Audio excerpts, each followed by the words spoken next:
All right, good morning, everybody. Welcome to our March 2025 board meeting. Let's just check sound quickly. Director Davidoff, how are you doing? Good. Can you hear me, Chair? Hear you. Good morning. Chair, Thank you.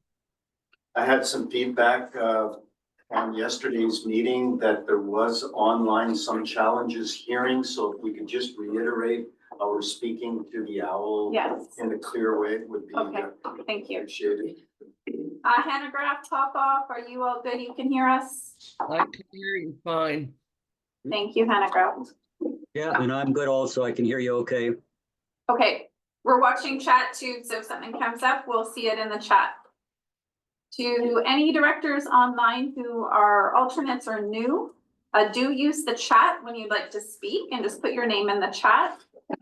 For the public and the media, the chat is not actually a function for you to use until we get to public time, which is at 11:45. And then you can do the same. You can put your name in chat. We try not to use chat as a discussion forum, so do refrain from doing so. I'd like to welcome Alternates Director Gordon for Mayor of Silverton, Alternate Director Lang for Village of Caslow. And am I missing any other alternates? I'd like to acknowledge you. Okay, great. How about we start? I'd like to acknowledge the Indigenous people within whose lands we are meeting today. And I'll call for adoption of the agenda of March 20. Jackman DeBoon, are there edits? Discussion? You're on chat. Thank you. All those in favor? Opposed? Carried. And a motion for the minutes of February. 20th and 21st is the block. I think we can do those as a block. Yes, go ahead. So then Both meeting minutes moved. We have a second. Thank you, Len. Corrections or edits? Seeing none, all those in favor? Opposed? Carried. And can you take the welcome to the open board meeting sign down? That's okay. It just helps me see people.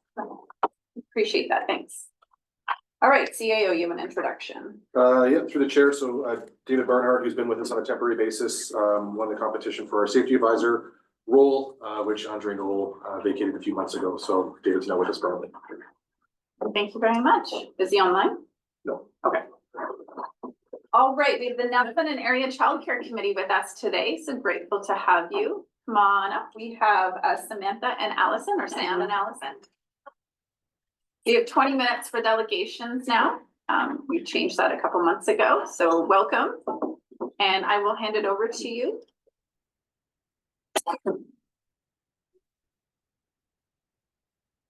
And directors, again, online, if you have any sound issues, pop it in chat and we'll watch for that. Thank you so much. Hello, everyone.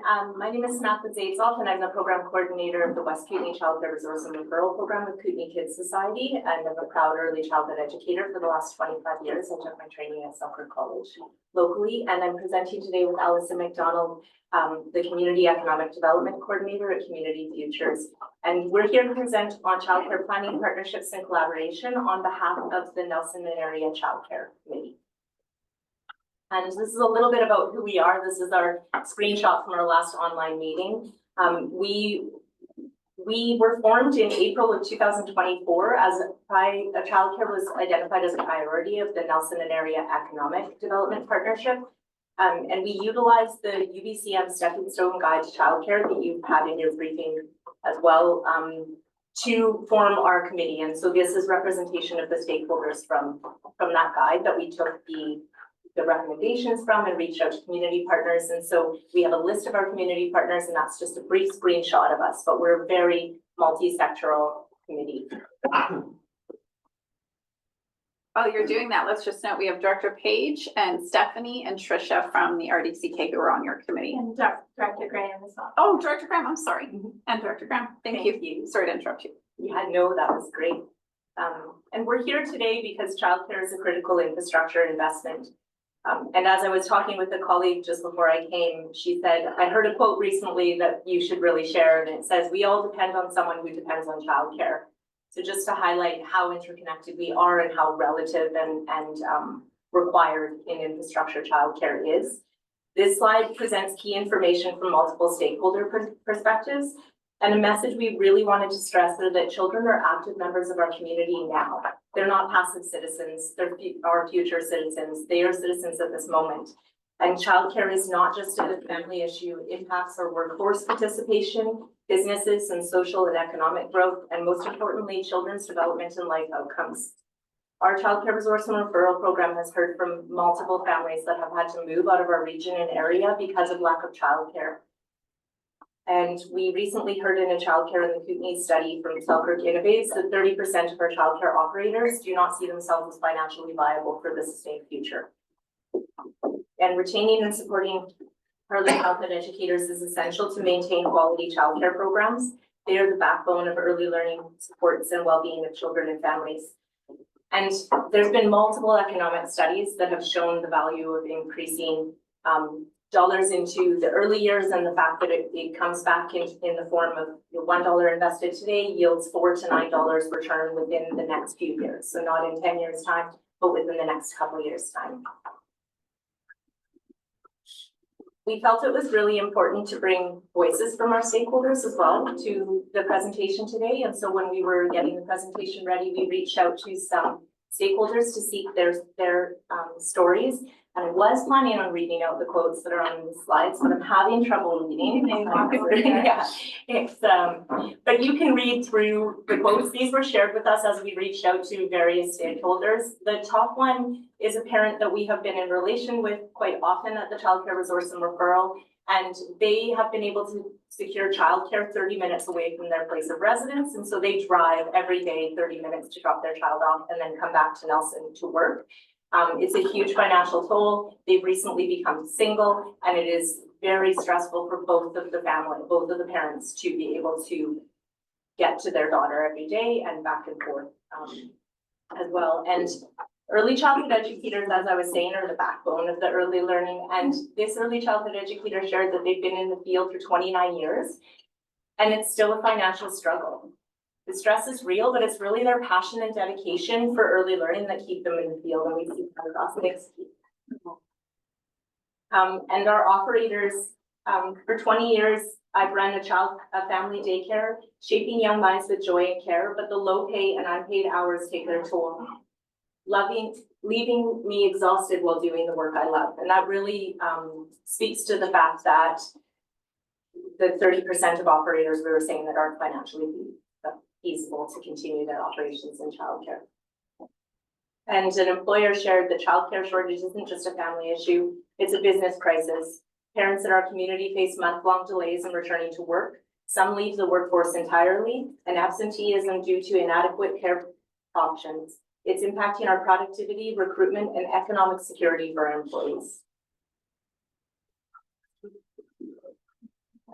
Yeah, that would be.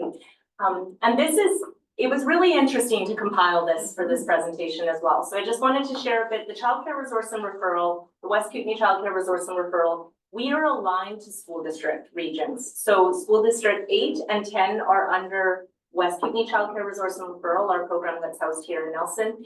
And then Kootenay Columbia, which is out of Trail, supports school district 20 and school district 51.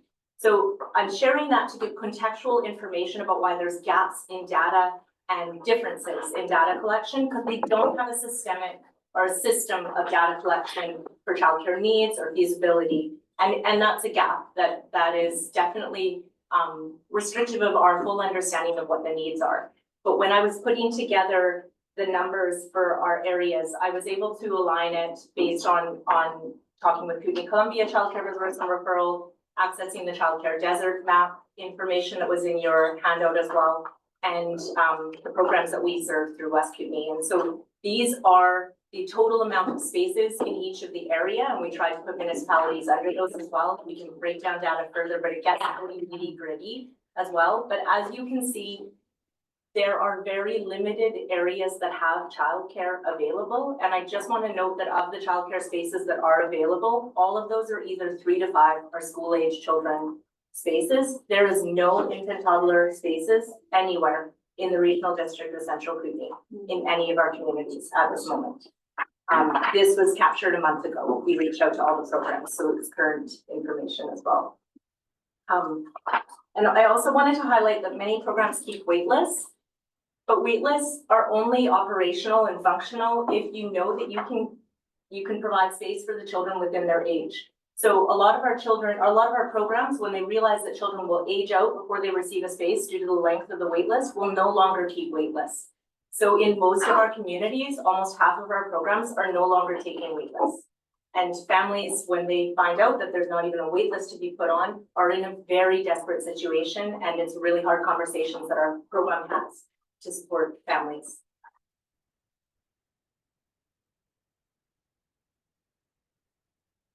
We just wanted to touch on the shared responsibilities of childcare, because it's really a societal responsibility, and our federal government and provincial government, local government and regional different districts and not-for-profit and private operators all have a role to play. And we've outlined each of these stakeholders' roles in the slide, and I just really wanted to highlight that on March 6th, the federal government announced through a bilateral agreement with Early Learning $5.38 billion to come to BC. BC was one of the first provinces and territories to sign on, and that will continue being the capital investment into early learning that has already begun the path to universal childcare. Yeah. Okay, So I just wanted to let me bring that over here. Yeah, for sure. Okay, so we're not gonna talk about the federal and provincial government, but they do have a huge role to play. Today we're going to talk about local government and the different tools available to you to help move childcare forward in your community. So, stepping stones guides for BC's local government around childcare planning was developed in 2020 and published in 2021. UBCM recognized the local governments were taking action on this, and they wanted to provide best practices. I would say that these guides are meant as guides. They're not sort of prescriptive, and so recognizing that different guides will suit the purposes at different times. So I'm gonna very quickly go over the different guides. These are meant for local governments, and so there's definitely some things that me as a community economic development person don't understand that you all will understand much better than I. So guide number 1 is about leadership. It's about planning and policy, how to develop a childcare strategy for your community or region. It digs into the different provincial policies that are out there. It goes over how to engage the community and collect data to inform the decision-making that you are doing. And it also looks at how to implement those plans and policies. Okay, so guide number 2, this one is all about how local government can facilitate, secure, and finance childcare. And so there's money coming into childcare from various levels of government, and this talks in good detail about the New Spaces Fund, which is one of the huge sources of funding, but there's also other tools that local governments have to bring more dollars to this work. It also digs into zoning and land use regulations, which is something that local government manages, and it digs into areas where local government can streamline the process for childcare. And just want to acknowledge an example of that. The town of Preston recently did this. They adopted new zoning to allow childcare in all zones without limitations on the number of children. So I think that's a great example of zoning changes that can help speed up the process for childcare approvals. There's also opportunities around partnerships as we move to universal childcare. The school districts have been engaged more on this work, as well as other partners in the area. And this guide also looks at local government's roles or opportunities. So depending on what works for your community, you could be a facilitator of childcare, like Director Graham has been. You could be a landlord or even a direct operator, depending on what's available there. And I'm sorry, this is really fast.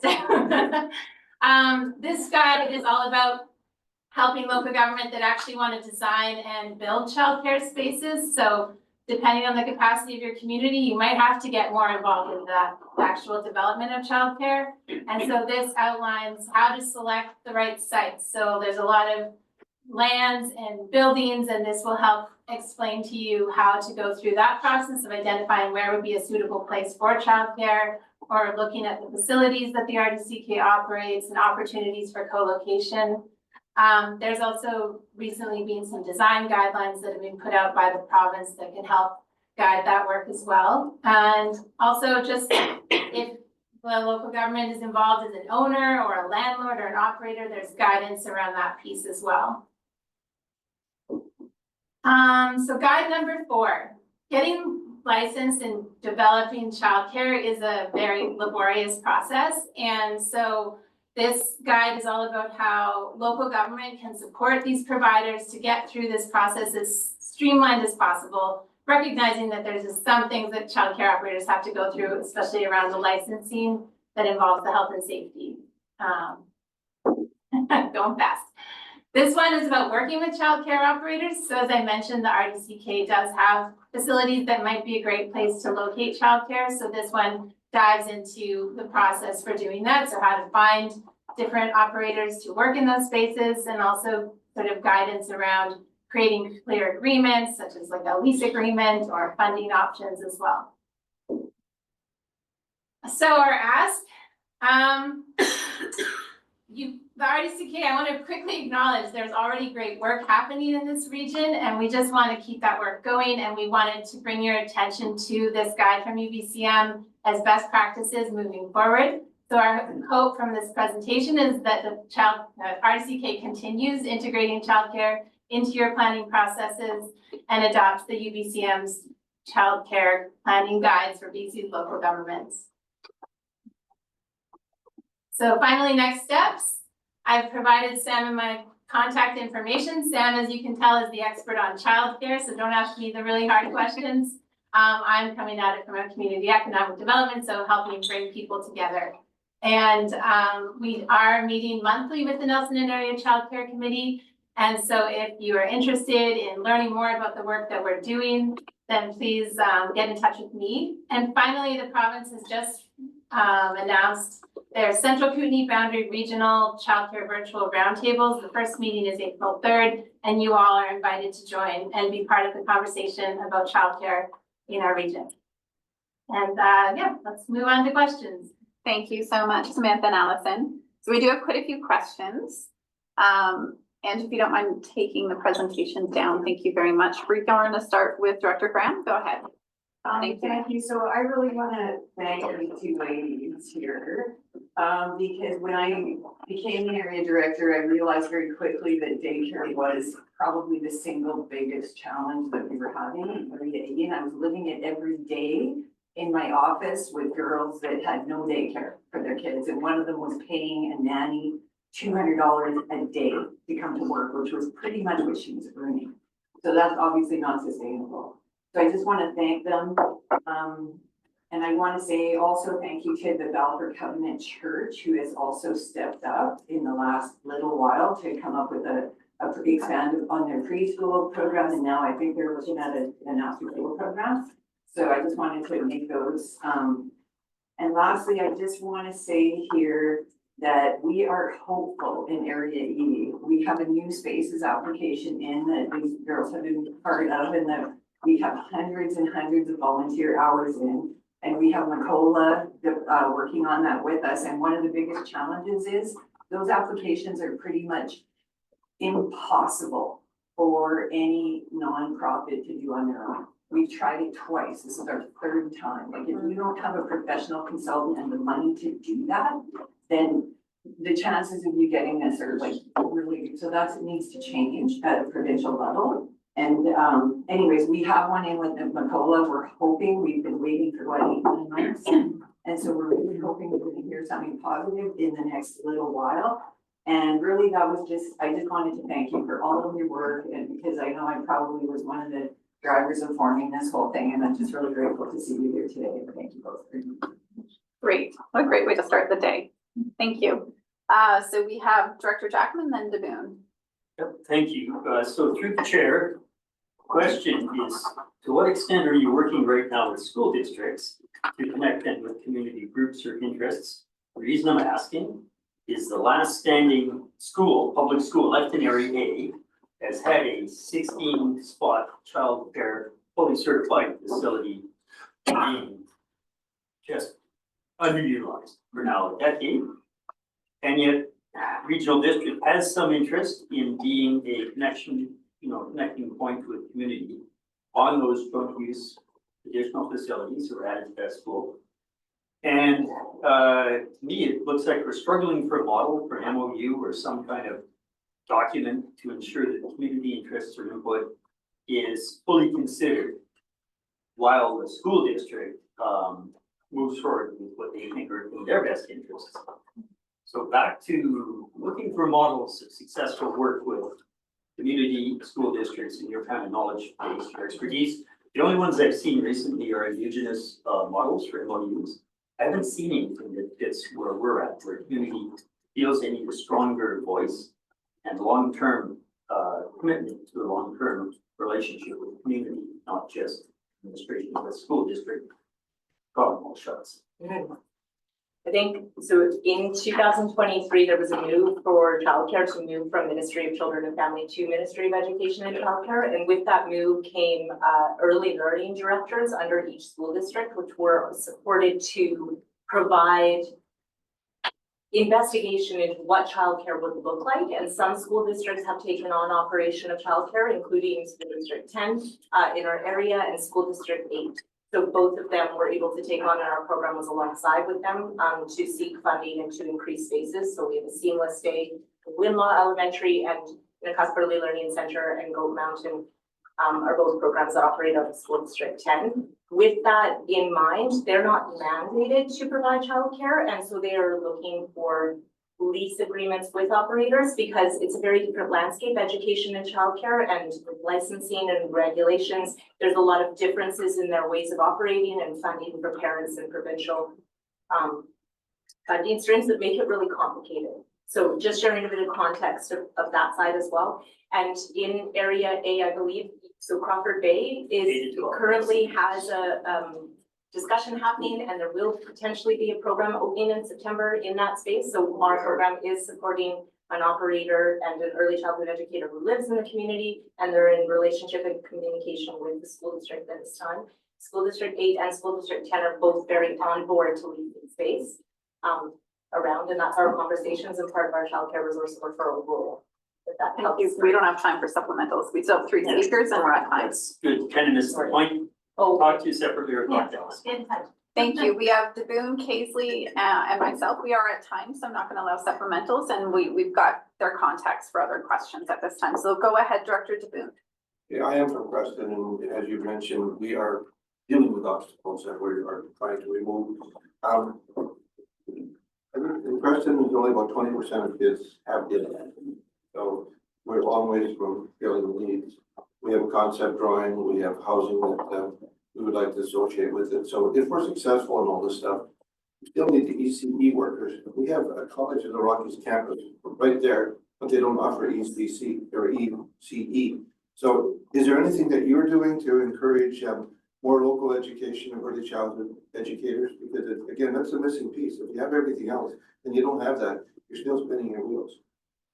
yeah, we're working with all school districts within our area to offer dual credit programs that work alongside with grade 12 students who are able to begin taking courses in early childhood education for free in their graduating year. And also all College of the Rockies and School and Selkirk College provide online, our hybrid, our part-time, our full-time to meet the needs of rural learners.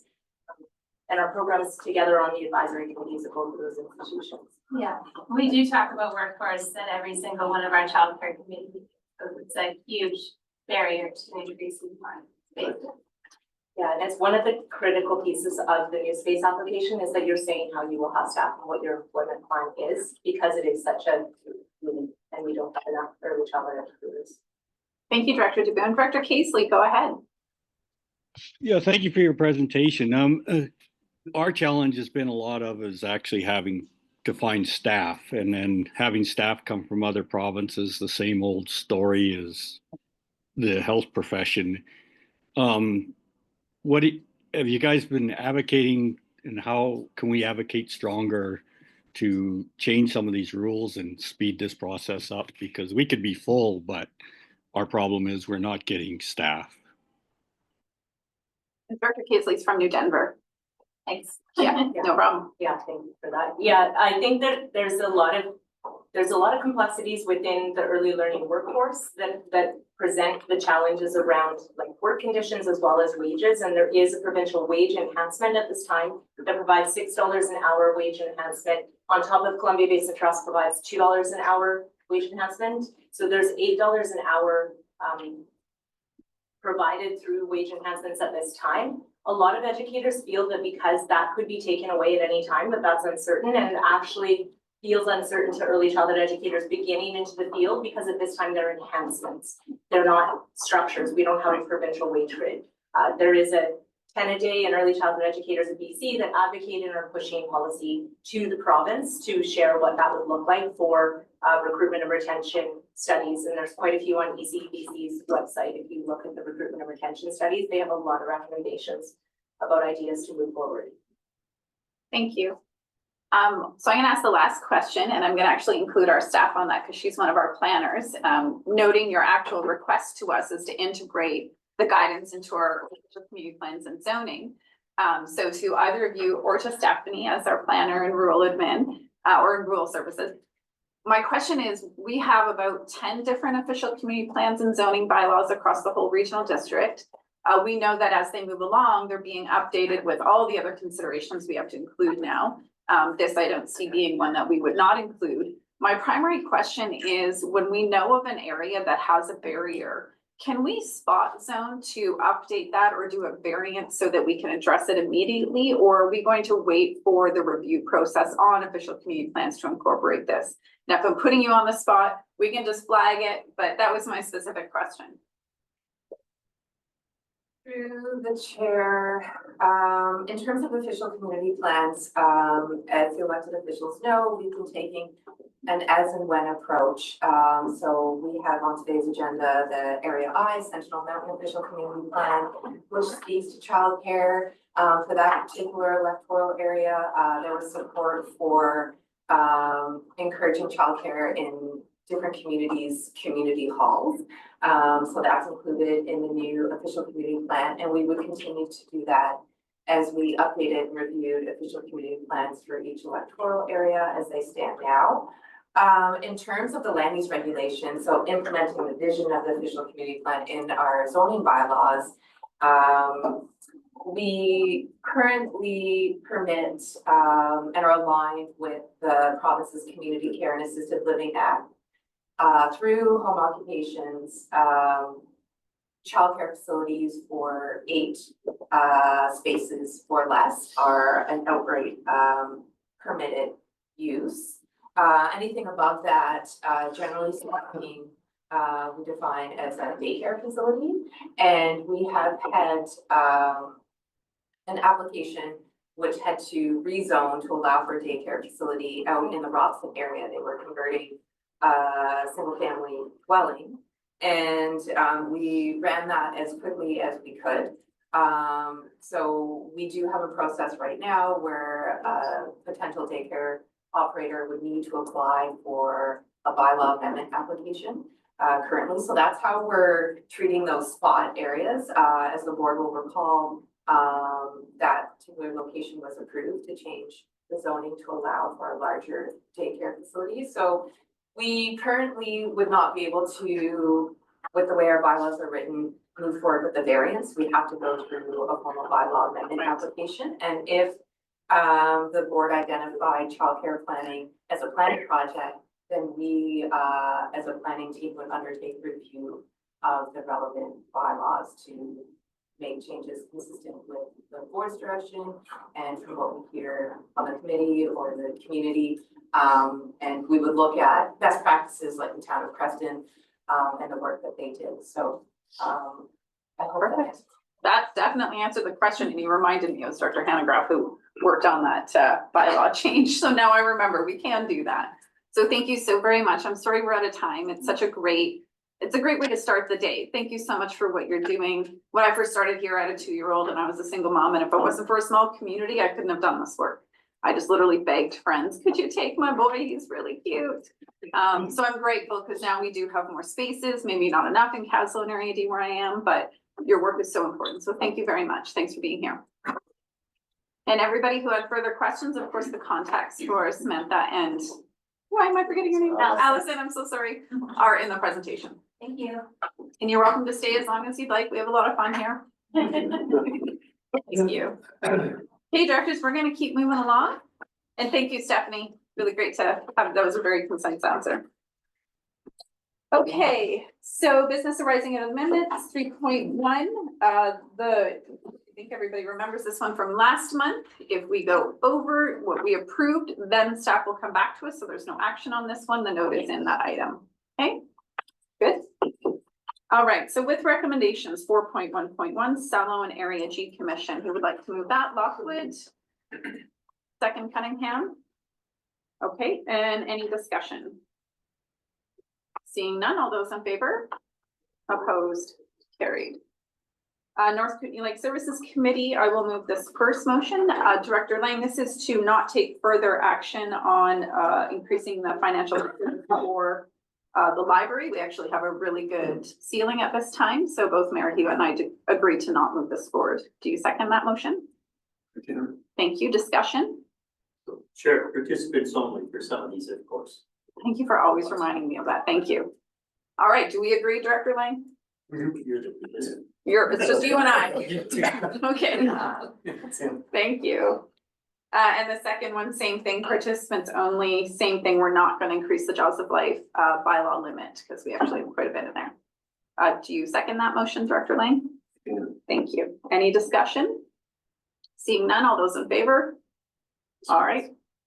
Anyone opposed? Thank you. Area H, New Denver and Silverton. You have a motion there. Who would like to move that? Hop off, you're unmuted. Go ahead. Yes, I will move that recommendation. Okay, and do we have a second? Thank you, Director Gordon. Discussion. We good? All those in favor? Opposed? Carried. Participants only, thank you.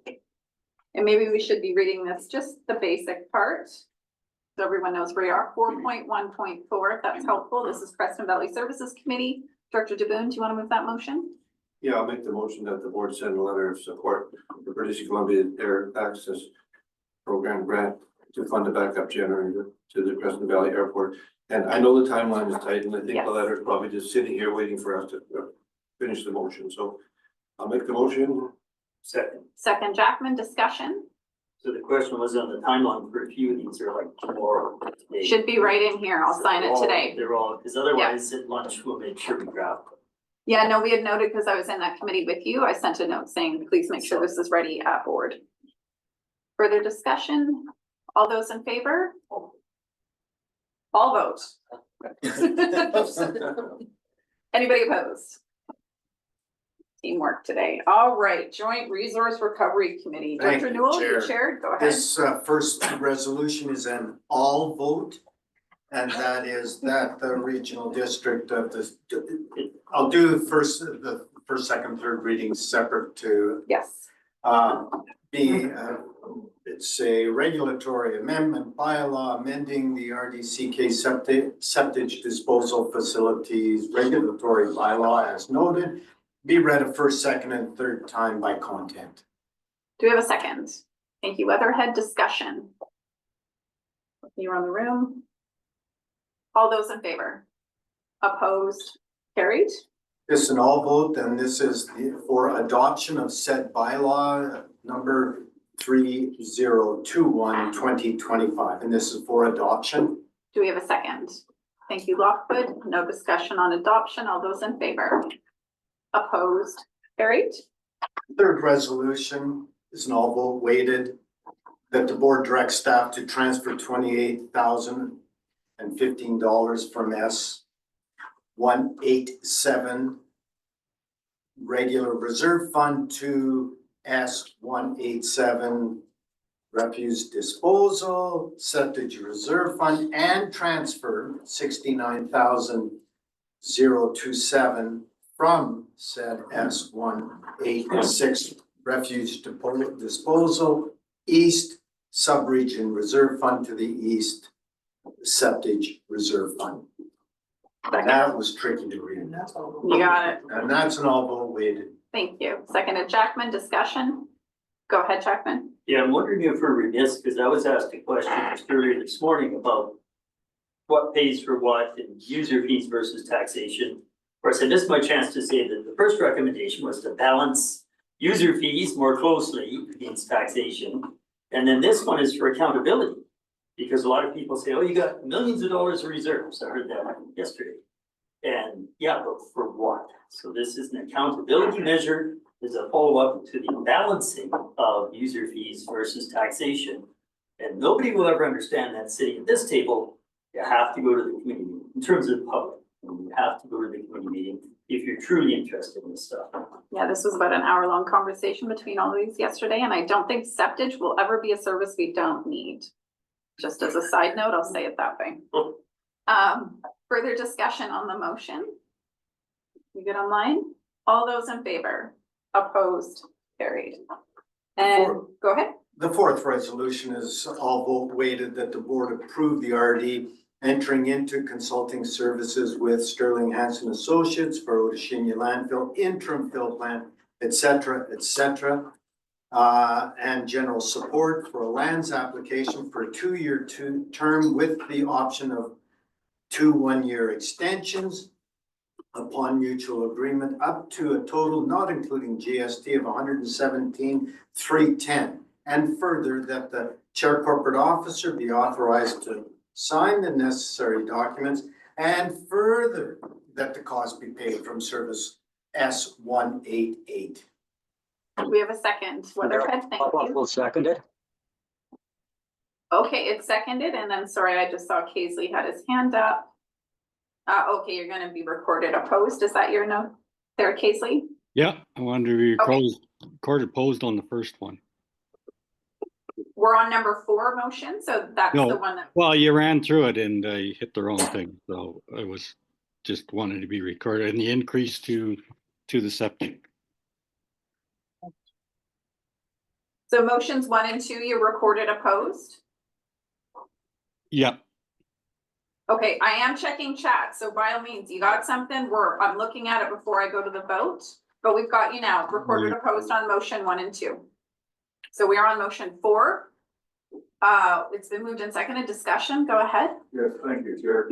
I have a question to the staff, or just with regards to the writing. The 117 is for the 2-year term.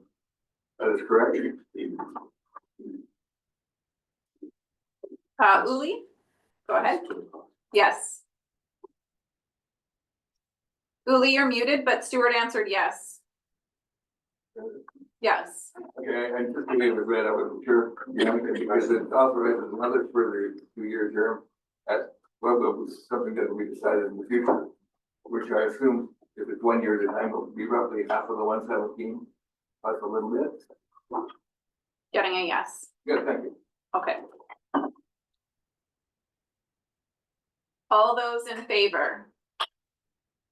Thank you. Opposed? Okay. And number 5. This is all vote weighted, and another, I've got the luck of these challenging motions to read, but we'll do our best. That the board send a letter to the Ministry of Environment and Parks as drafted with amendments directed by the Joint Resource Recovery Committee, that the ministry investigates interchange recycling's compliance with their extended producer responsibility program within the RDCK, and further that the chair be authorized to sign the letter. Do you have a second? Thank you, Jackman. Discussion, go ahead. Yeah, just technicality maybe, for the purpose of minutes being correct down the road, I don't see why this is weighted, it's not. Oh, sorry, that's It's just all. Not weighted, yeah. Further discussion, checking chat. Okay, all those in favor? Opposed? Carried. May take us 10 years, but we do stick to our advocacy. Recycling was a bit of a win this year, so hopefully this one will turn around eventually. 4.2.1 commission appointments. We've got Area J, Director Hannah, or this is one motion that includes Area J and Ryan Dell. Hannah Graff, go ahead. Okay, I move that the board appoint the individuals to following RDCK commissions: Area J, APHC, with the term to end December 31st, 2026, Dean McKinnon, and that a letter of thanks go to Donna Levine for her service with the Ryandell Commission. Second, thank you. Discussion. All those in favor? Opposed? Carried. Yay. Yay.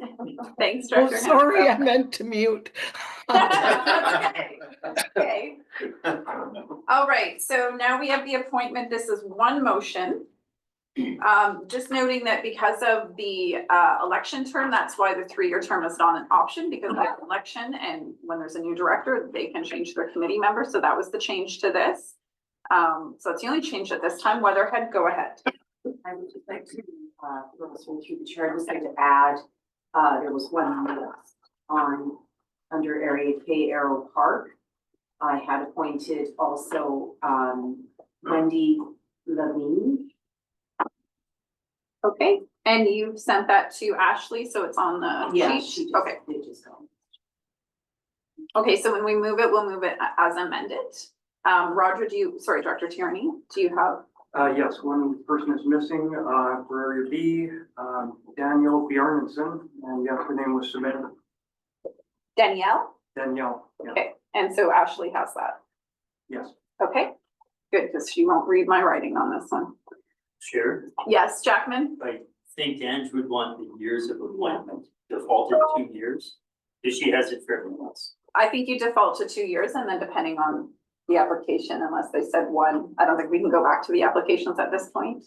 Can we just default to 2 years? Acknowledge them, sorry. Through the chair, Area B members are all 1 year at this point. I'm not sure. And then having 1, 2 years. I think just do it 2 years, and if they want to resign at 1, they can. Just to be clear, because normally this is what we would have in advance, and we're not going to pull up the applications at this point. Okay? Are we ready to move the motion as amended? Thank you, Weatherhead. Do we have a second? Thank you, and sorry, we got on chat there, McLaren. All right, discussion. All right, all those in favor? Opposed? Carried. Thank you very much. Correspondence, we have 3 items there. I'm gonna go ahead and just note for 5.1, with Lower Kootenay Band, the Yakinuki Powwow. Any directors who would like to make a contribution, just offer them to do a grant. I did that the other day, so that'll be on the April board agenda. So that's just an FYI, and I know it's in May, so if you would like to do that, just make sure it's in for April. Other correspondence. Can I just add to that? Yes, you can. We had a request at the town of Preston, and just for guidance, I believe we donated $500, and I think their total ask will be somewhere around 5,000. So just so you know what the figures are. Thank you. Yeah, I did 500. I kind of figured that was generally the sponsorship kind of level. Okay, great. Sorry, any other correspondence anybody would like to pull for discussion? Looking in the room, online. Oh, you've got 2 here for letters of support. Jaboon, can I just go back to you? Kootenay Employment Services, I believe that came through the Creston Valley Services Committee. Is that something you were hoping the board would do? Did we have a discussion on that one? I don't recall a detail. Jackman, go ahead. Through the chair. Thank you. We did, and this is why I asked for it generally, what letters of support we're ready to sign, because the towns, I think, may be more time sensitive than KDS, but there's time sensitivity with all of these. And do you have that for the Creston one as well, Director DeBoon? There is, sorry, Lockwood, I'll come back to you in a second. Creston's asking for a letter of support. I don't have any of the letters of support in here. Okay, yeah, letter, that one, I think is more time sensitive, and it will help us get going on something that we really need to get going on, so. So are you referring to 5.3? Yes, I am. So then you want to make that motion, and then whatever the town of Creston is looking for, have that in an email to Ange before the end of the day. Okay, so if you want to make that motion. I will make that motion. I'll second. And this is 5.3, that the board write a letter of support for the town of Creston, supporting the Creston Valley Kootenay Lake Economic Development Restructuring Initiative. Moved and seconded, noting the financial contribution goes through your economic development sub-regional service, so we do not need that in the letter, correct? Or do you want that in the letter because you've already made the commitment? I think we do want to do a letter. Have you made the commitment in your budgets? If you have not, we can't include it. Area A, S107 has an allowance to support the Economic Action Partnership and this kind of allocation. S107 is the other three. And looking at the current surplus being funded from year to year, I know they can accommodate. We're not gonna do budget but commitments that's- in this moment. It's a letter of support and you're already committed, or it's a letter of support. Area A want S107 is committed, but I don't know about S108. Go ahead, Vandenberg. Letter of support. Okay. Sorry, folks, this is what you do in advance. Okay, so it's just a letter of support for now? S108. Pardon me, did you need to know that? No, because we're not Thank including a you. financial contribution. Director Jackman, as a director, can indicate a financial support through a letter, as director. And you can do that outside the board. We all good? Lockwood, was it on this item? Okay, I'll come back to you. Are we clear on the letter of support? All those in favor? Opposed, carried. So DeBoon, do you get that to Ange before end of day so I can sign it, okay? Same with the other one, we don't have that on file. Lockwood, over to you. This is on 5.2. Okay, If they're looking for a letter of support, I suggest that they do it at this because the funding, I think, is up April 11th, which will be before. it's up to the Crescent Valley, I believe this is coming from the Crescent Valley group. So if you want a letter of support, move that motion now. Going once, Jackman. So moved, and by lunchtime, I guess we have to make sure we have a draft.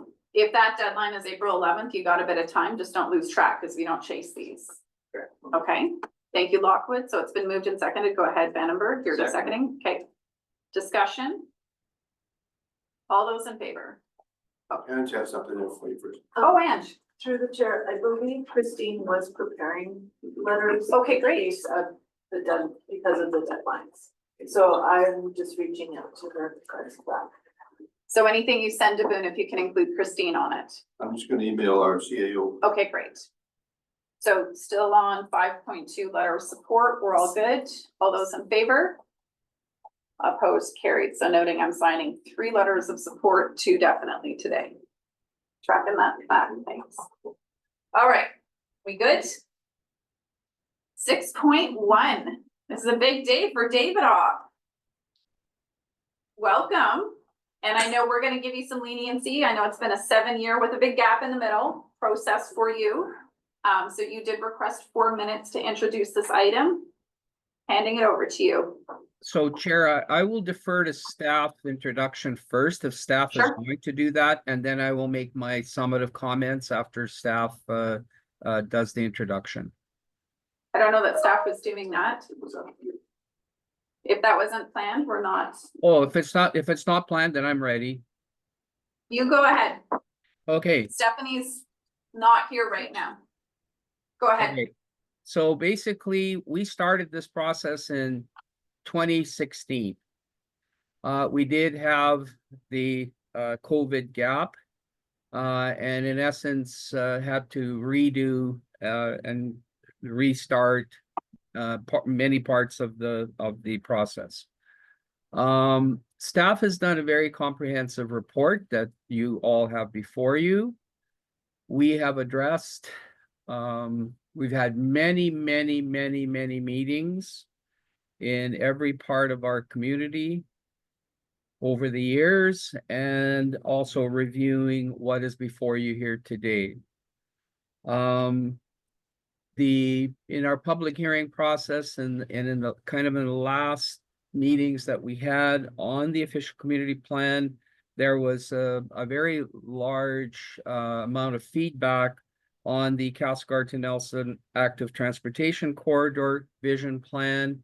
And I've worked with staff to make sure that the plan has wording that very clearly states we are not looking at anything that is not fiscally viable or practicable. And there's no funding in any budgets right now associated with moving any concept forward.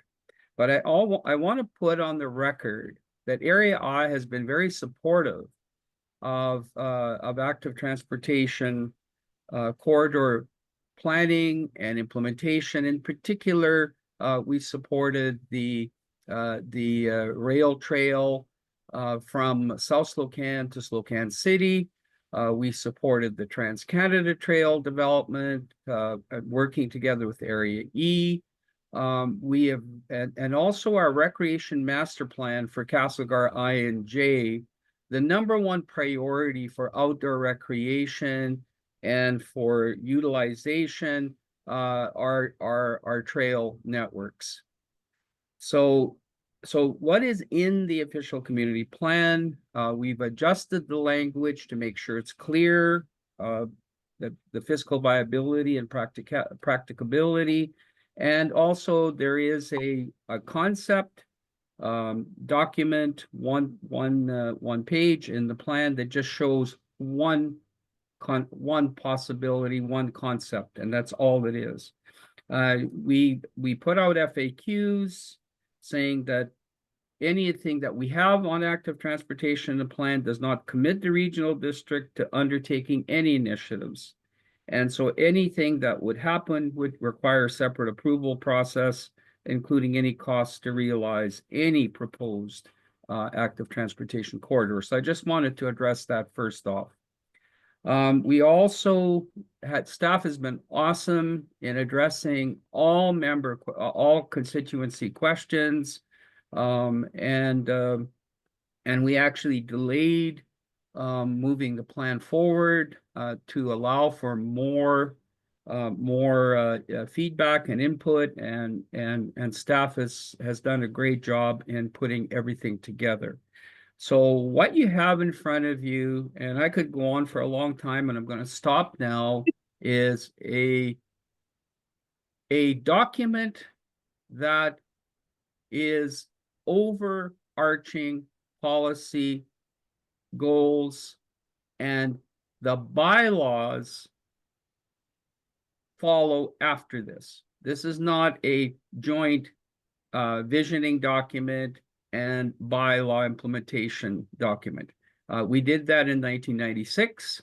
We're not doing that this time. So all this document is it shows the vision after 9 years of work. And then the bylaw process will follow after this, where the public, our constituents, will have full voice on any bylaw that may flow from the OCP. So I want to thank staff for all the work they've done for 9 years. I want to thank the board for its patience with us throughout this process. And I would respectfully request the board to support Area I, our Area I OCP, and our new name, which could become official today, which is Sentinel Mountain. Thank you, Chair. Thank you, Director Davidoff. Do you want to move your first motion for third reading? Yeah, I will move all motions as needed, Chair. So first one, yes. Oh, do you want me to read it? Just hang on a sec here. I'll wrap. It's okay. You've moved the Sentinel Mountain Electoral Area I OCP plan bylaw to a 21-2024 as amended is given third reading. You're good? So yeah, I have them all in front of me here. I can read the rest. Yes. So number one, so moved. Thank you. Do we have a second? Thank you, McFadden, not McLaren Co. Sorry, MM. Now we have a speakers list, so we'll go through the speakers and then we'll come back to you, Davidoff. Okay. Lockwood, go ahead. Thank you, through the chair to staff. I don't know. I just, after hearing a delegation and hearing that there's some restrictions in rural areas for zoning and stuff like that, was that looked at in this Yes. OCP? I know because it's been a long time but that's something new. So it's been implemented already in this OCP? Stephanie, actually, in the question I asked her during the delegation, indicated that they are incorporating those recommendations in this OCP. Is that correct, Stephanie? Through the chair, that is correct. However, the official community plan review process is not contemplating changes to the RDCK zoning bylaw 1675, which does cover electoral areas F, I, J, and K. So the zoning bylaw is separate from the official community plan. We're currently doing the official community plan. So the zoning bylaw involves other areas. And at that time, they'll contemplate it. Okay, supplemental, go ahead. I realize that, but Okay. is there something in this OCP that says that that's what the community of Area I wants to do to be able to trigger that in the zoning? I know that we've talked about it and it's gonna, but if there's nothing in that vision, and we've just gone through this and so. Stephanie's in the room, Director Davidoff will have her answer. Go ahead, Stephanie. Has this been contemplated in the official community plan? Through the chair, the way in which childcare was contemplated in the official community plan was through our engagement over the years. And what came out of that, what we heard was that there was support for incorporating childcare more into the community halls throughout the various communities in electoral area I. So when we go back to Director Davidoff for a close, he'll probably fill in some of those gaps, but it has been considered in the visioning, which is what an OCP is. Okay, there'll be further considerations in the zoning aspect, which is the tangible on the ground land use regulations. Pop off, go ahead. Yeah, thank you, Chair. A little bit on the lighter side. I would like to thank Director Davidoff for taking possession of Mount Sentinel, which part of it falls in Area H. Thank you, Director Davidoff. You're welcome. Further discussion on third reading of the official community plan. We will go back to you, Davidoff. Vandenberg, yes, don't be Great, shy. thank you. So what I'm hearing is that the next step, there's some verbiage in here. So I take this as an opportunity to one day Area C / Area B, we'll be looking at updating, amending our OCP. But what I'm hearing is that this step here provides the guidance. The bylaws then put it in motion. OCP is your which is- vision, zoning is your land use regulations. Yep, and we have a lot of people that are online that have commented. We've gotten a lot of information and email. Just want to be able to be clear that the bylaw portion of it is next. My concern would be with some phrases, our commitment to a greenhouse emission reduction targets. That is something in my mind that is moving and fluid and that sort of thing. And I hope that the bylaw picks up on that and our commitment to 100% renewable energy. I think that that is a great mission statement, but is it practical? We should be able to capture that in the bylaws. And the zero waste policy, I don't think that's practical. I don't think it's possible, but yet it's captured in the guideline document. So I just want to bring those comments forward that when I think about it in terms of Area C one day, I'm going to have that because it's important to impress upon the public where the intent is here. And I did hear that the commitment to the trail system bike lane is not a guarantee with RDCK that will be financing that. That is just a future vision that hopefully the community and investors and that sort of thing participate in. So to me, it was important to say these things in public today. I'll leave it at that. Thank you. Thank you. Davidoff, back to you. Do you want to just note the childcare considerations you wanted to add in there? Yeah, Area I actually took the lead in the RDCK on and asking for a daycare study that we did. And we actually were looking at establishing a service.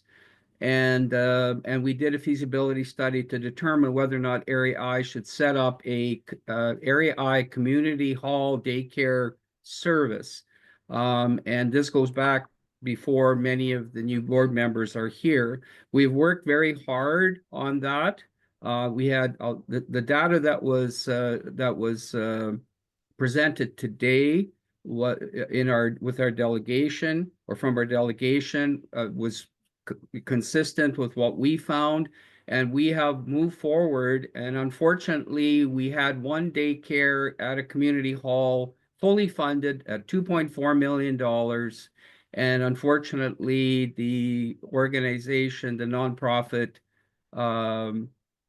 voted not to proceed. So we had that ready to go at the Brilliant Cultural Center. And we continue to look at the Terry's Community Hall daycare, and we had issues with the Agricultural Land Commission. So I can tell you a lot of things about how hard it is to do stuff, and we need to fix that. And again, thank you, Kelly, for making your comments. The OCP has aspirational goals, and we make that clear.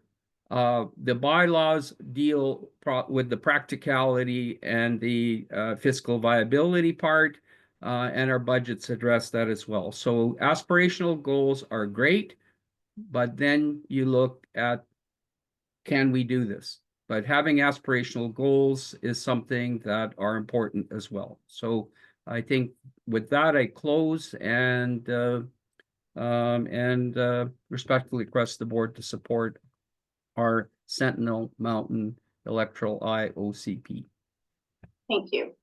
All those in favor? Thank you. David, I don't see your hand up. Oh, yes, I'm in favor. If I say Anybody- report and oppose, we'd be in big trouble, I think. Yeah. Anybody opposed? Opposed? Yes. All right. And the next one is for adoption of this OCP. Go ahead, David Off. Yeah, the Sentinel Mountain Electoral Area OCP bylaw 28121/2024 is hereby adopted, and further that the chair and corporate officer be authorized to sign the same. Thank you. Do we have a second? Thank you, Jaboon. All those in favor? Opposed? Carried. Now you have two OCPs, so go ahead with the next one. Yeah, so number 3 is that Kootenay Columbia Rivers Official Community Plan Amendment Bylaw 2967/2024, being a bylaw to amend Kootenay Columbia Rivers Official Community Plan Bylaw number 1157/1996 is hereby given third reading. Thank you. Do we have a second? Thank you, McFadden. Discussion. Thank you. All those in favor?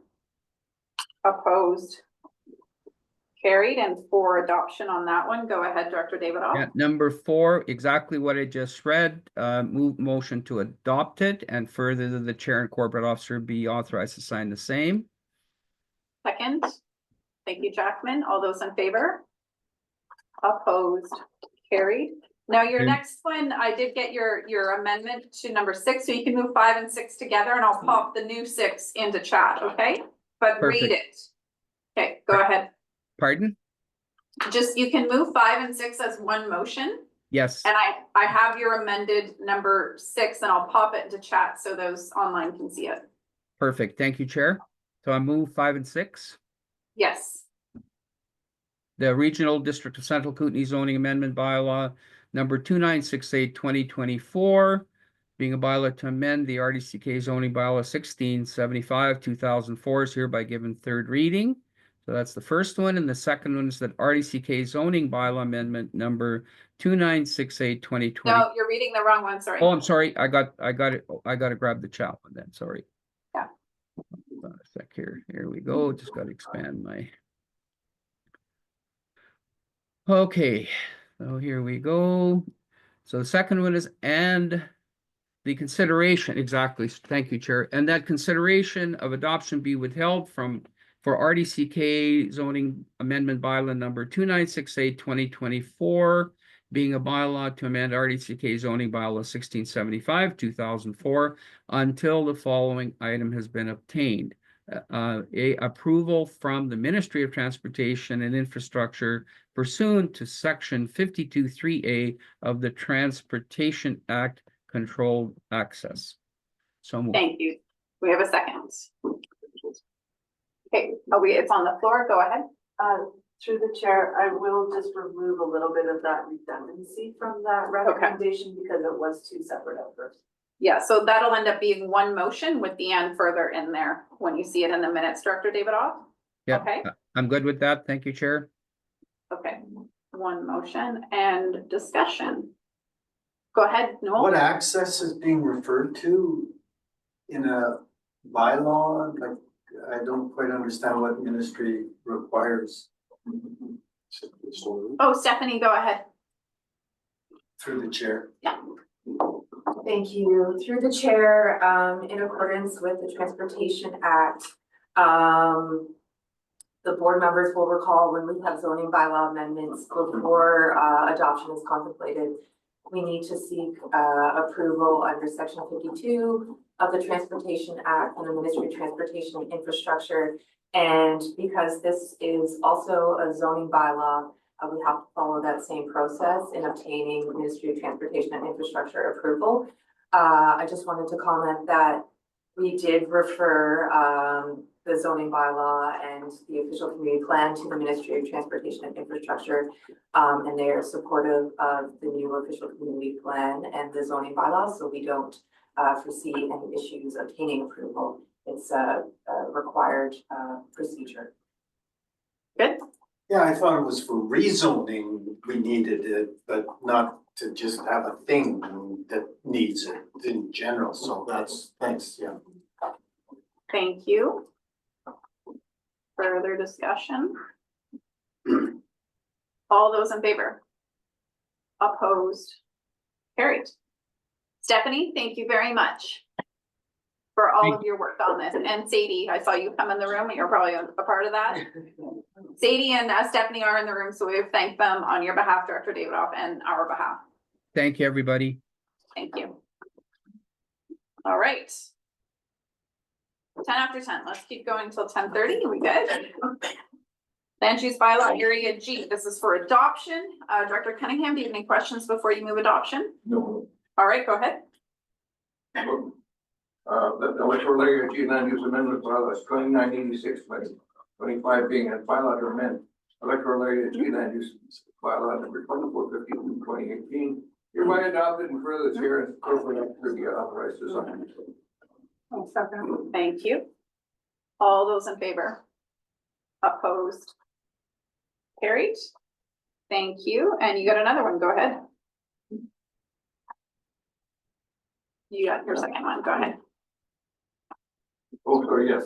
Again, that electoral area G land use amendment by the 2984 2025 being a bylaw to amend electoral area G land use bylaw 2452 2018. Hereby adopt further chair and corporate officer to be authorized to sign. We did both hearings the same night, by the way, with the power off, staff, We shouldn't speak on adoption. Sorry. Let's just finish Yes. it. But we just want to note you reversed the motion. So I think Yes. Anne just got that. Sorry about that. We just read 6.3 before 6.2. Oh, yeah, that's okay. We got it. Okay, moved and seconded. All those in favor? Opposed? Carried. And by all means, make your comment. Go ahead. Well, thank you, yes. I'd like to really thank staff because the power was off for 12 hours in Martin that day. We were supposed to hold them, the two public hearings in Community Hall, but there was no power and so it was dark there. And on top of that, nothing electronic worked because the Community Hall has aluminum roof, etc. So we sat in the waiting area, the entrance area of the Community Hall, and had the two public hearings. But it was freezing cold. Everybody was shivering. Our staff was heroic. They used their cell phones to be able to do the electronic part of the meeting. It was a very, very interesting, and I got to thank Zach especially for his heroic work and staff told it because it was well done. We were able to accomplish so amazing what you can do when you grope around in the dark. Thank you. Thank you. All right, we're moving to next item, which is area F, 6.4, Scheffelmeyer. Go ahead, Director Newell. Thank you. I would like to move option 2, which is adoption. So I will, just to let everyone catch up, this Do you was wanna- last one. Do you want to speak to it before you move adoption? Yes. Go ahead. So last month, referred, we delayed, we came back, and I moved third reading of the rezoning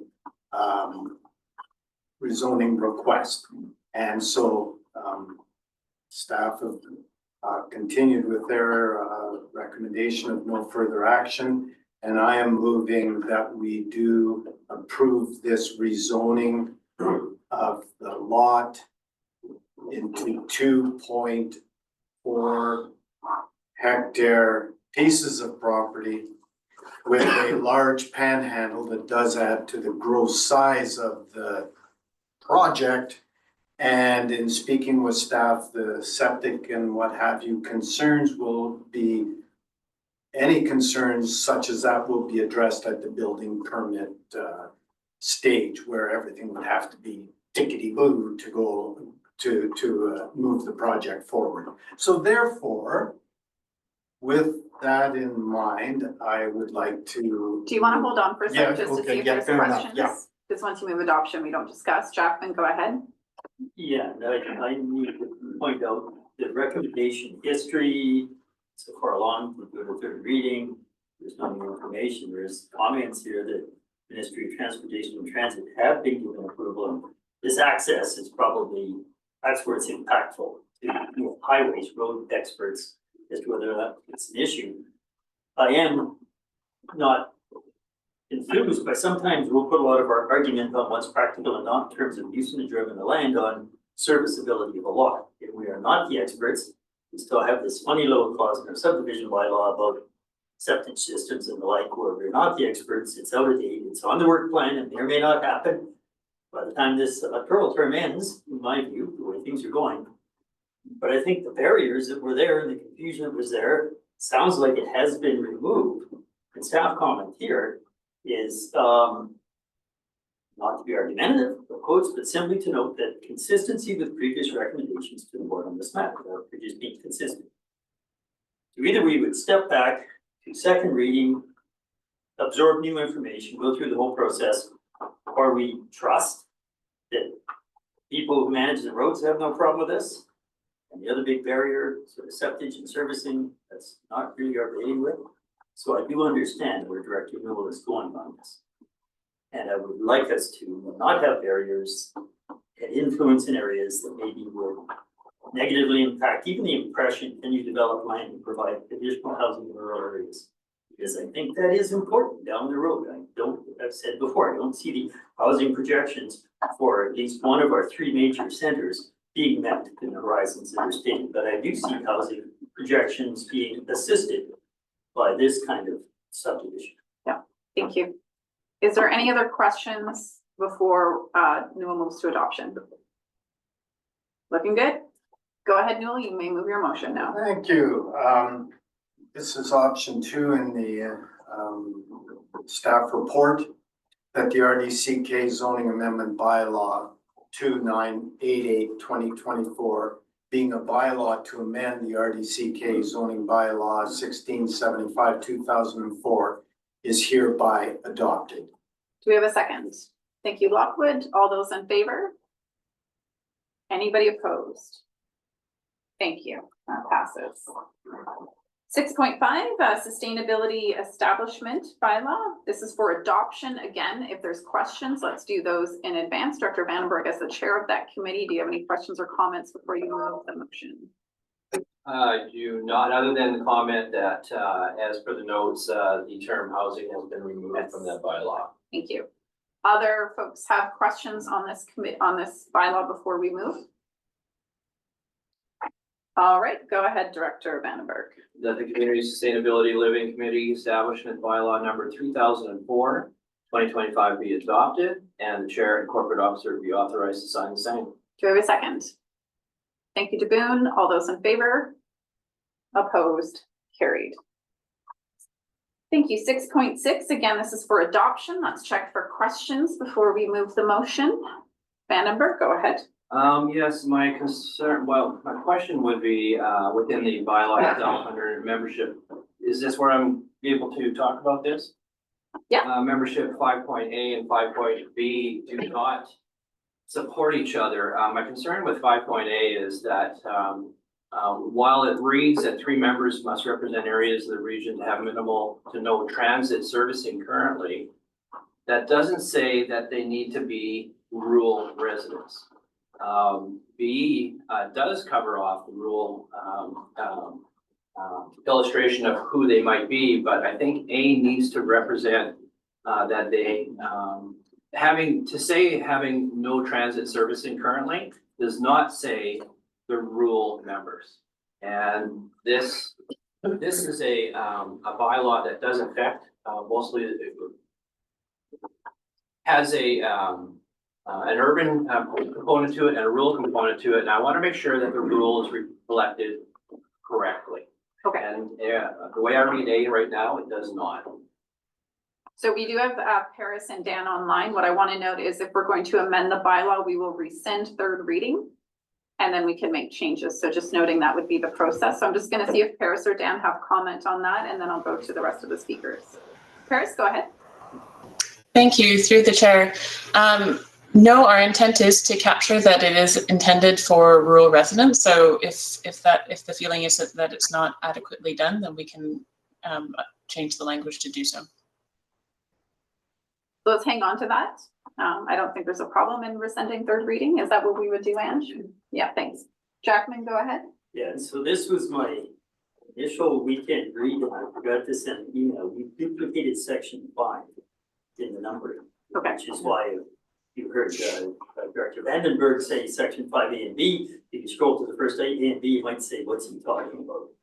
I meant to send this in to have it changed at least 24 hours on the merged agenda. I think we will need to rescind anyway because of a typo. Okay. So why don't we rescind third reading? Okay, Vandenberg, you want to rescind third reading? I would make that motion. Thank you. Thank you. Ange, is that, you got that? All those in favor? Opposed? Carried? And we just do that at this point, and then staff has direction on those edits. Paris, you're clear on the edits? I see a nod. Okay. So that's it for now. Okay, so I'm just gonna make a note here. Rescind third. Although your notes are great there, Mr. and Co. Okay, so that'll come back to us with the corrections, and it's kind of nice to see Jackman forgot to do something, so not a problem. It's a crazy weekend, Chair. I went to Kamloops and back in 2 days. So let's do 6.7 and then we'll take our morning break because the one after that is our big one. We'll take 5 months getting to. 6.7, this is also community sustainability. Back to you, Vandenberg, as the new chair of that committee. Thank you, Chair, that the community sustainable living service establishment bylaw number 3022 and 2025 be read for first, second, and third time content. Thank you. Second. Thank you, Weatherhead. So this is because Area K submitted requests to, was actually when it was Director Peterson, and Director Weatherhead is following through on that. So Area K is being removed from the service. It is a 2-year process. Graham, go ahead. Thank you. So through the chair, so do we know for the other participants in this service what the financial impact will be of Area K's departure? We would know that next year. Sorry? We would know that for 2026 budget. That's why it's a 2-year process. And then we'll also have the other 2 that have made the request that the board will see. So it gets adjusted for the next year. That's why we don't have it immediately, because everybody would change. Correct? Thank you. Further discussion? All those in favor? Opposed? Carried. I'm so sorry, Dan. I do see you there. I assume you will speak. You'll unmute. You're good? Okay, thanks. All right, let's take our morning break and then we'll come back and do our budget.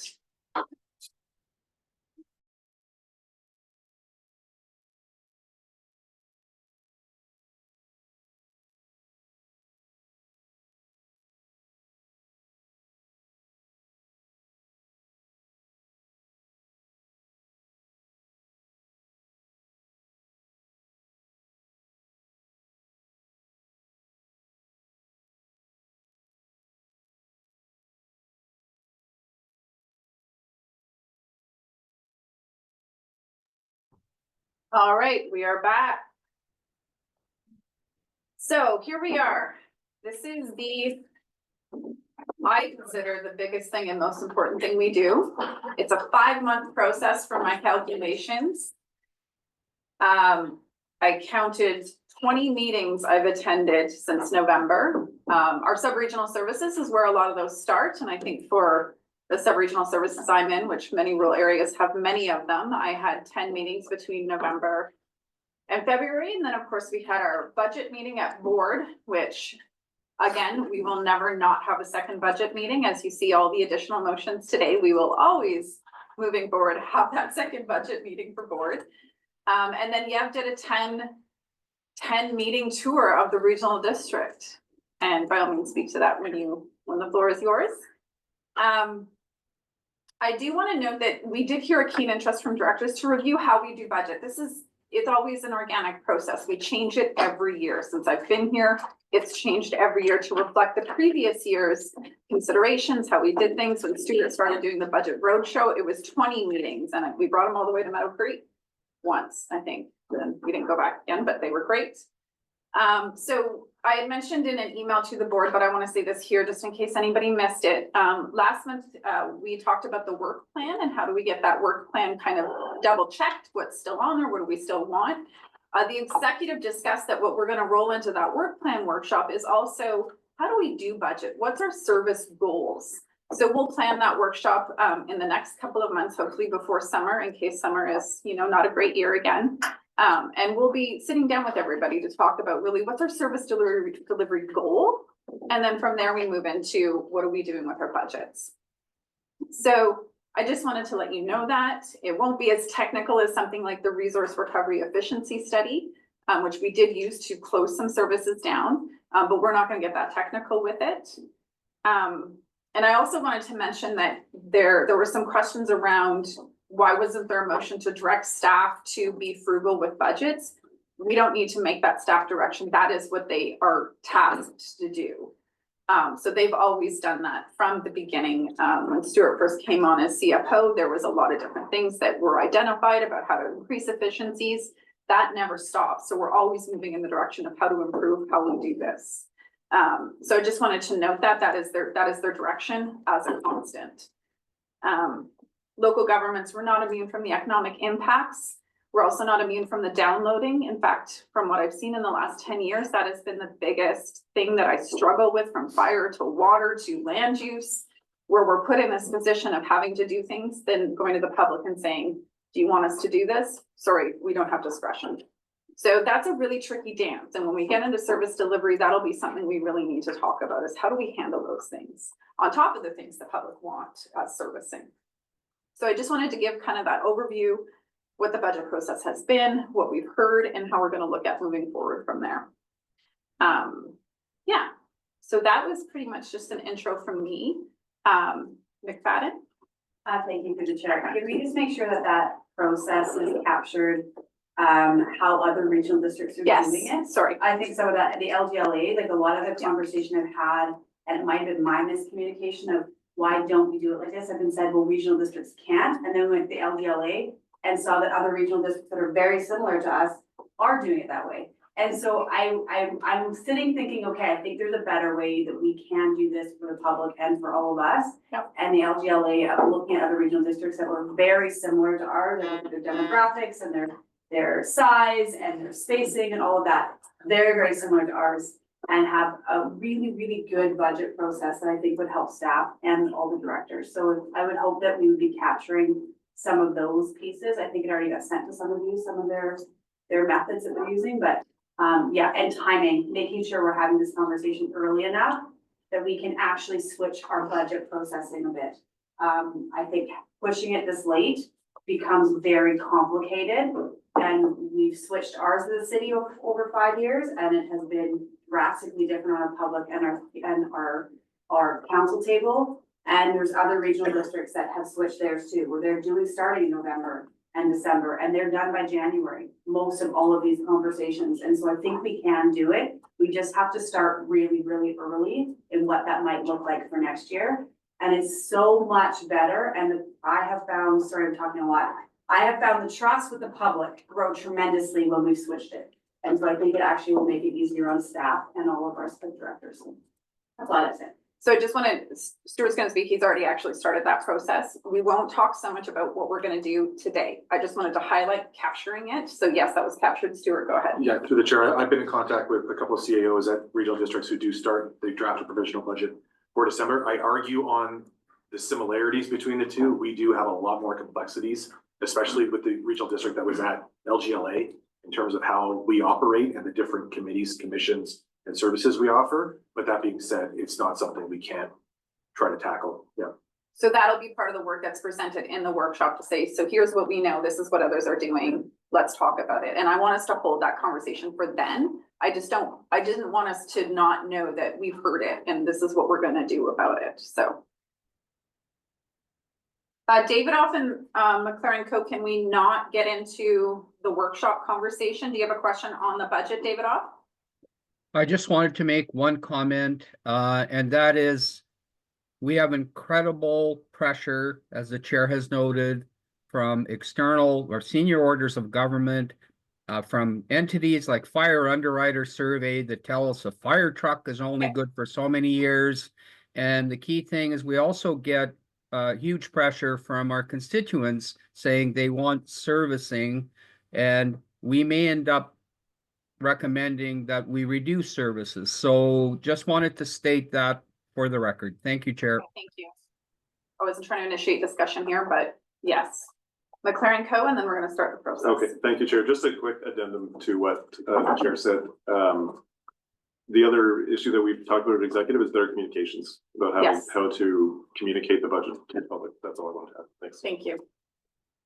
Okay, so the process for what we have in front of us is you do see a bunch of motions that were added to the addenda.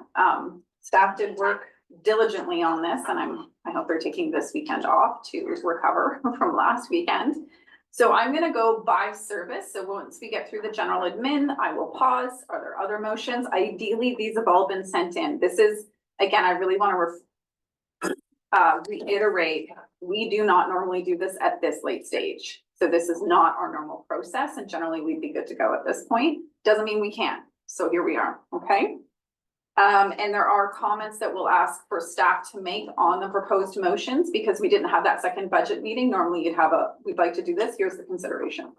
So I'm gonna ask staff to, on the first motion, and you'll see who submitted these. Thank you, Gordon and Vandenberg, for working out how to work together on your two motions. So Stuart, on the first motion, are there considerations with this? So through the chair, I wonder if it'd be helpful if I read the motion, Sure. provided staff comment, Okay. and then to the extent someone wanted to move it, you could then put it on the floor for debate. Yes, please, go ahead.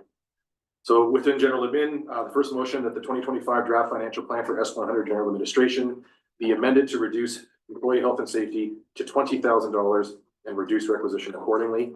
The main staff comment on this one was that this would probably be the lowest we could go on this. The majority of our employee health and safety spending in general admin is related to our work alone program. So we've got staff that work alone at transfer stations. We've got staff that are on their own, sometimes cleaning rec centers. We use it for travel. So if someone's going over on their own to Creston, they'll call in right now to the Nelson Fire Department, call in their trip, and then they'll have a check-in on the other end. It's always lovely when people don't check in because we have a phone tree that usually ends up calling me at 11 o'clock at night, saying that certain senior managers sitting on the bench over there have not checked in. And then in my pajamas, I drive over to Joe's house and find an RD car sitting in his driveway because he got home late and didn't call in from the cusp. As an anecdotal story. There's way worse stories than that are legit. So the city of Nelson has determined that they're no longer willing to provide that service, and they do it for quite a reasonable cost. So going external for that, we're gonna have to use an online system, which will cost a minimum, we're thinking of $15,000 to $20,000. So staff could probably work within this budget, but it would definitely be the lowest we could go. So I'm gonna go to the two that submitted this motion. Gordon, I'll start with you. Do you still want to move the motion during that consideration? Yes, please. And do you second Vandenberg as the other one? I do, thank you. Okay, so the motion is on the floor. We've heard the considerations. Questions? Newell, go ahead. So, sorry, I'm gonna ask one. Oh, yeah, 100. We're on S100. Yeah, no, I had the wrong page from the previous thing that I got here, so if I could just kind of second. Yeah, and sorry, I should have mentioned that as we go through these, please pull up your budget sheet so that if you want to reference the line or the number, it's right in front of you. So we're on S100 right now. Right, and could I clarify that is line 51050 and Yes. right? And I see that the amount is 37,700, so removing 17,000. Yeah. That's what I recall, yeah. Okay, so I'm speaking to the motion. You're speaking to the motion, go Yes, ahead. so I'll speak in opposition to any reduction in the health and safety, employee health and safety budget. On principle, I'm sure staff have really looked at this very carefully and do not pad the super important my 10 years of being on this board, improving health and safety, ensuring employee health and safety, and hiring health and safety officers in fire everywhere. So I'll speak in opposition to that. But if staff had come and said, yeah, we can get by with 30, maybe, seeing that that's the bare minimum, I'm speaking in opposition to that. Thank you. Vandenberg, I'm on the list. Right, thank you. So the analysis that I did with any of these is, the only information I have is 3 years. So I just simply did a 3-year average. A 3-year average in this case is $5,300. That's what the 3-year average has been. And so that's a logic in my mind of the motion. Thank you. We'll just note the 3-year average doesn't include that we've had a change to the provider, which is the consideration this year. Correct. Yeah. Graham, Which go I'm ahead. not aware of. Thank you. So I am a core internal safety auditor through the BC Construction Society. And 90% of employee health and safety is documentation from my experience in business. I'm speaking in support of this motion and because Stuart said that they could work with it. Thank you. Thank you. Hannah Graff, go ahead. Yeah, I'm also going to speak opposed, having worked in a system where you had the working alone check-in and knowing the importance of that when someone actually goes off the road while traveling for work. I would rather that we err on having a little bit extra in the budget to make sure it's covered than exceeding the budget because it's not. Thank you. Thank you, Director Hannah Graff. I will speak. There's no one else on the list right now. I know Marblehead transfer station is one of the most commonly needing that check-in because it is 40 kilometers north of Castle with no cell service, and we have had to call the RCMP out to that site. So sometimes we need to recall that some of our sites are extremely remote and have zero other backup for them. So I know with the situations in Marblehead, the backup call-in is very important. I think if we weren't switching over, the 3-year average is a really nice approach. But given the switchover and needing to get in a new system, I will be opposed to this to make sure that we're not risking staff at this time. Pop off then DeBoon. Sorry, I thought we were done. I would have waited. Pop off, go ahead. Yeah, thank you, Chair. Speaking to the motion, my concern is employee health and safety. I have been on my former Health and Safety Commission in my work life, and it is very important. So if we reduce it by $20,000 and we have to exceed it, what options do we have if something does happen? Because when you travel to our facilities specifically in Area H, you're going all the way down to Edgewood, and the road conditions are not that great in the winter time. So do we have a backup if we reduce it by $20,000 and then we exceed it? For the chair, like any other item, we'd have to find a small amount elsewhere in the budget or come to the board for a financial plan amendment. You heard the answer? Okay. That was really quick. I prefer if you slow down, Stuart, on that one. I didn't fully understand you. Through the chair, we'd either have to find a small amount elsewhere in the S100 budget or come to the board for a financial plan amendment. Okay, thank you. DeBoon, then David off. And remember, we got a lot of these, so. Okay, yeah, through the chair then, I think you answered one of my questions. And I would then recommend perhaps that we reduce it by $10,000 rather than 17.7 is my suggested amendment. But the other thing I would just like to ask, because it's employee health and safety, no matter what the budget is, we had some sort of crisis that was very expensive. We would still meet those expenses, but then have to do a financial plan amendment. So my concern is that we're not endangering employees by this, and that's, to me, that's the bottom line. So are you moving an amendment to change it to, Reduce it by 10,000 rather than 10,000. 17,700. is there a second on that amendment? Thank you. The amendment's on the floor for 10,000. Okay, we'll stick to the speakers list. David, off you're next. Yes, my questions were Director Popoff and Director DeBoon asked the questions I was going to ask on health and safety. I mean, if we need to spend money, we'll spend it, and I support the reduction. I support the amendment. Thank you, Chair. Thank you. On the amendment.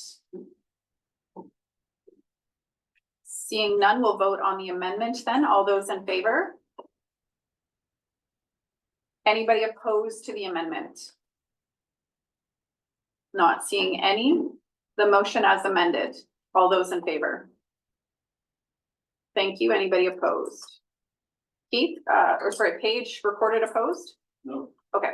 Sure. Yes. So through the chair, that was a little bit clunky because I read the motion and nobody moved it. So you're amending a motion that wasn't on the floor. So might I suggest that in the.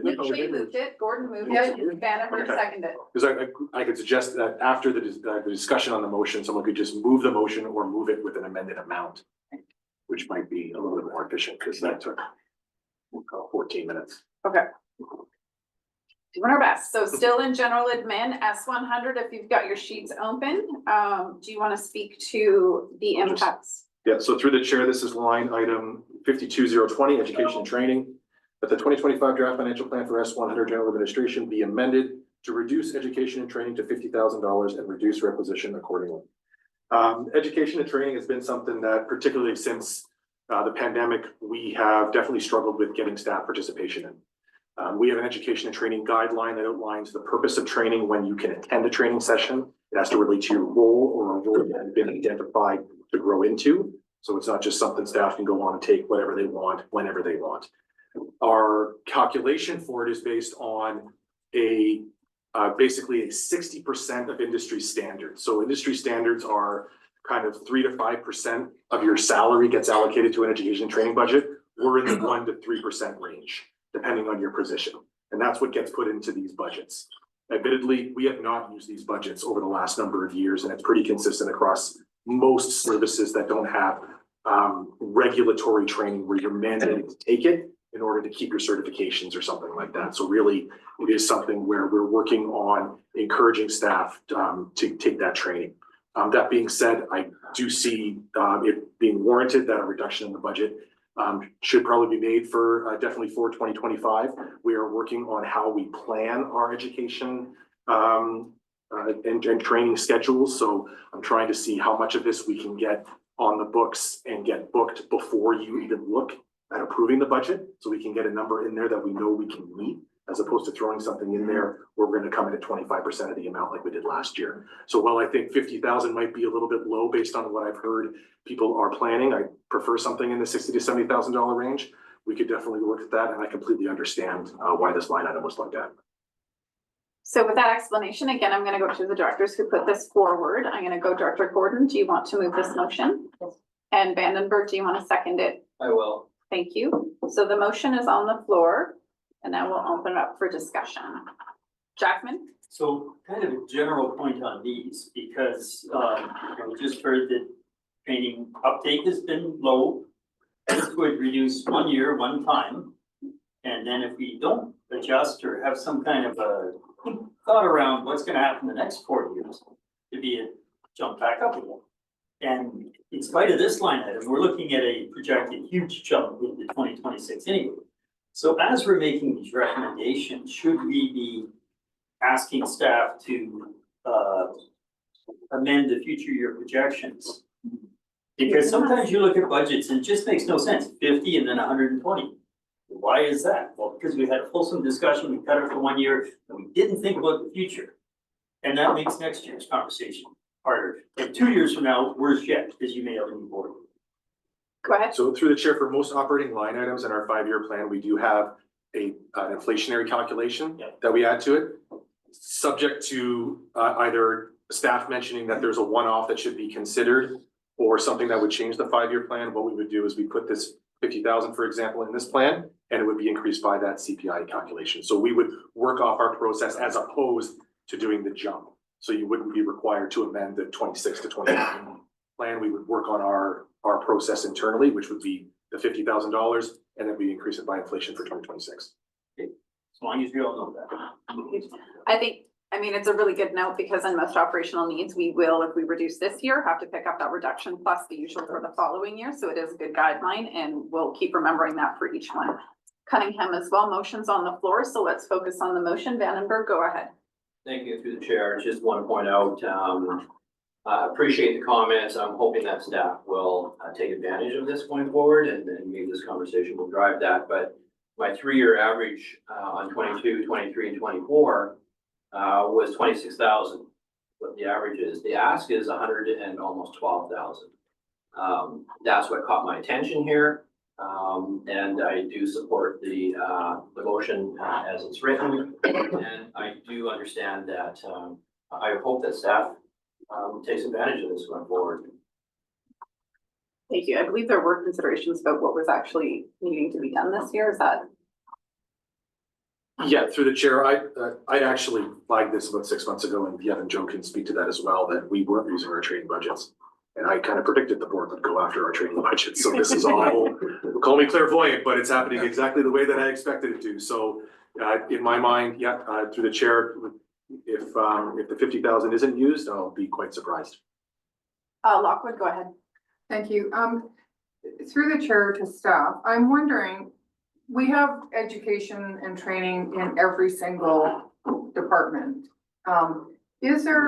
Are we as a regional district allowed to make, I'll call it a reserve of education and training, that if we don't use it in whatever department, that it goes into that, and instead of it having to go towards, because maybe 1 year we have more training in recreation, maybe 1 year we have more training in administration or whatever, are we able to pull out of doing one reserve for education?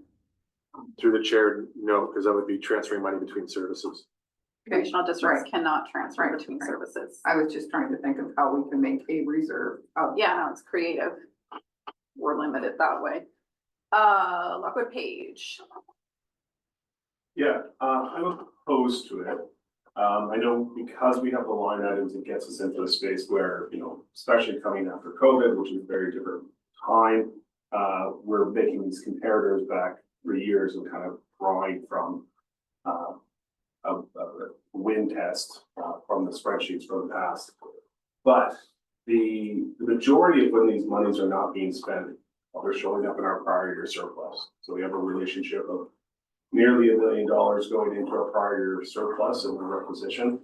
And the unintended consequence that I see is when we have our staff, when we have our allocation, when we're looking to ensure that there's cross-pollination and cross-training between staff so that multiple roles can be served correctly, that staff operationally have the wiggle room to ensure that our workforce is most effective and most able to accomplish things. Inducing additional amendments to the financial plan for 10,000 here or 10,000 there. I'm more concerned about what general admin, rural admin, resource recovery services, community services are doing in terms of what they're trying to deliver than I am about should the relationship between the number of staff and FTEs be this many percent for health and safety or that many percent for training. The money at the end of the day will end up in our prior year surplus. And if that relationship between requisition and surplus on an ongoing basis is out of whack, I would like to see us focus that in for future years, because it's certainly not money that's getting flitted away. I just don't want to end up in a situation where in the search for where we can shave a little bit of the fat here and there, that we're then inducing, much like we have with the numerous number of meetings we're scheduling for different opportunities to talk about different pockets, that we're not inducing a bunch of administrative work to add the fat back in where we need to. And I think if we need to talk about general admin or rural admin or what the work plan looks like or what that relationship between staff and work is, there's an element here of set the direction, invest in our staff, make sure there's cross training so we have succession management going on. and make sure that our service levels are aligned with what our taxation can support. So I'm opposed to this approach on these ones. Okay, thanks. So can we be a little more concise in our conversation? We have another 20 of these to get through, and more speakers the more we speak. Can you add Newell for the first time, Jackman for the second? If he's lucky, Cunningham, go ahead. Well, thank you. Yes, and I think we should, when we look at these things, we have to be very, very careful. We've already spoken about the fact that if we use reserves this year, that means that next year's budget, assuming we have the same kinds of things, will be short. And we will be short by the amount that we boosted the reserve this year, as well as the normal amount to come back to average. And then further, since I'm not running next year, I will say this, and I think you're all well aware of it. It's funny how always we seem to be stuck in the thing where the year before the election, this one, we're chopping everything down to the minimum. And then next year, when it comes to how your reputation is going into the election, we'll have to boost it if we just decide to use all the reserves right now. I think I really like, personally, an approach that doesn't look at 1 year versus 2 years. We do have 5-year plans. We should be thinking about doing things for 5 years rather than just 1 year. And when it comes to this year's thing, we shouldn't have to be nickel and diming it to get down to where we are. We should already be doing a smooth flow. That said, I should point out that COVID threw a big mess into everything. We've got reserves. We shouldn't have had reserves and things like that. And we are almost like starting over with a new regional district. I can understand the difficulty, but I still think we need to think in the long term. Thank you. Thank you. I've got Popoff, Davidoff, Newell, Jackman. Yeah, thank you, Chair. I think most of everything has been said. I just wanted to clarify, and I think it was mentioned before that we can't go across services. So this training is only for general admin staff? Correct. Yes. Okay, so further on that is when you look at it, we only spent around $25,000 last year. Now we're doubling it for this year. And I would support a reduction on this, but also take in consideration what our general admin staff does and how they respond to our constituents has a reflection on the directors. So I would support, having fully trained staff. Thank you. Thank you. Davidoff. Yeah, thank you, Chair. I work in another sector, and professional development is really, really important. But what we found is because of where we live, you can register for a $200 conference, but incur a $1,500 bill getting there, staying there, coming back, getting, flight cancellations. And are we looking, I'm asking, I guess, through the chair to the CAO at more utilization of online conferences and training, because it is very efficient. And the key thing is that you're not incurring those huge travel and accommodation and other costs as a result of flight cancellations and stuff like that. So is that what we're looking at in terms of how we're looking at professional development for our staff? Through the chair, yes, absolutely. Thank you. Newell. I don't think 50 is the right number. Support a reduction. I don't want to spend the whole day adding 10, no disrespect, Arnie, here or there. It could be a long day, but the RD does not overtrain. I know this for a fact.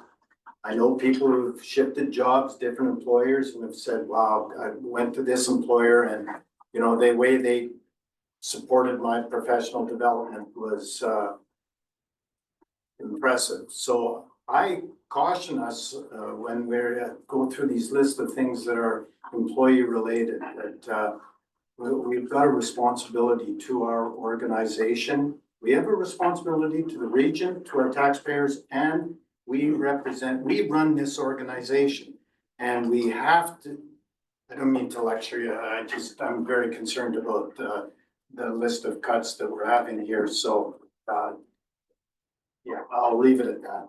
Okay. Jackman, go ahead. Appreciate, because I'd have brought this up in the next one regardless. So 2 general points. I agree, cross-training matrix management is extremely important. I would think that the individual departments should be identifying their vulnerabilities where they would like in their training budget some additional capacity to say reaching to fire services, land development, whatever, to say those people, if they knew a bit about this, would be our backup. And that would be a functional line management decision to reach across to the matrix. And it doesn't have to be in general admin, because they can cover everything. The second point is prior year surplus is not understood. Some people think that's slack money. You can't view it as money not needed for a particular year. More often than not, it's money obligations not met in 1 year. Either we received a grant for multi-year process or project, or we had slippage in our schedule, we didn't get it done in 2024, so a third of the money bleeds to the next. And I've asked time and again, sitting here, I see, split those so we can have a better understanding of how much unused money is rambling around in our budget versus how many obligations were not met as a separate line. Graham? Already, okay, so thank you, so through the chair, like, am I the only one at this table that is realizing what's happening south of the border? And the impact that it's gonna have on the taxpayers and the people that are allowed to lose their jobs?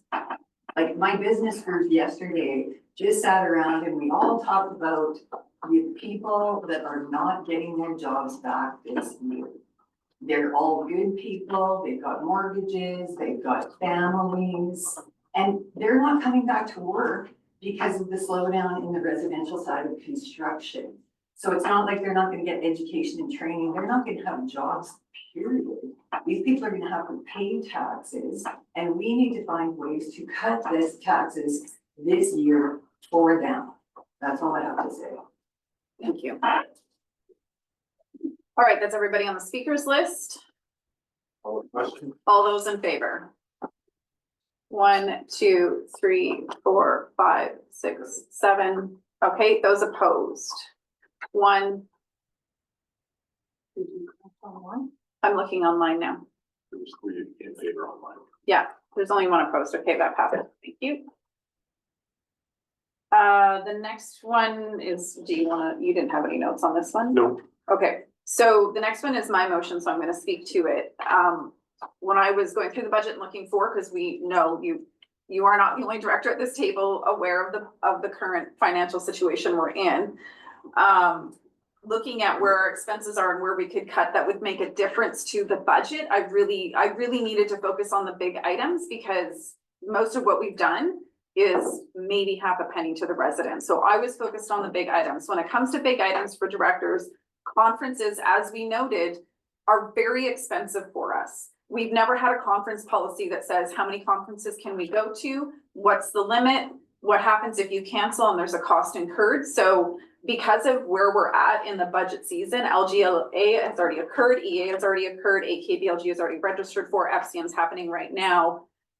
You'll see motions further down that address those that we could cut based on registrations, but I could not move a motion to cut the budget without incurring costs on cancellation fees. So the motion I created was in conjunction with Mike and the executive to put a policy in place that sets limits on our conference attendance.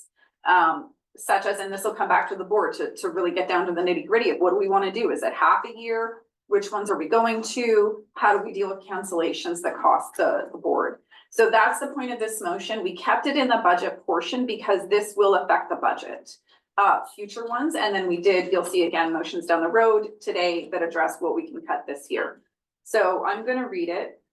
That staff be directed to prepare a draft director attendance at conferences policy for board consideration, which includes the following elements: limiting overall number of directors who are funded by the RDCK to attend, establishing a fair and equitable process for selecting directors to attend, and establishing criteria and requirements for directors to reimburse the RDCK for non-refundable expenses incurred when a cancellation occurs without an emergency reason.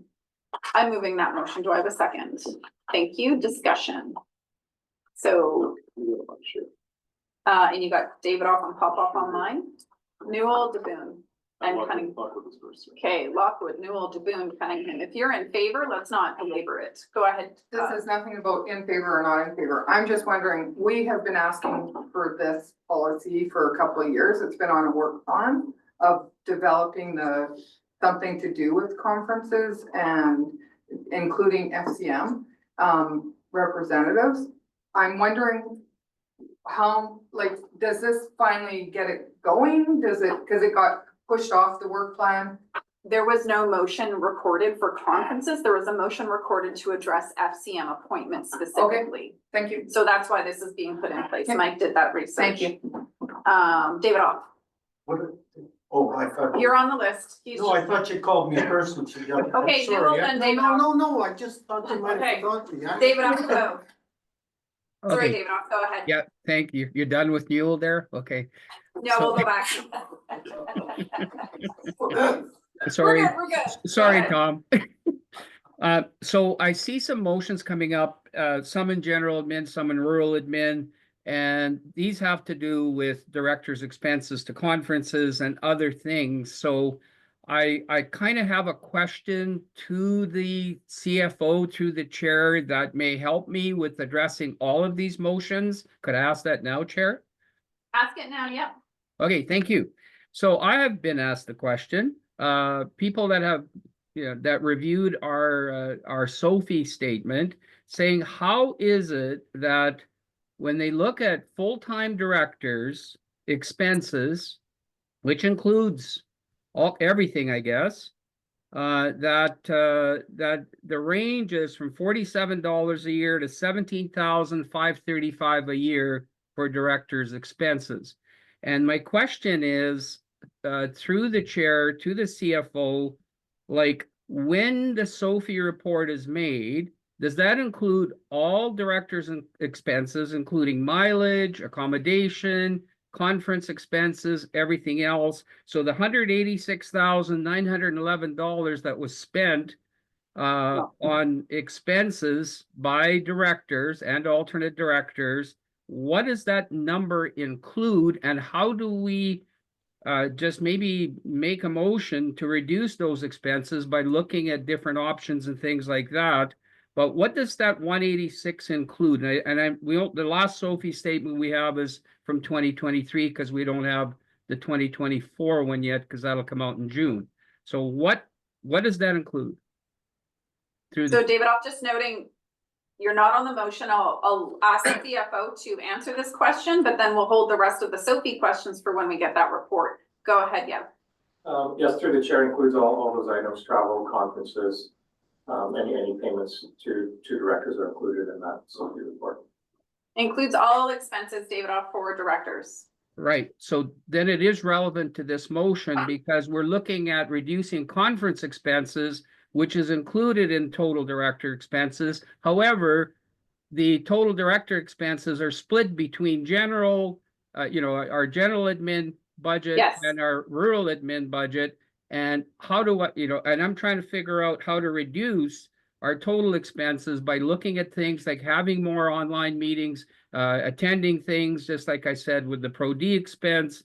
And it is an anomaly that the full-time director's expenses, $47 for the whole year, and someone else at $17,535. And the questions that I've received is, how can that be? So I guess when we're looking at reducing expenses, I mean, could we do a global motion saying that we're asking staff to review our total expenses and how we could reduce our total? So Director David Opp, I'm going to interrupt you because we already did, by all means, we can do a global motion. We currently have a motion on the floor. Staff have already included motions in the addenda that identify where can we cut today.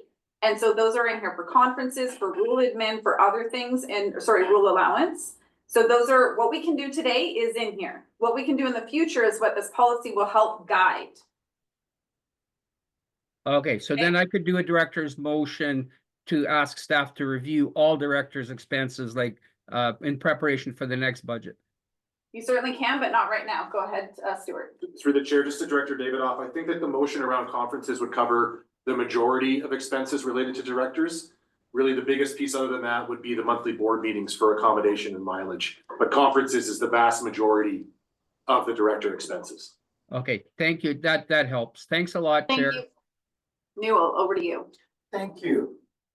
Could I get an understanding of what's in generally included in the full education and training proposed $169,000 budget in the draft?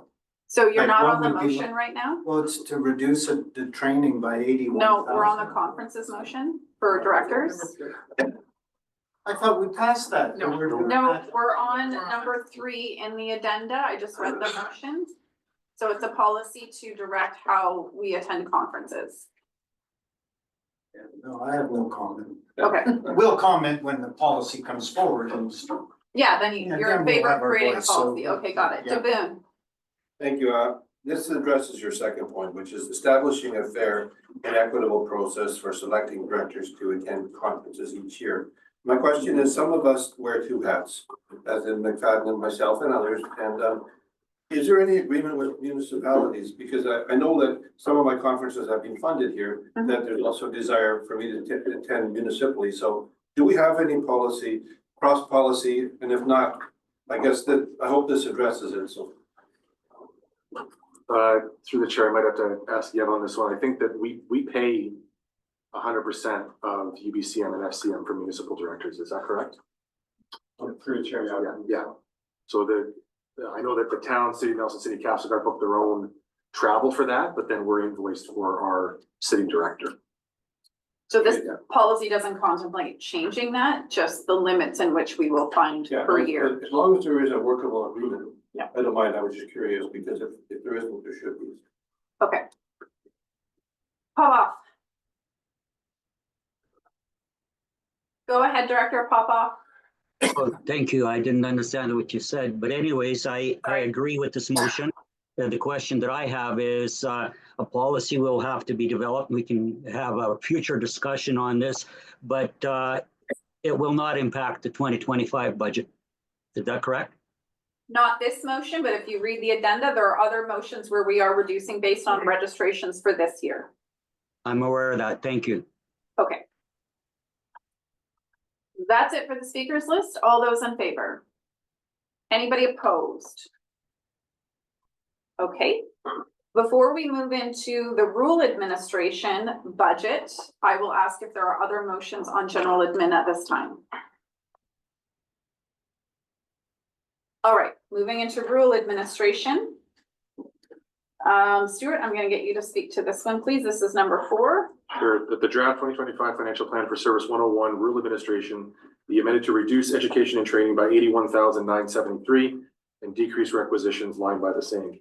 So this line item is currently at 169,473. The vast majority of that, 141,500, is related to UBCM grant funded fire training. So to the extent that we reduced anything below the 141, we're now in a situation where we're probably returning grant funds to UBCM and not completing that training program. So this is not actual taxation, this is grant funding that's come in. 141 of the 169 is grant funding. So there's about $28,000 in training that's related to bylaw and regional fire services that's in this budget. So if we go forward with this, we're returning grant funding, we're not reducing requisition. Vandenberg, over to you. Great, thank you. This information that Stuart just provided did come to me after crafted this motion. I would like to withdraw this motion. Okay, so we'll just not move it. Explanation. Thank you. All right, next one is, this is where we have been able to reduce based on registrations. Do you want to say anything to this one, Stuart? Through the chair, no. So this is where we did, I did ask staff to do the numbers on this, and they actually suggested it, because I originally had a motion that said just take half of it, but again, we would have cancellation fees. So I'll move the motion that the 2025 to 2029 draft financial plan for S101 Rural Administration be amended to reduce director conference expenses by $4,000 to account for some directors not attending AKBLG and reduce requisition accordingly. Second. Thank you. Discussion. All those in favor? Opposed? Sorry. Oh, sorry, Hannah Graff. I'm sorry. Go ahead. No, I'm just wondering, I can't quite seem to find where to say this, because it's not about who goes or why. But Okay. I remember my first year here, because of prior plans, I didn't go to FCM or UBCM. And when I brought it up, it was, oh no, we budget for everyone going, even though everyone knew I wasn't going to go to either one of those. And the same is true this year. And I remember Director Cunningham raising the same issue, that he knew, early on that he wouldn't be attending. So why are we budgeting for people who are clearly not going to go? And we know it when we're giving the list of who can attend. So go ahead, Stuart. Stuart's already contemplated how we do this differently. Yeah, through the chair, we actually, over the years, we've kind of come to an average of around half the board going to FCM. So the conference budget doesn't budget for everybody going to FCM because we've realized over the years that that just doesn't occur. With UBCM, we do tend to budget closer to everyone going because at most there's 1 or 2 directors who don't go. For AKBLG, we've taken the opportunity this year based on actual registrations to reduce the budget because we know who's going and who's not. Okay, so then it's probably my misunderstanding that when you list everyone who's eligible to attend, that's not what's budgeted for. It's just. Through the chair, not who's necessarily, no, eligible. Yeah. we do take a look at what actually gets used, yeah.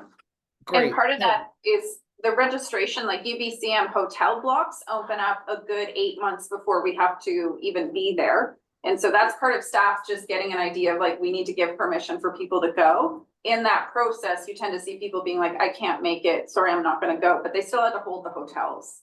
So that's what the policy is gonna help us identify, to be more specific with what we're doing. And then when we budget, we can stick to those specifics.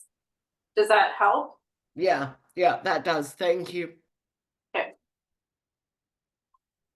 Where are we? Okay, we're on a motion. I lost track there. All those in favor? Opposed? Carried. Yeah, go ahead, Lockwood. So I don't know where this would fit, but we had a discussion last year about 2 representatives for FCM. And can we put that in the FCM motion that's in this agenda? And before we move that motion, we can talk about FCM. is that where, that's what I was asking. Yeah, is it's where on the can we agenda, fit so that? Okay, save your question for that one. thank you.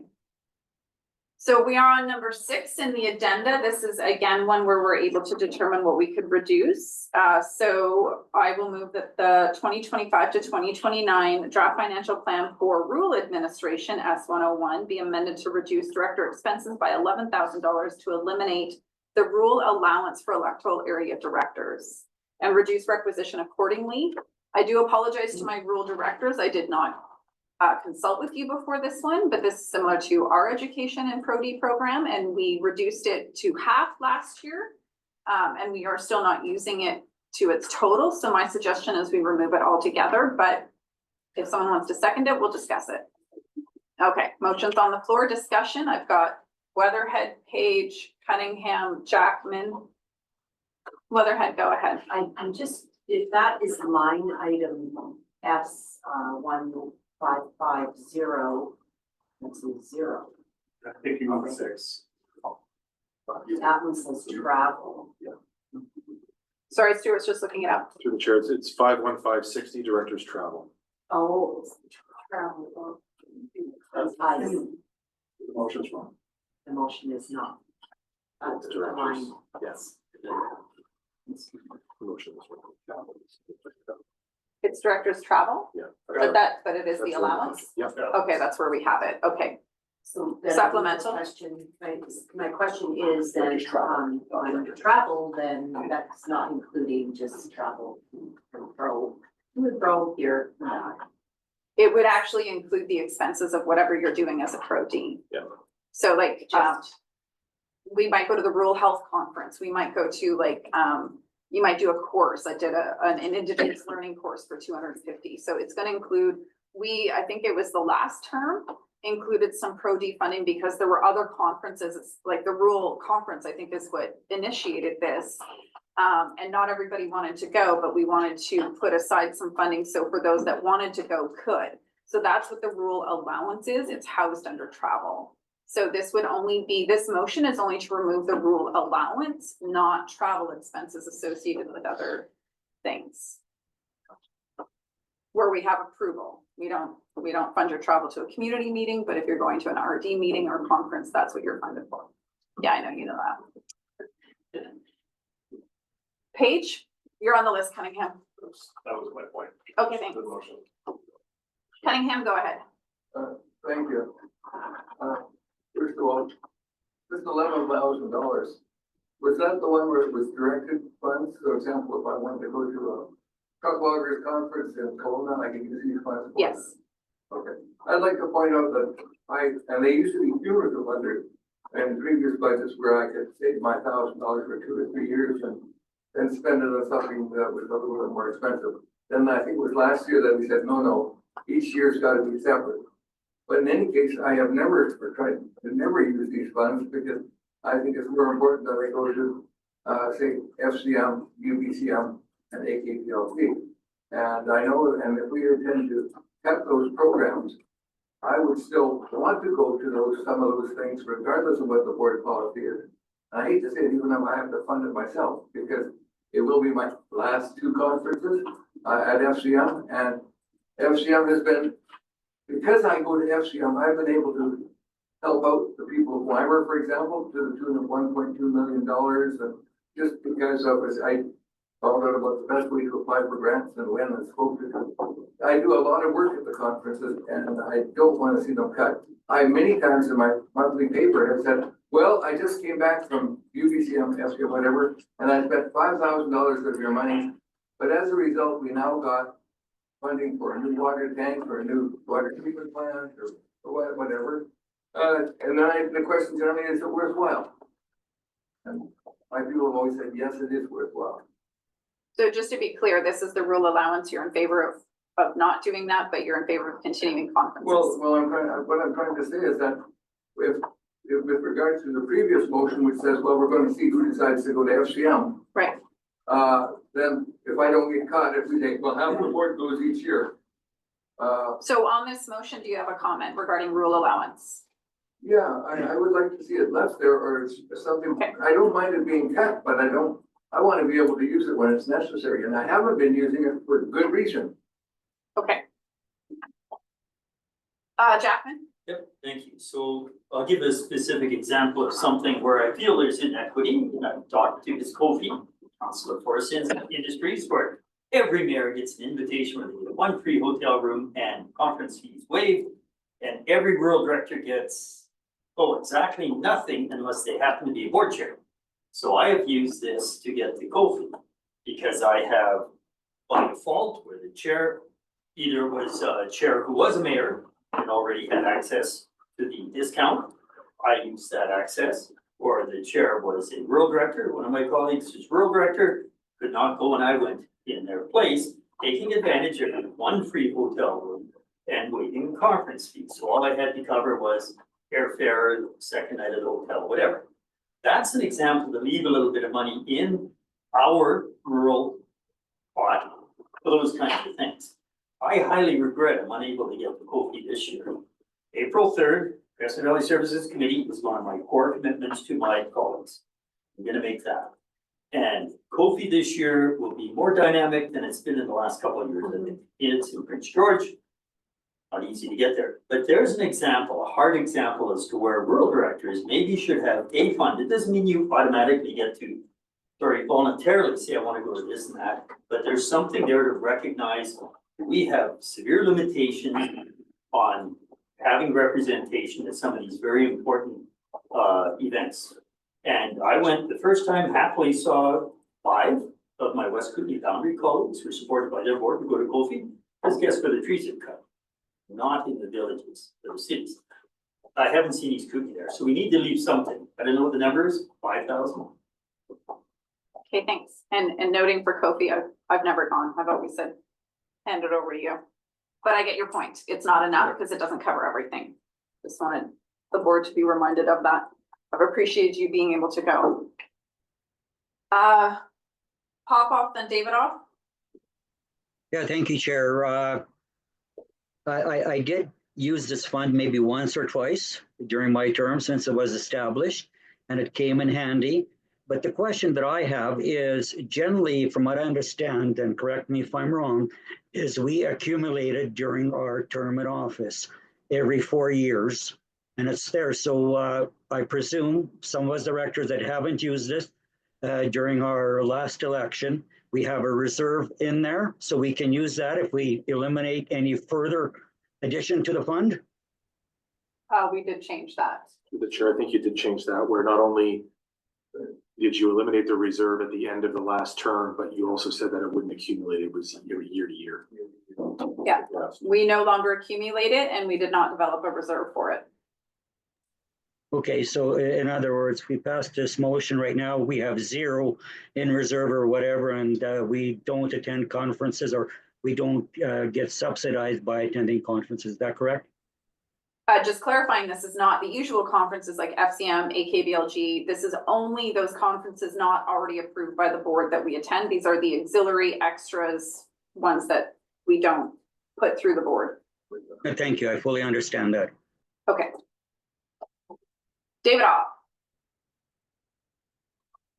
You're muted, David Opp. There you go. Thank you, Chair. And just following up on what Director Popov says, like if we wanted a board member to attend a COFI conference, for example, the board can pass a resolution to basically to support the attendance of a board member at a particular conference with stipend and expenses. Do we still, I guess, question to the CAO, do we still have that ability if we wanted to do that as a board? Through the chair, yeah, we would just have to make sure we identify where that budget's coming from. Okay, thank you. Newell? I'd like to move an amendment, then I'd like to move that be amended to reduce the director's expenses. Travel. It's travel, sorry. It's under Yeah, travel, sorry. Yeah. By reduce, so this isn't giving the total, so this is reducing it by $6,000. Second. Okay, it's been moved and seconded, so that amendment is changing the 11,000 to 6,000. Correct, Newell? The 5. So we're leaving 5 in, right? Okay, yeah. On the amendment, do we need more discussion? All those in favor of the amendment? I'm seeing 1, 2, 3, 4, 5, 6, 7, 8, 9, 10, 11, 12. Those opposed? I'm gonna be opposed to it. But I lose, thank you. Motion passed. Oh, sorry, that's the amendment. All those in favor of the motion as amended? Anybody opposed? I will be, but I don't need to be recorded. Okay. Keep going. GIS, we are on sorry, is there anything else under rule admin that directors are gonna move a motion for? Once we're done this service, we move on.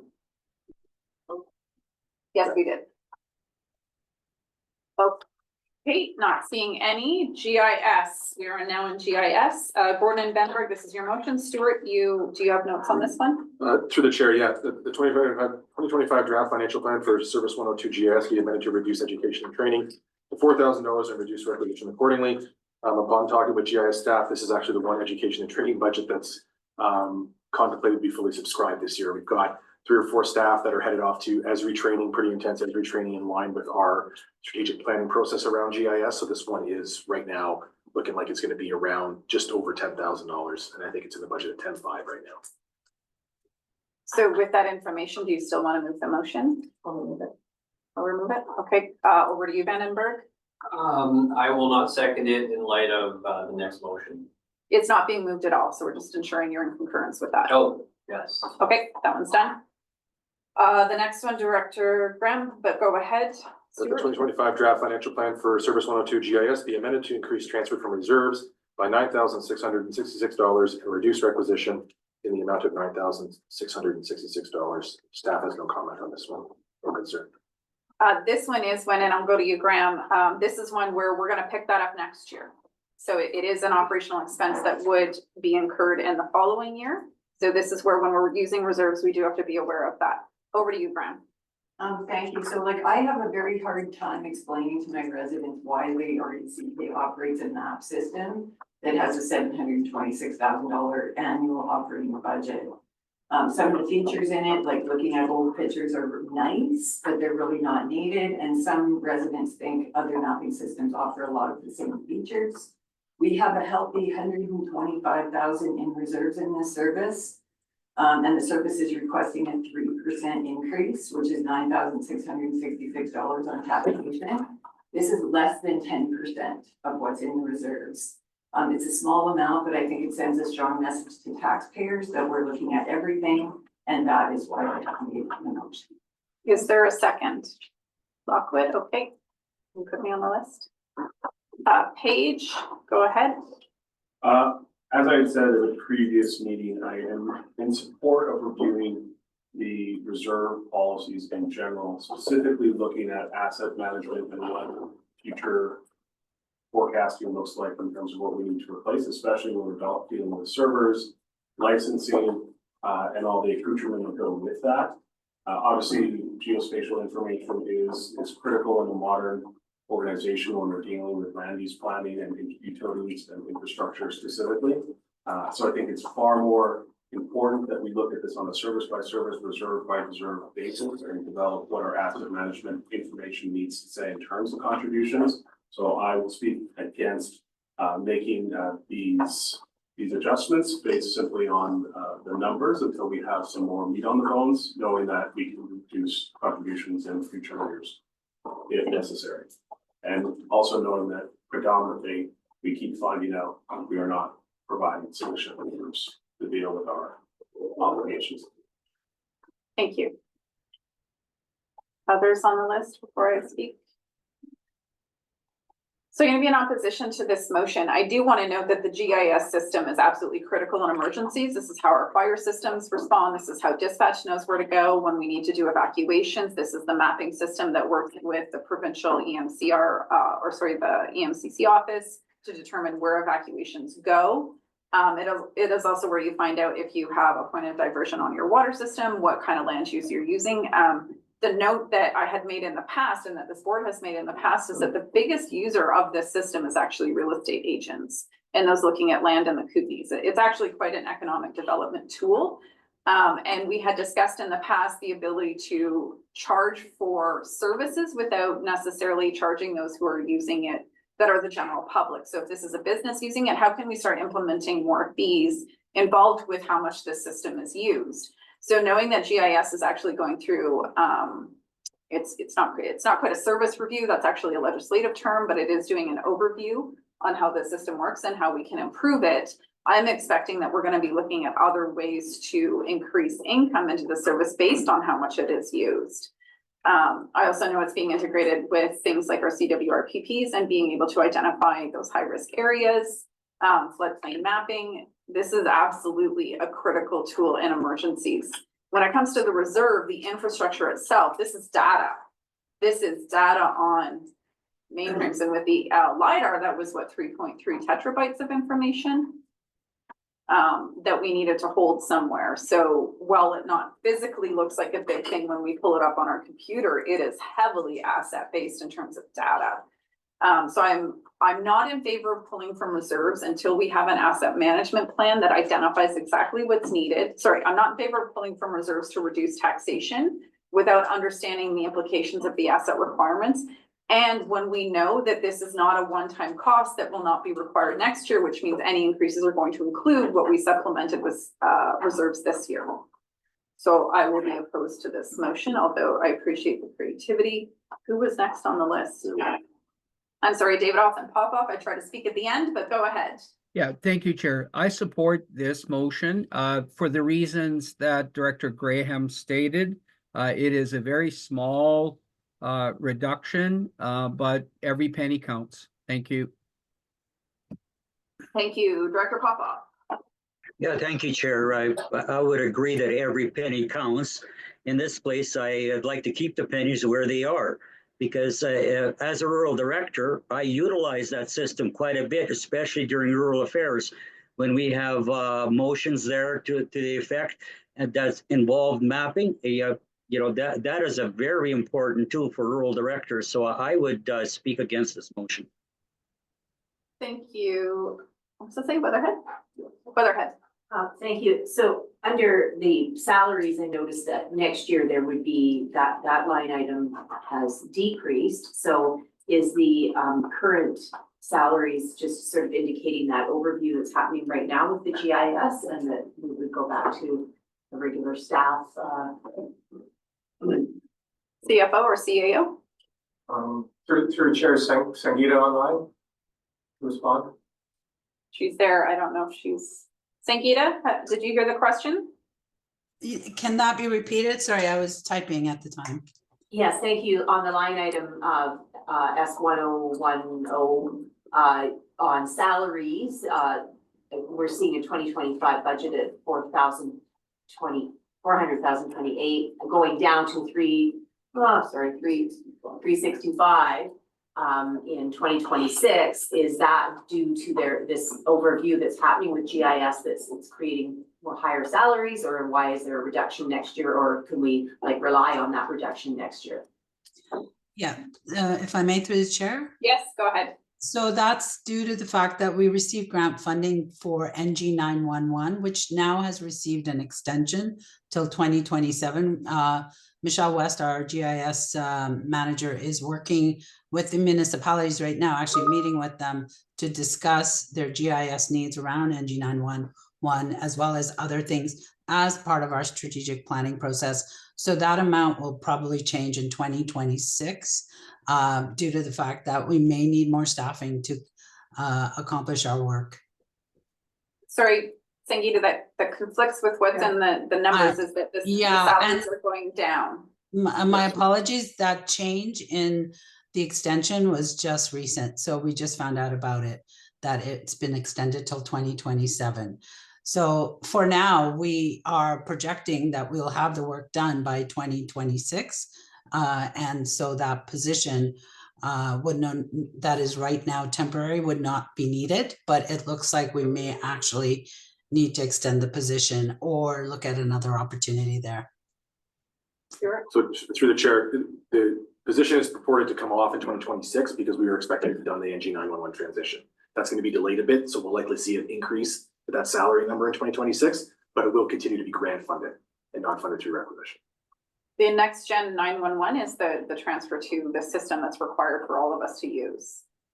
And just noting 911 levies being on cell phones is one I flagged for UBCM and FCM, just side note, because that service saw a drastic reduction in those fees.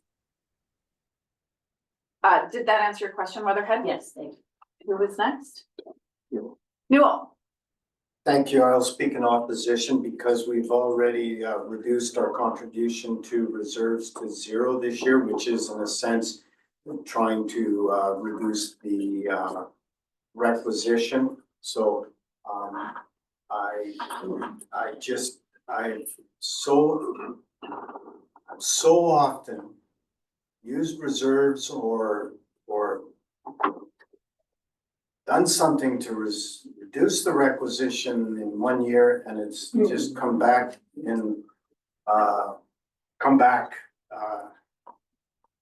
double whammy the next year. So I'm going to say we need to keep on track with what we're doing. So I'm speaking in opposition. Thank you, Paige. Two things, thinking, just for clarity for the board, obviously the city of Nelson is reviewing its own participation in this service in terms of how we run our own service and where there is overlap and whether or not our participation in the service continues. If that's been, if that's not clear, that should be considered for 2026, 2027. So 125,000 in reserves might look healthy until one of your biggest partners is drastically reducing its participation in the service in the future years.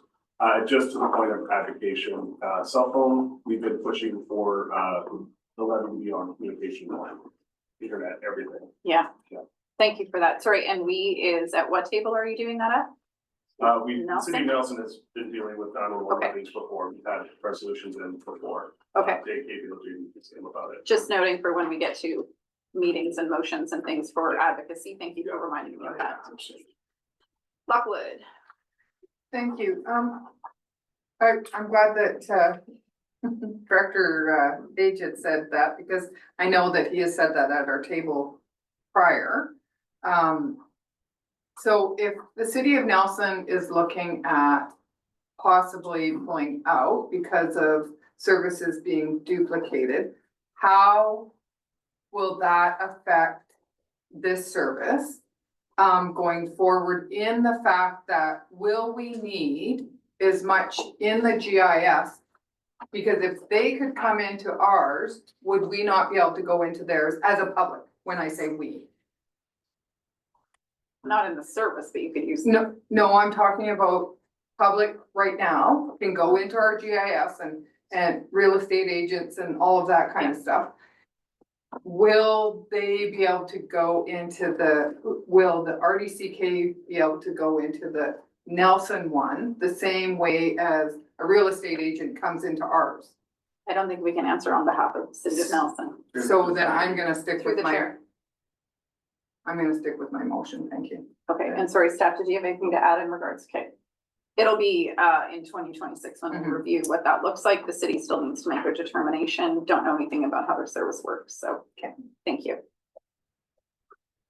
Cunningham, for first time on this motion, go ahead. Thank you. Just to point out, we talk about GIS, within the past year, I don't know if you know or not, the BC government, forestry have asked for all our street addresses in the regional district and to GIS and GPS them. So that in case you're living out in the boonies, for example, and there's a forest fire coming, they can make plans to protect your house, but and you know about these things, as well as areas where there are small locations and things like that. So this is, I think, a case where the provincial government does not have those numbers, okay?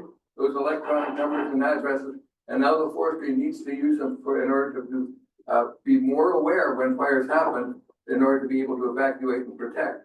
So we're a little off topic here. I think what you're referring to is when we have an evacuation, the GIS mapping is what BC Wildfire Service relies on to evacuate and where they're enacting. Not a general, we want all your information. It's when there's a fire. Okay.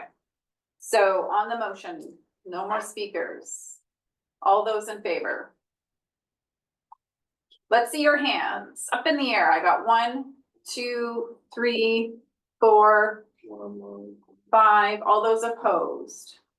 1, 2, 3, motion fails. Thank you very much. All right, we are past public time, so we are going to pause now. When we come back, we'll be at number 9. And to keep it interesting, McLaren Co. is actually going to run the public time today. I have to run it very quick. So over to you, and I'll be back when I can. The gavel is yours. Thank you, Chair. So we're at public time today. Just a quick preamble before we get going here.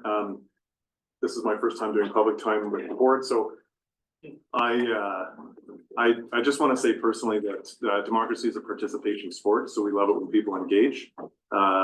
Scrutiny is good and disagreement is good, but I would reserve that to policies, decisions, and ideas. Any personal attacks is where we draw the line. So if things stray into that realm, we'll put a stop to it. But having said that, anybody in the gallery or online have the question, please come forward. Hi, Vita. This is a good spot to speak. Please, yep. Awesome, thanks, everybody. Good morning, my name is Vita. I'm a resident and taxpayer of Area H. Thank you for the opportunity to speak with you this morning. As I understand it, there was a decision, I have a few questions, by the way. It's all in relation to the local conservation fund. As I understand it, there was a decision to continue the parcel tax for the local conservation fund and the understanding that it would be reviewed in the public consultation process in 2025. Can you please clarify how this public engagement process will work and whether it will include a review and feedback on the projects funded to date, as well as an evaluation of outcomes and effectiveness? For example, at the March 5th local conservation committee meeting, several issues were raised, such as overlapping proposals for the bat habitat restoration, funding for conservation projects on private land, invasive species management, barbed wire fence removal, and the need for better accountability. Will the public be able to weigh in on those specific concerns?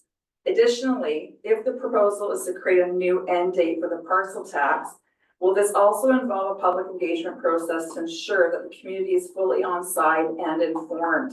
And I'm talking about the areas that have the parcel tax, already, and like area A, D, E, F, and I believe H, well, H, because I know because I'm in it. Anyway, and will the public have a chance to voice its opinion on continuing this taxation into the future? Thank you. Yeah, I could start and then maybe Sangeeta can fill in any gaps. I think that the intention of the public consultation process was to start with areas A, D, and E. They were the original participants in the service. And since then, area H has been added 3 years ago and area F just recently. So I think that that would be the starting point. I definitely think that, frankly, your feedback would be taken into consideration with respect to how you'd like to see that that process roll out. So talking about historical projects, what's been funded, where the money's gone, how the public feels about that, and then, yeah, some indication to elected officials as to how the public sees the value in the service and where they'd like to see it go. And I think that that would be important for the directors that have been in the service for now going on 11 or 12 years, would take to the board and determine how they want to continue things. So I think that what you just said would definitely shape things, but I'm not sure how much of that staff has already considered in terms of how they're going to roll out that process. Okay. Yeah. And what about, so back in 2024, that it was changed, there was a new bylaw, 2959, which removed the original 10-year limitation from the parcel tax bylaw. And that, so is this gonna be reevaluated? Like, the public didn't have any input on that I'm aware of. I didn't see anything. I've been following you guys for a long time for the last couple of years. There was no input on that expiry date to continue. So is this gonna continue on into the future without any public engagement or process?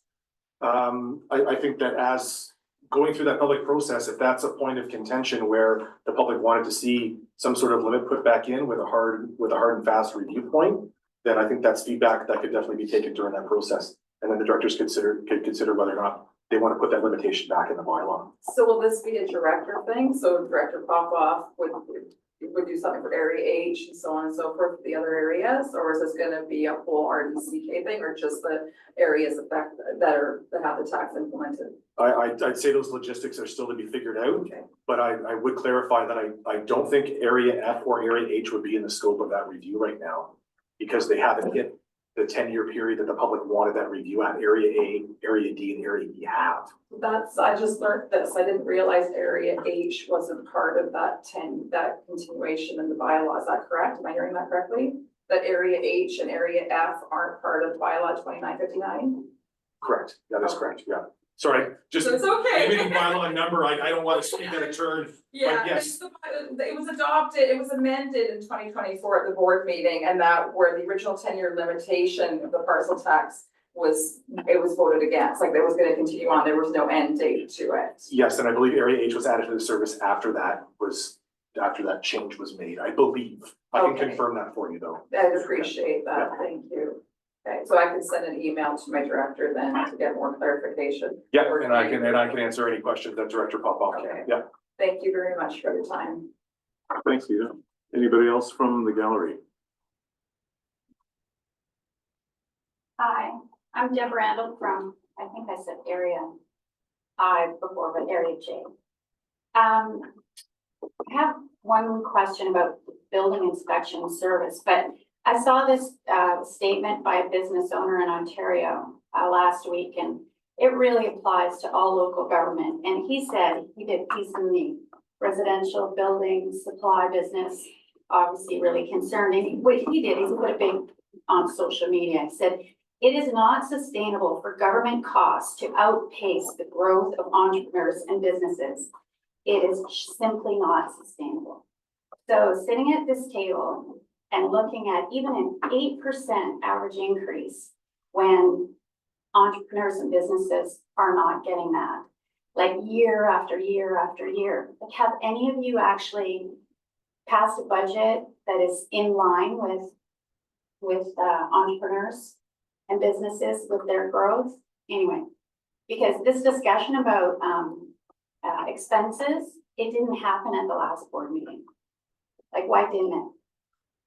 We made a few changes. They were kind of surface. They didn't make much of a difference. Anyway, building inspection. projected revenue for 2025 is 50% higher, actually 42.5, than what was actually made in 2024. Can anyone explain that? It's a risk, it's definitely a risk, but that budget has to be balanced. So if the permit fee budget is lowered, the only way to gain revenue is through tax requisition. Or cutting expenses. How can you justify in this environment, particularly with no indication that there is going to be an uptick in building, a 50% increase in projected revenue? That sounds really irresponsible. And I don't understand it. And with no corresponding, except for these resolutions that are coming up, these proposals to reduce the expenses in that service. I don't know, so next year, when it's more like 500,000 revenue, and you've underestimated revenue by almost half from the 900, what happens then? As I said, it's a risk, and we've cut almost $300,000 from that service as it is with expenses. So that tax increase could have been much higher. Well, Had we and not I been proactive in cutting those see expenses. I know the correlation, I get that. But you talk about kicking a can down the road, like this isn't a can, this is a folder for next year. And if this, well, if that's the answer, that's the answer. I don't understand it. Thanks, Deb. Any questions online? Just checking. Okay, nothing online. Hal, would you like to speak? Yeah, thank you, and greetings, and we all know each other, but for the record, I'm Hal Wright, Area H taxpayer. My question was really similar to what Deb's was, and so I won't read you the full thing here because she's covered it well. But anyway, my concerns are to do with the budget for building inspection service, number S103. Since building inspections and permits are not mandatory for all regional districts and building codes are a provincial responsibility, what are the essential budgetary needs for this RDCK department? And then I see that the revenues for building inspection were significantly down in 2024. And I also looked at that, thought there's about a $500,000 discrepancy there, and I would question that. But given the inefficiency and the ineffectiveness of this bureaucracy and the high number of building projects bypassing the process, is there any real justification for maintaining this service? Would eliminating the building inspection department be a logical starting point for cost-cutting measures? Thanks, Hal. Who wants to take that one? I need board direction to look into that. We did. We had a legal opinion on it.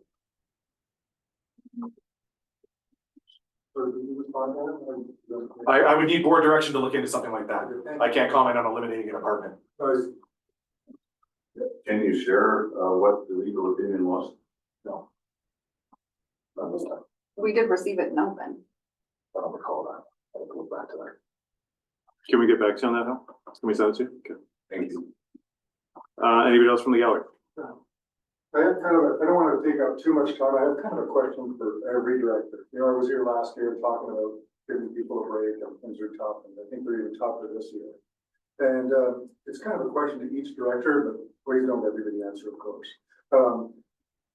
I think it would be great if you looked in the mirror and asked yourself, what 5 things did I do during this budget cycle to actually reduce taxes? And I think if you can't think of 4 or 5 or 3 or even one thing that you've done down that path, then maybe you have an opportunity still before you pass the budget to bring something up. And so I'm kind of asking everybody, my question is, you know, have you thought for yourself, have I done something to lower the budget? Thank you. Okay. Thank you. Sorry, what was your name? Oh, sorry about that. My name is Michael Casper. I'm in Area H. Okay, thanks, Michael. Thank you. I'll just say personally that, I mean, we have 27 motions on the agenda today mostly for reductions in the budget. Staff and directors have been working extremely hard over the past, well, several months, but over the last 2 weeks in particular. To try to find efficiencies, and as Chair Watson said earlier, it's part of the mandate to find efficiency throughout. And I know that, I mean, I'm just speaking personally, I know that people are hurting. Like, I know that even before 2 months ago, things were very difficult for people. And with what we're watching in our neighboring country and that we're on the precipice of a trade war with the most powerful country in the history of our species, I think there's a lot of uncertainty and people are worried. And we appreciate that. And I think that's reflected in the work that people are doing to try to bring things down. But your question's well taken. Thank you. Thank you. Anybody else? This is fun. Let's do more. Online. There's nothing online. Okay, going once, going twice. It's lunchtime. See everybody back at 1.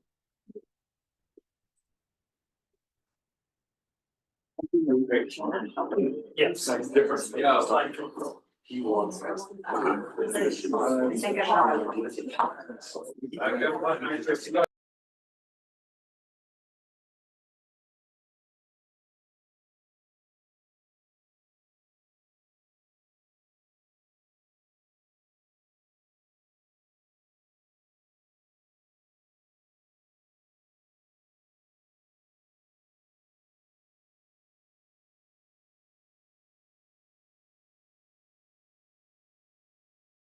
Okay. Thank you. Oh, what's the screen? Okay, so we are back. Let's just check sound quickly. Director Davidoff, can you hear us okay? Yeah, can you hear me, Chair? Yeah, you're good. Thank you. I'm just gonna quickly check participants. I know Anne's checked. So Director Lang, if Director Hewitt shows up as the appointed director, we have to divert to her. So hopefully she doesn't show up. Not that we don't want her here, but it just gets complicated. So if I see her show up, I might pause for a minute. Hannah Graff, you're good. You can hear okay? Thumbs up. Thank you very much. Paisley's Hewitt there. shows up. It's not complicated. It's just awkward. Yes, thank you for that correction. Okay. We have a CFO, not a CAO, but that's okay. We got the CFO. We're good to go. We are at item number 9. This is Director Graham's motion. Stuart, did he have notes on this one? Yeah, there he is. Okay.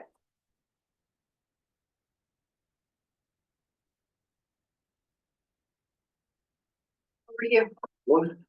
So we're on number 9. Okay, We got that's one of Director Graham. Yeah. The 2025 draft financial plan for S103 building inspection be amended to reduce education and training to $20,000 and reduce requisition accordingly. In speaking with staff, we definitely could defer some training to 2026 and make this work. But it is deferring training that was scheduled, particularly with the new building code. But we could defer to 2026, no problem. So over to you, Director Graham. Thank you. So through the chair, this service is asking for a 26% taxation increase. And I do have a real struggle with this service because we didn't replace the 2 positions and it is likely that we will not hit our user fee projections, as was mentioned by someone from the public. And the reserves have already been depleted. So staff was open to this one, but I had put the question to Stuart before. And Stuart's rationale was that we could do this, that it would be okay with the staff, so that's why I am making the motion. He actually even suggested we could take it further, but I put it off there, so that is my reasoning for this. And that is all I have to say about it. Do you want to move it and second it? I would like to move it. Thank you. Is there a second? Thank you. Just quick note on this service I want to check in with the CFO on is I believe part of the pickup we're doing this year is we used significant reserves last year to reduce operations. Is that correct? And so that's part of the lift we're seeing this year. Through the chair, that is correct. We used $200,000 of reserve last year. Okay, so that's one of those learning lessons that Baden always reminds me of. Jackman, then Cunningham, go ahead. Yeah, so a couple of thoughts. I think it's fine to take money out of the line item where it may not be used to. May not make sense today based on current staff levels as well as opportunity to train later. Taking the money out of the service and taxation needs a little more careful thought. So first question that wasn't answered when the public asked the question was, in terms of revenue projection, I mean, we're showing not a 50%, but 42% increase over actuals of fees. But part of our fee restructuring was that we were putting a heavier emphasis on more appropriate fee collection for the complex buildings. And I looked, I couldn't find it right now on this computer. I don't know if CEO or others would recall. We are charging differently, and where we do have commercial and complex buildings, we'll see an increase of revenue. But I can't recall what we thought that would represent. Is that $50,000 of the total? Is that a third of the total? It's not a third, but where is it? Yeah, through the chair, I don't know where it would be at. We could definitely look into maybe some historical trends to see what the project have been like. There's definitely been some big spikes with respect to some permit fees, particularly the Kolesnikov facility a couple of years ago had a really a big fee added to this service, and we're looking. There is some talk about some buildings this year, whether the permit would come in this year or 2026. I'm not sure, but we could look into some trends to see how it has shaken out in the last couple of years. So if I can follow through, so the message to the public is, it's not business as usual on expectation of revenues, because we made a change in how we charge fees for complex versus more, Part 9 residential. We increased the fees across the board, and we are applying a much more meaningful model to assessing the value of a structure, which I'm very happy to see after some 17 years, as opposed to people declaring, oh, this is only $100,000 rental, and in fact, it's $250,000. So then my last question to give you comfort on this is, what is the compensation or stabilization reserve balance today? Because again, I didn't get around to finding that number through the chair's document. Through the chair, it's sitting at $130,000 at the end of December. So my preference would be to take the 20 out of training and put it into the compensation, because we don't know how this year's gonna go. So just through the chair to Yev, is that both reserves? Oh, sorry, through the chair, two reserves. That's the stabilization reserve, and then there's another 53 in the legal reserve. Okay. And can we just get a refresher on the purpose of the stabilization reserve in this service? Through the chair, it's to cover off when we have periods of reduced revenue. And so one of the key things to understand about the building inspection service is you issue a permit, you get your funds. It can take 2 or 3 years to actually provide the services against that which that revenue was issued for. And so what you don't see here, but on our consolidated financial statements, we're actually removing about $700,000 of revenue from last year for public sector accounting standards on a consolidation purposes. You won't see it here because that's deemed to be revenue for future purposes. So from that perspective, an argument could be made that we should have about $700,000 in reserves, and we're sitting at about 100 million. Hopefully we all caught there was a lot of things in that one. It is a bit complicated. But Cunningham, Davidoff, and Page. Thank you, Chair. My question to the staff is, we have a new building book coming out with a new, what year is it? 24? March 10th, it was implemented. There we go. And does our staff need special training for parts of that, understanding how to implement some of that? And was that possibly the reason for the increased training fund? Or I don't know. Through the chair, it's part of it, but as I mentioned, I think we could defer some of that to 2026 and be okay. Yeah. Thank you. Yeah.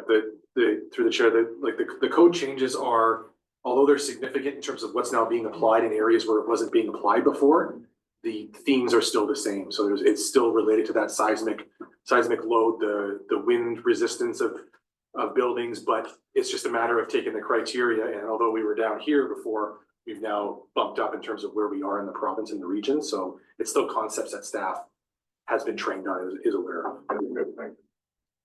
David Off, go ahead. Yeah, given that the CAO has mentioned twice now that this is doable and that training could be deferred to 2026, I support this resolution. Thank you, Chair. Thank you, Paige. I'm not in it, but I have to vote, so I'm gonna say, I hear it's okay, will be okay. I don't hear that it's maybe the best approach. And what I would just offer for consideration is if you're gonna have a fallow year, what a great time to put towards staff getting the skills they need. And one of the things that we do here, one of the places you do add reduced taxation pressure is adding new builds and being more effective and efficient as a building department inspection. Having the training and getting the crossover is one of those places. And if you're gonna be quiet, that's a good time to have with extra funds to make sure people are getting caught up. So when you speed up, you're ready to go. Thank you. That's it for the speakers list. I want to circle back to, I do agree this motion is fine. The bigger picture is what I wanted to address in terms of why are we seeing the budget as it's proposed this year? And that was two reasons. And that is we used significant reserves last year.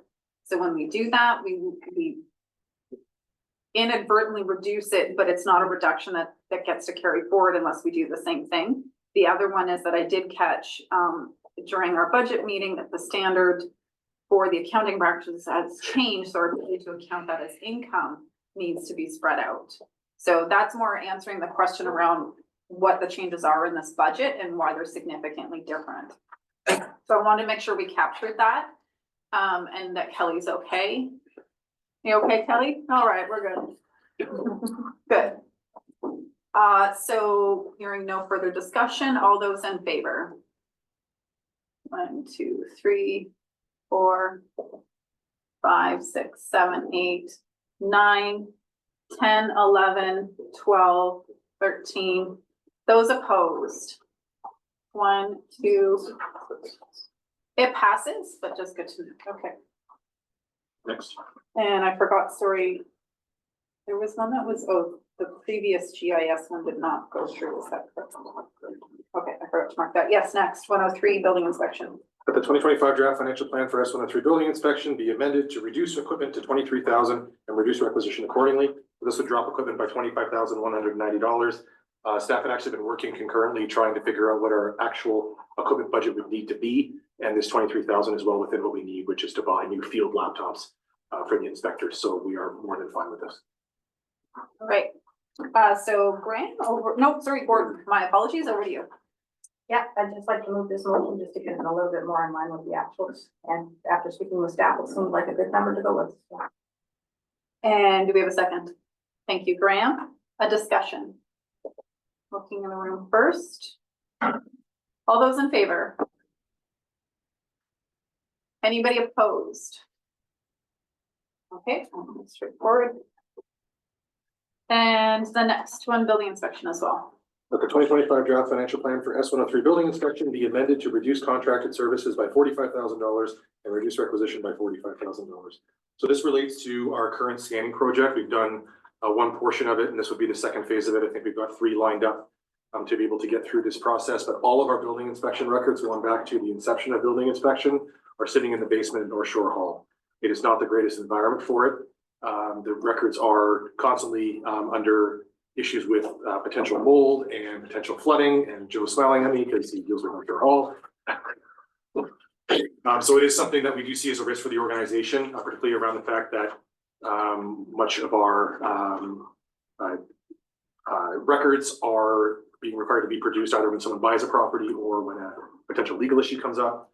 So we do want to have that readily available, and scanning them in would work. So staff does really want to get this done this year. As a slight alternative, which is not ideal, but could be suggested, is that we tax for half of it this year, half of it in 2026, and do the work in 2026. And just before we go to Graham, can I just clarify? I believe this has been a multi-year project, has it not? Yeah, through the chair, we've done one phase of document scanning. We tried to break it up over the last couple of years. If you recall, in 2023, the board approved a portion of a rather large surplus being used to do the first phase of it. Thank you, because I recalled we had started this and I just needed to clarify. So I'm going to go to Graham first because it's her motion. I don't, before the motion goes on the table. Well, the process is to put it on the Okay. table. If you want to vote against it, you can. No, Bram, that's go fine. ahead. Okay, I'm gonna move the motion, and I know this is controversial. I realize that, and perhaps what Stuart is suggesting is that we do half of it would be something, but the world has operated with paper systems for a long time, and I'm old school.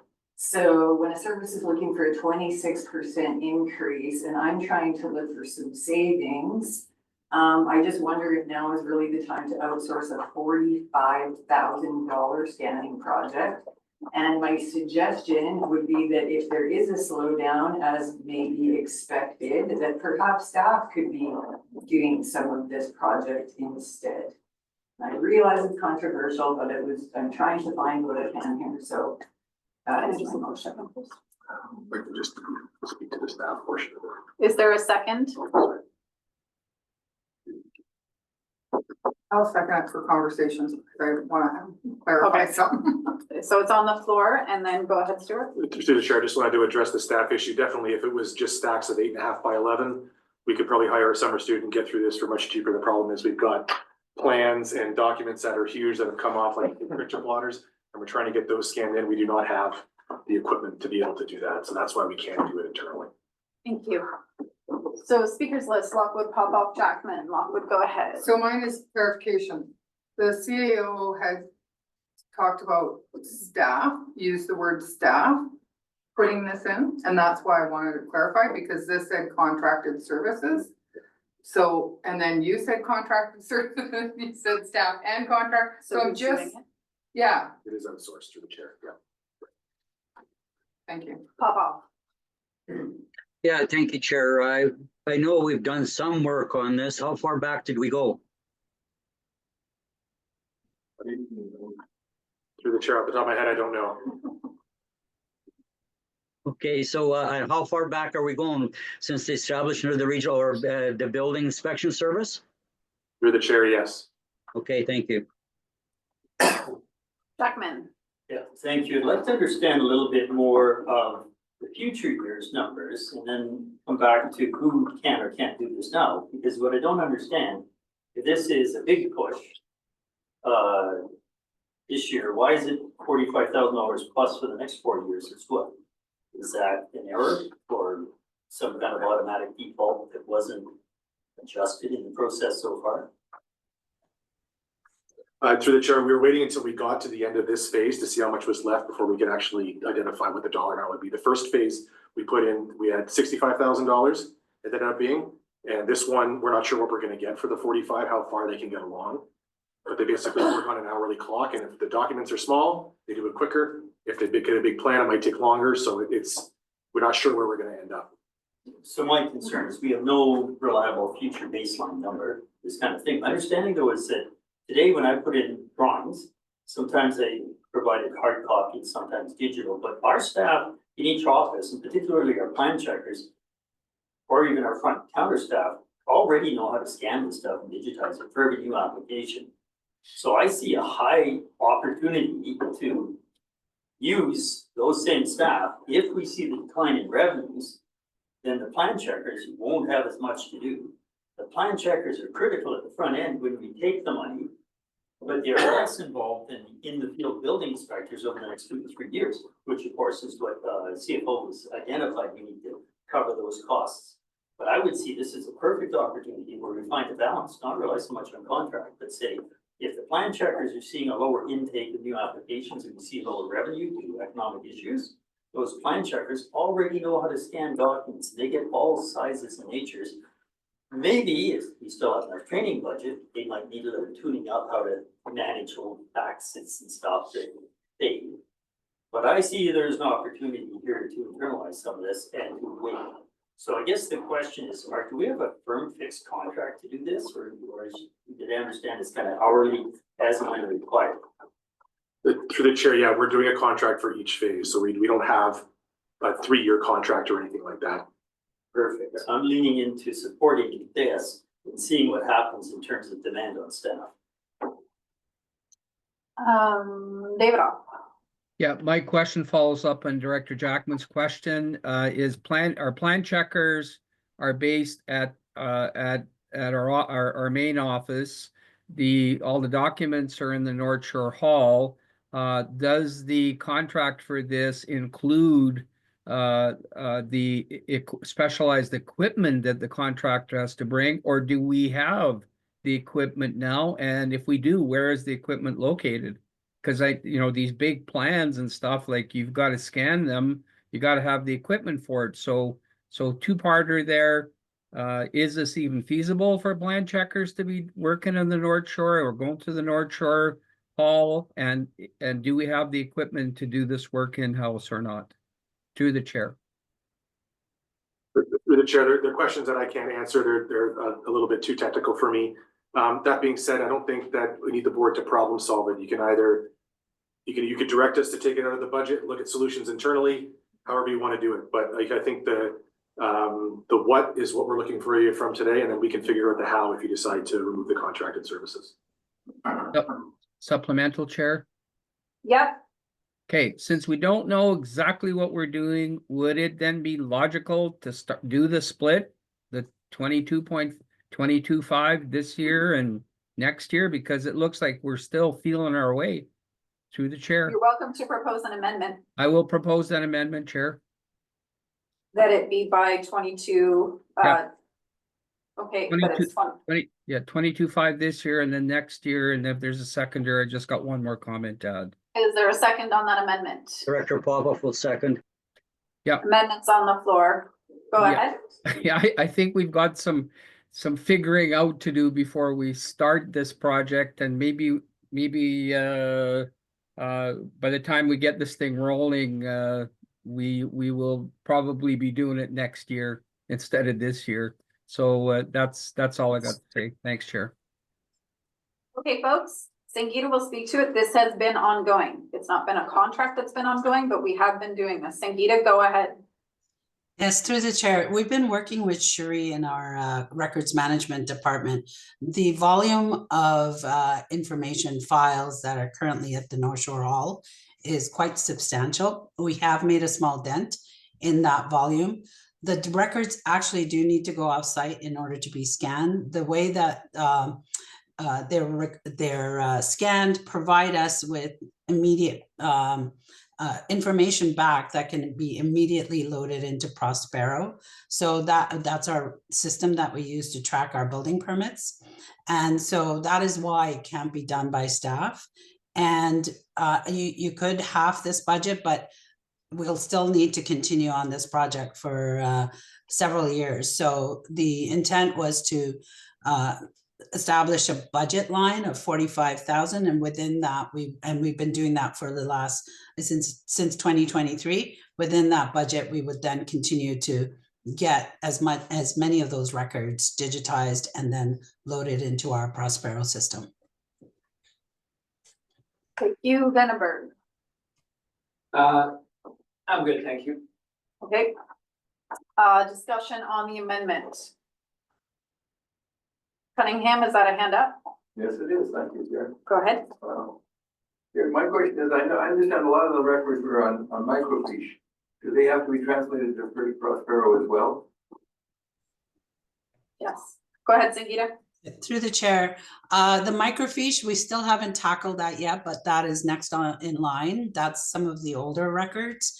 And yes, we're hoping that they'll not only need to be digitized once the record is pulled out of the microfiche and then converted into a format that can be loaded into Prospero, meaning there's several steps with the microfiche, and we're hoping to get to that at some point once we get all the paper out of the way. Page.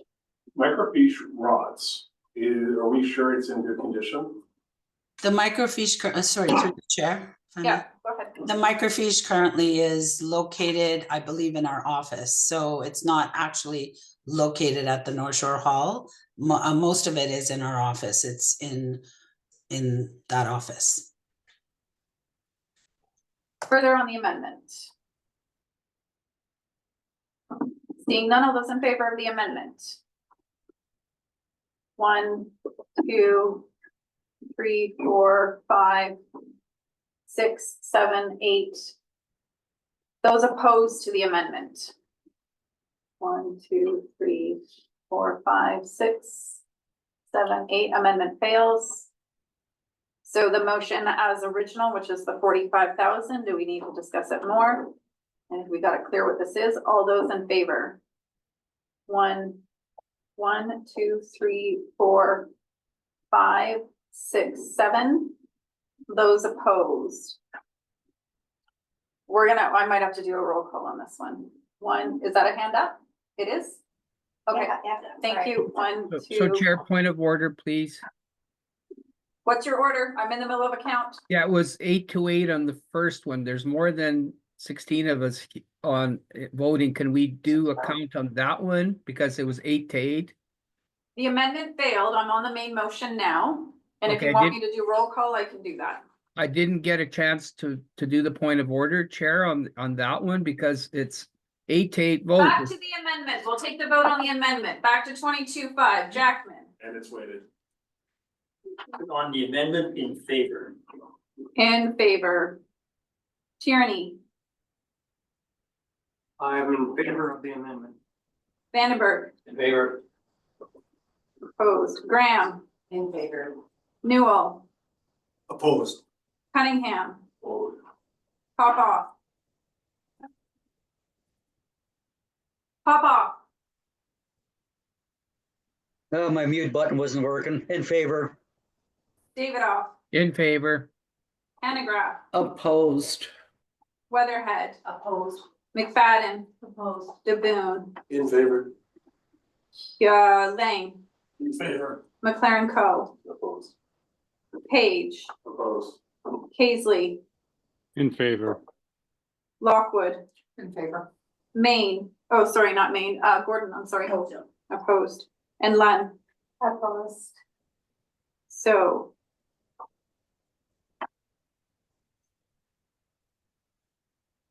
And That's this half and is half. weighted, right? This is It weighted? is weighted.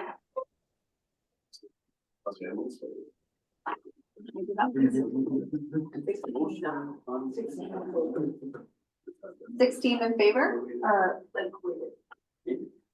So minus 35. In favor or against? DeBoon was in favor. Sure. Does weighted go with the amendment? Yes. It's 16 to 30. So the amendment fails. The amendment failed. 16 out of 35 weighted. Thank you, Chair. Okay, and now I'll do the same for the motion in its original state. Jackman. Now opposed to the vote. Tierney. In favor. Vandenberg. In favor. I'm opposed. Graham. In favor. Newell. Opposed. Cunningham. Opposed. Popoff. Opposed. Davidoff. In favor. Hanegraaff. Opposed. Weatherhead. Opposed. McFadden. Opposed. DeBoon. Opposed. Lang. Opposed. McLaren Co. Opposed. Page. Opposed. Paisley. In favor. Lockwood. In favor. Gordon. In favor. Lunn. Opposed.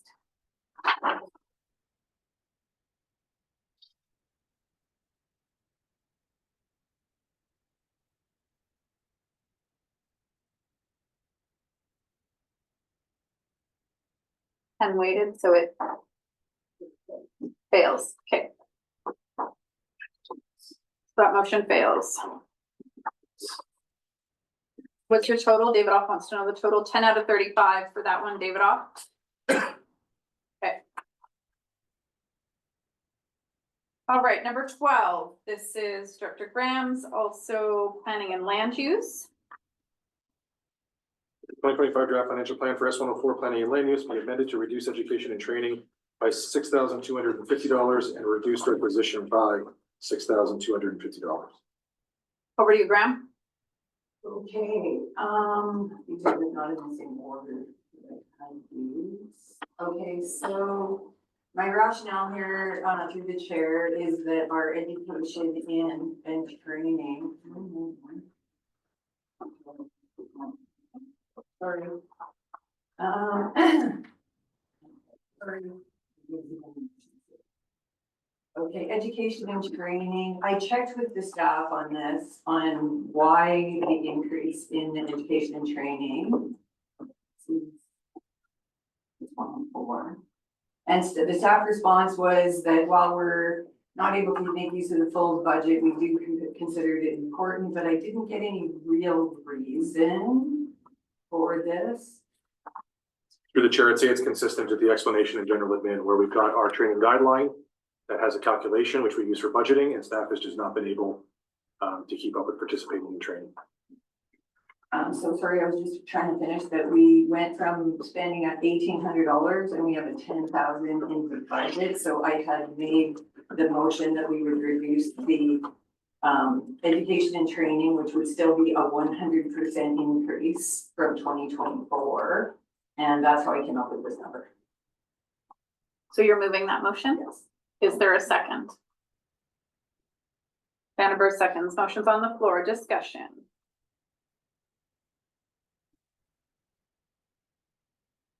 All right, all those in favor? 1, 2,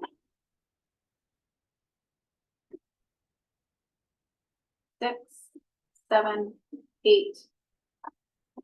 I'm just gonna do this. I'm sorry, it's gonna take a lot longer, but Jackman, In favor. Tierney, In favor. Vandenberg, In favor. myself, in favor. Graham, In favor. Newell, Opposition. Cunningham, Forward. Popoff, In favor. Davidoff, In favor. Pendergraft, Opposed. Weatherhead, In favor. McFadden, In favor. DeBoon, In favor. Lang, In favor. McLaren Co, In favor. Page, Opposed. Paisley, In favor. Lockwood, In favor. Gordon, in favor, Lund. Opposed.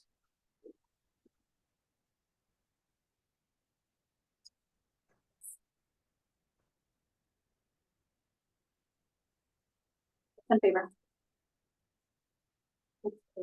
Carried, thank you.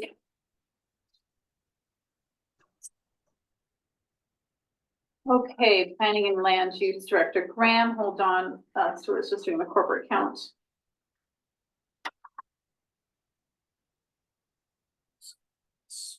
Davidoff, it's gonna take us longer, but I'm including the corporate count so that if you have a number you want, we've got it, okay? Thank you to Stuart, 24 out of 35, that failed, sorry. Is that right? Yep. Okay, that passes, that passes. Okay, planning and land use, 25,000 from reserve. Did you have any comments on that one? Nope.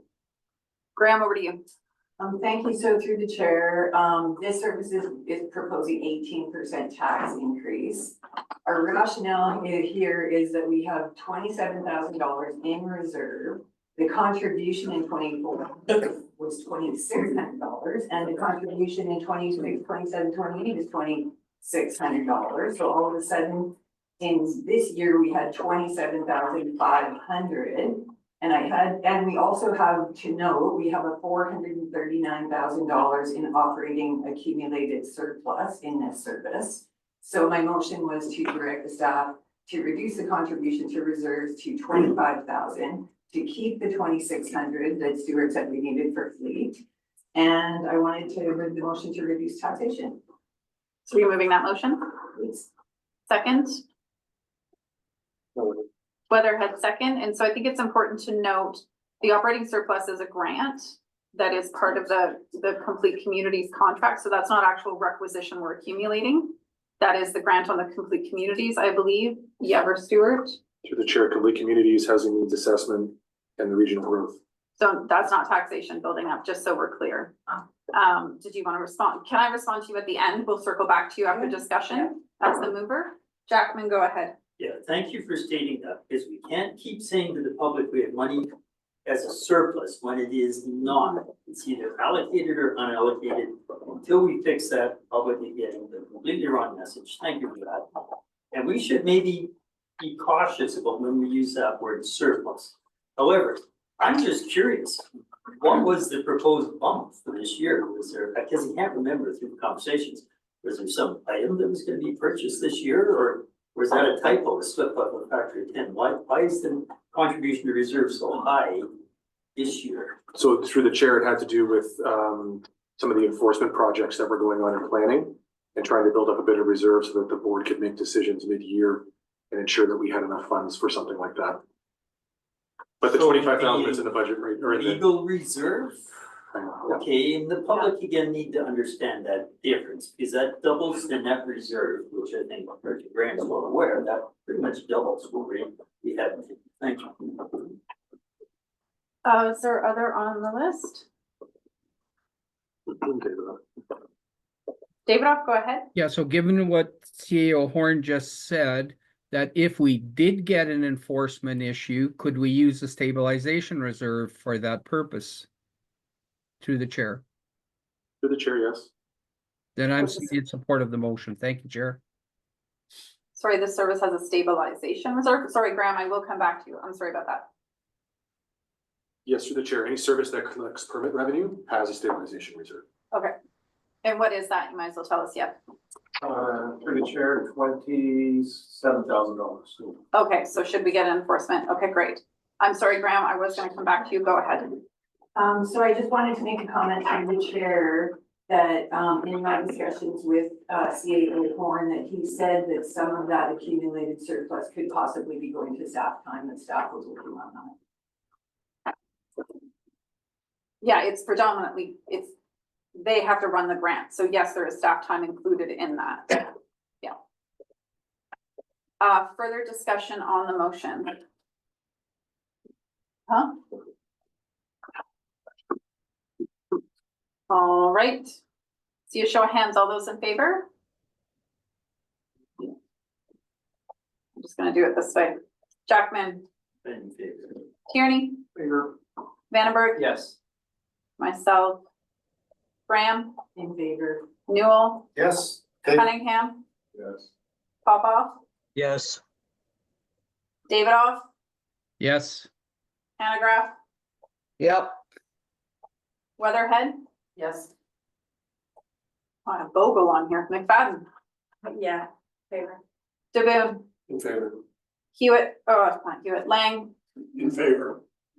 McLaren Co, In favor. Page, In favor. Paisley, In favor. Lockwood, In favor. Gordon, In favor. Lund. In favor. That's hilarious, because when I asked you who was in favor, there was 4 hands that went up. So you either use your hands really clearly, or I'm doing this every time. Everybody's in favor of that one. Thank you. I don't need a count on that one, Chair. Thank you. Okay, good. Thanks for clarifying. All right, community sustainability. I feel like these two, we should just do them. They're not. Anyways, go ahead, Stuart. Through the chair, actually, based on the dollar amounts, I can imagine the debate's gonna be much different for each one. I would suggest maybe these as a block and going from there, because the total's about $3,850. That would be number 14 and number 15. I've got 3 here for sustainability. So 14, 15, and 16. We can move those as a block. And that's a clarity question. 1 second, I just need to see what Ange is saying. Through the chair, sustainability is employee incentives down to 150, education and training down to 1,500, and admin office supplies down to 2,200. McFadden, go ahead. Sorry, just the numbers that you're reading out are different than the numbers in our e-scribe, and so I'm having a hard time keeping up. So what I believe what you're talking about on our e-scribe is 16. Yeah. But you're calling it 13, and so I don't know if anyone else is having that problem. Yeah. I have the printed agenda. I don't use e-scribe. Okay. I know why. Amy. Angela's got an answer. Okay, let Ange answer. Go ahead, Ange. So through the chair, there's multiple number recommendations on e-scribe. You have to look at the number that is in the actual recommendation.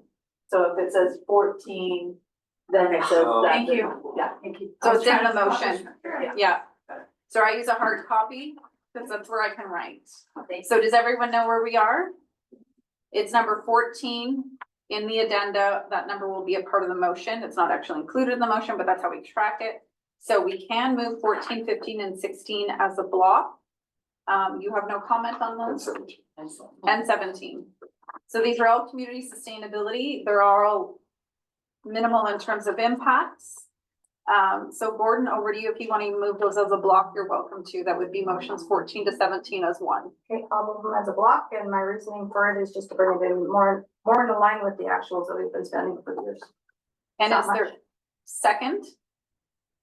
Page for second, okay, and to speak, go ahead. Sorry, point of order. I couldn't hear Gordon's rationale for this, and to me it matters. Okay, Yeah, sorry. I can speak up. I'll speak up. My rationale for this was just to bring it more in line with the actuals that we've been spending over the years. It's not much of a cost, but it's enough that it'll drop it a little bit. Did you hear that, Hannah Graf? Okay, and Paige was about to speak. I'd like to divide 16 because we spent more than. So you want to pull 16? It's $1,500. I know, we spent more. Anyway, it's not, the rationale that we're in alignment with spending 16 is different. Okay, so we're pulling 16.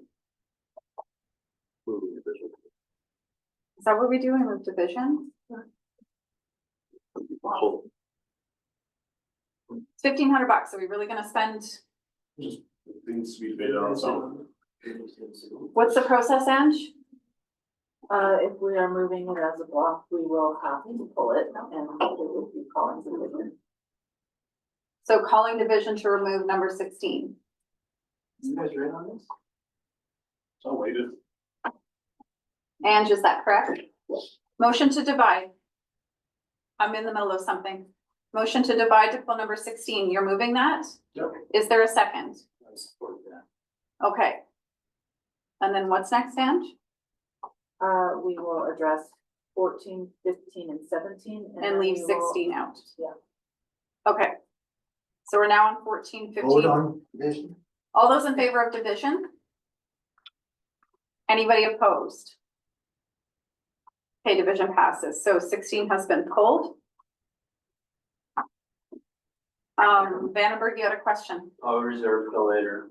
Okay, on 14, 15, and 17, further discussion. All those in favor? Opposed? Carried. Now 16, Director Gordon, if you want to move that as a motion. Okay, and we have a second. Weatherhead. Paige, you wanted to talk about it? Go ahead. I would just note that the rationale given was to bring this into line with actuals, and based on what I'm looking at, training is it's significantly more than this amount in the actuals.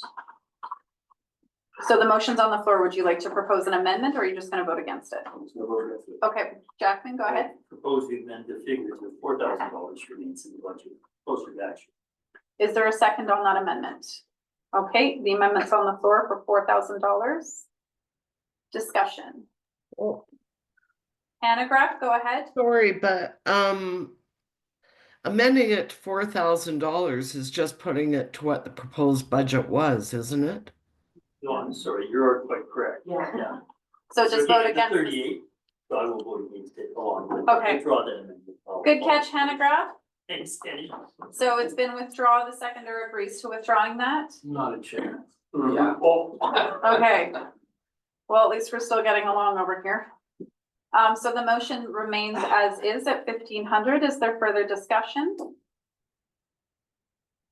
Okay, all those in favor? 1, 2.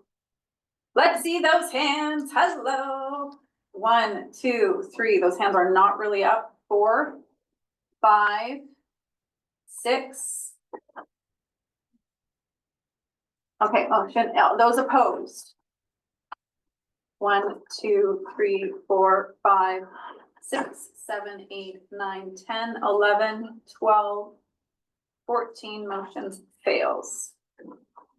Okay. You're taking copious notes there? McLaren Co.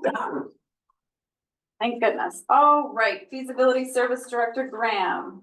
The board directs staff to amend the 2025, not for financial plan for S106 feasibility study service to increase transfer from reserves by $50,000 and decrease requisitions by $50,000, creating a tax credit for the service. So this service includes all participants, just because this really hasn't been talked about at this table, I don't think.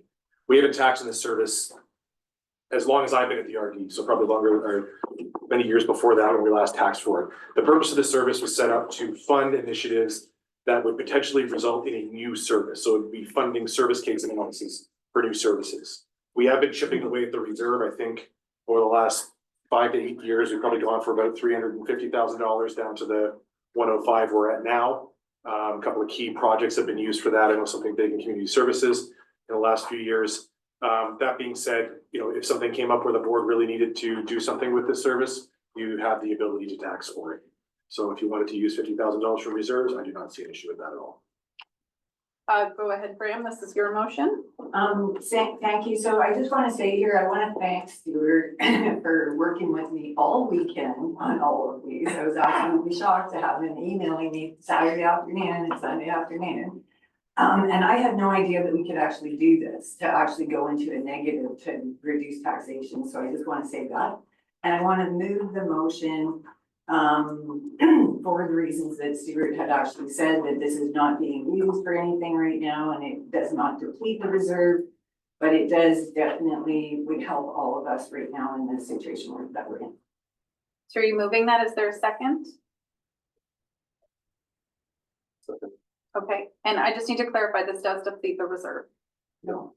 With the chair, 55,000 left in it. but wouldn't it be 105,000 if we didn't use this? Yep. Reduces, not depletes. Okay, thank you.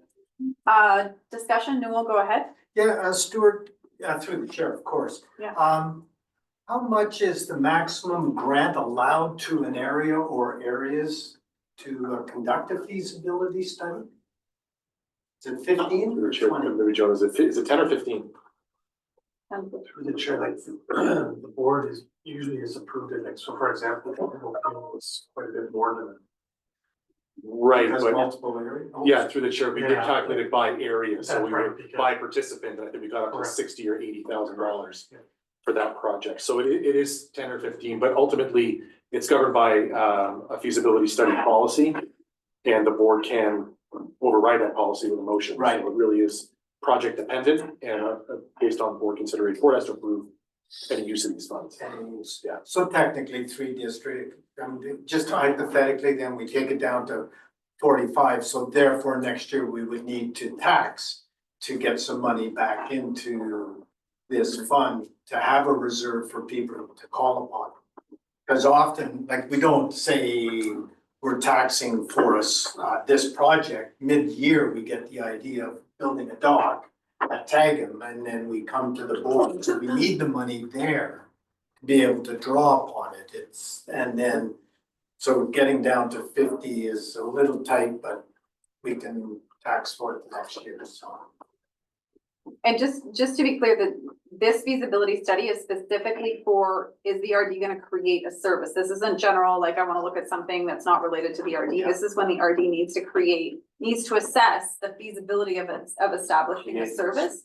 Historically, it's been 10 to 15. If there's multiple areas, the board has approved, such as Campbell Field, thank you. Because it had multiple participants, we did approve a higher amount.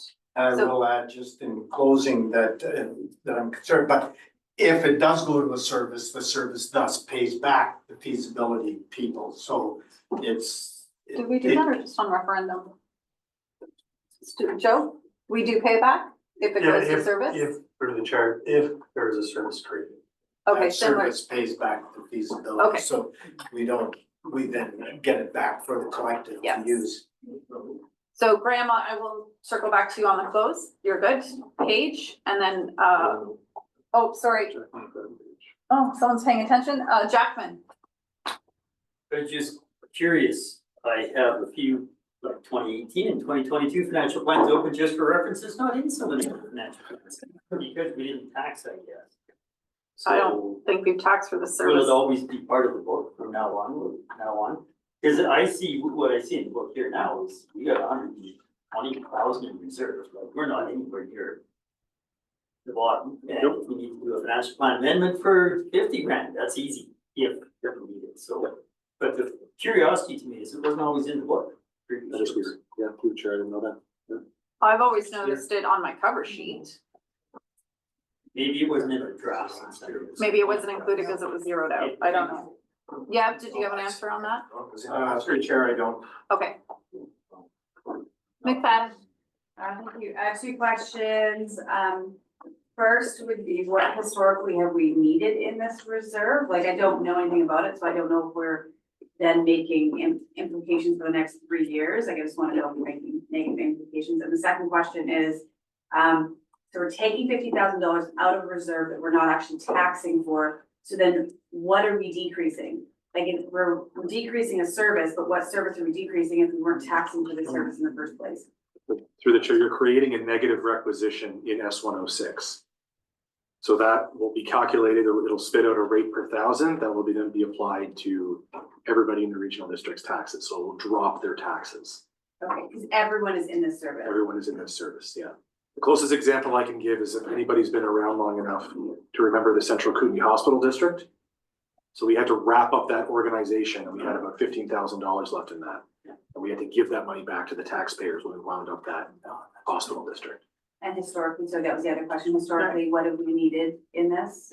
Through the chair, it's completely unpredictable. You've got the Campbell Field one for 80,000. Everything else we pulled out of there has been the minimum $10,000 to $15,000 for something. And the last time we pulled, might have been actually the Campbell Field one was the last time we pulled, which was 3-4 years ago now, yeah. Maybe longer. Dark. Paige, go ahead. Given the 180 services, and I'm gonna make the comment to park it for later, I would be interested to come back to this one and question whether or not this is the tool we want to be using, whether or not it makes more sense to have a budgetary line item with repairs and general management feasibility studies as opposed to a whole service, given that we're even just bleeding off $3,500 every year into general admin as a consequence of just our other existence. Like, do we need to have a service to hold monies to look at services, right? Like, someone decided this was a great tool. I don't know about this anymore, and I'm not saying I know the answer, but I would like to someday come back to it and say, does this service need to exist at all? Yep, to the chair, I agree. Okay.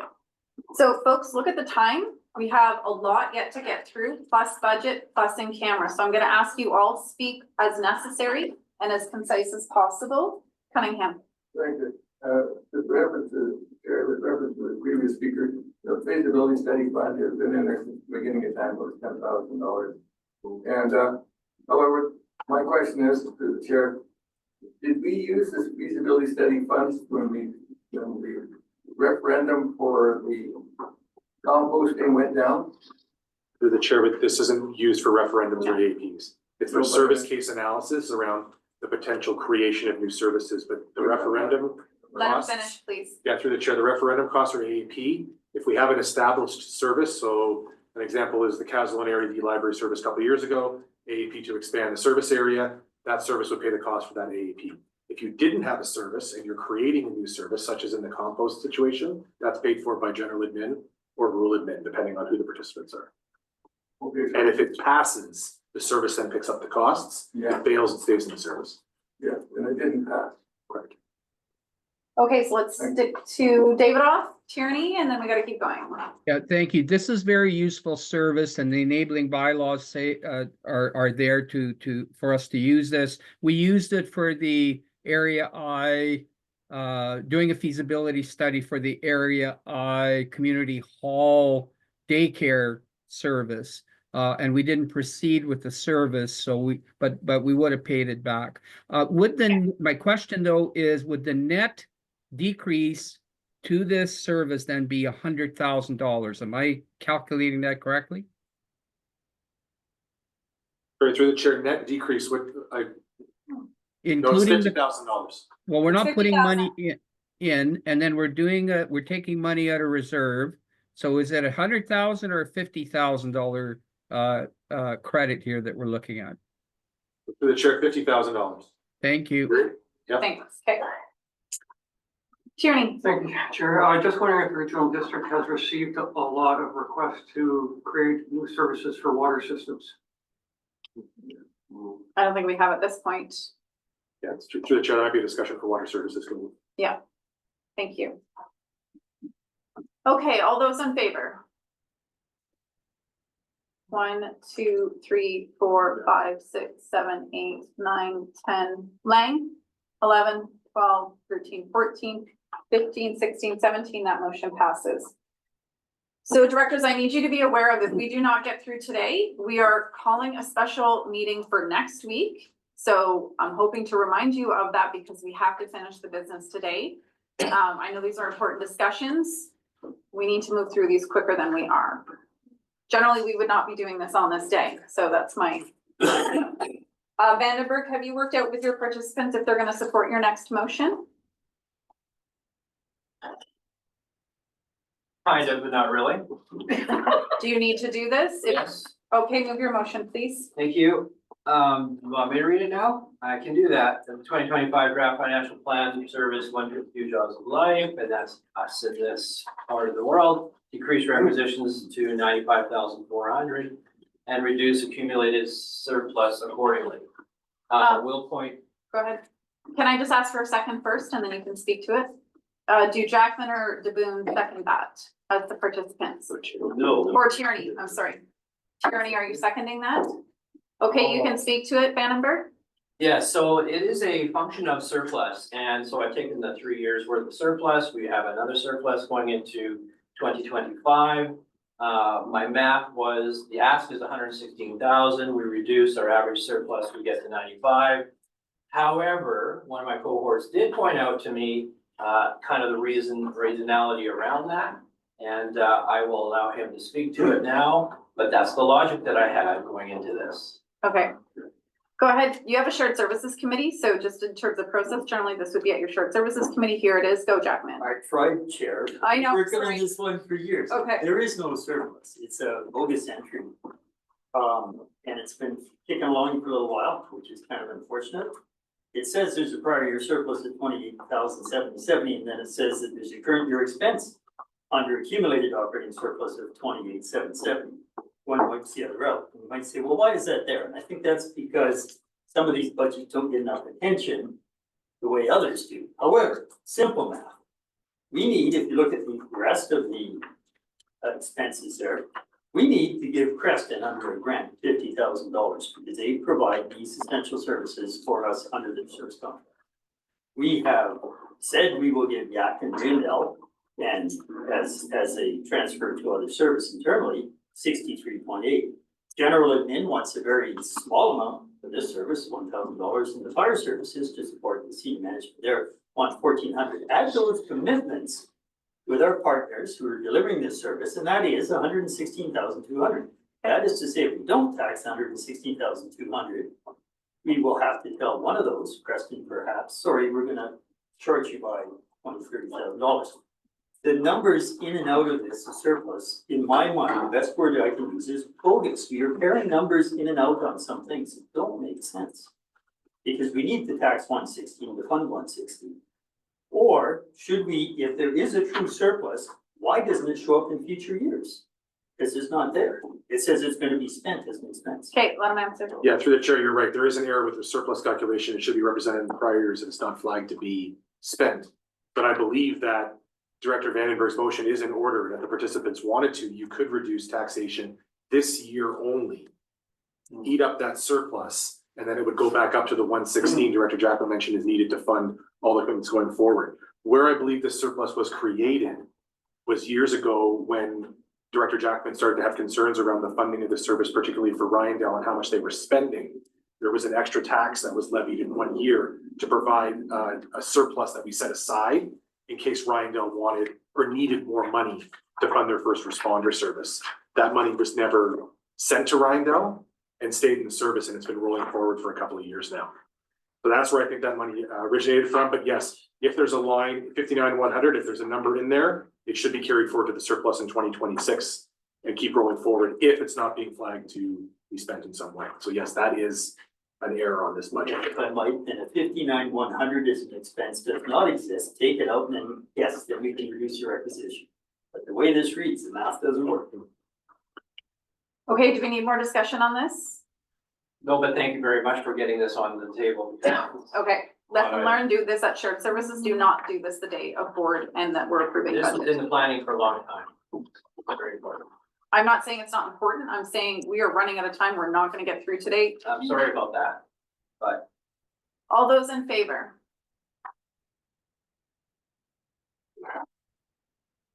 Those- I need a clarification, Chair, that then the budget will reflect the future, because we're not gonna consume all the surplus with, if that's a real surplus, this motion doesn't consume the entire amount.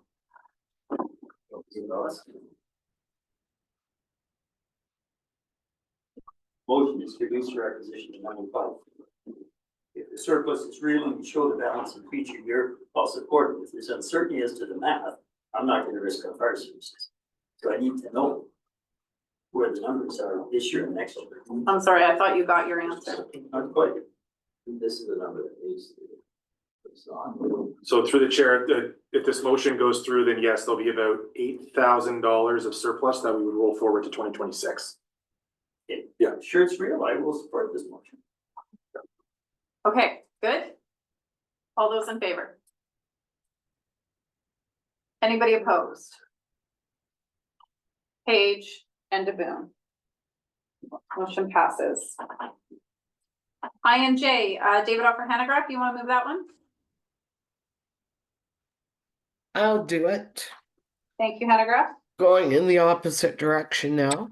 That the 2025-2029 draft financial plan for S163 emergency planning areas I and J be amended to increase requisitions by $15,790 and increase grants by $15,790 for each year of the plan to fund a payment to Castlegarn District Community Services Society for the Police-Based Victim Services Program. And if I could get a seconder, I'd like to speak. I'll second that, Chair. Thank you. Go ahead, Hanegraaff. Okay, so this is something that's been run out of Castlegar. Director Davidoff and I recognize that victimization does not stop at the borders of Castlegar. So we've been participating in this, but it's been, they've had to come and ask for money every year.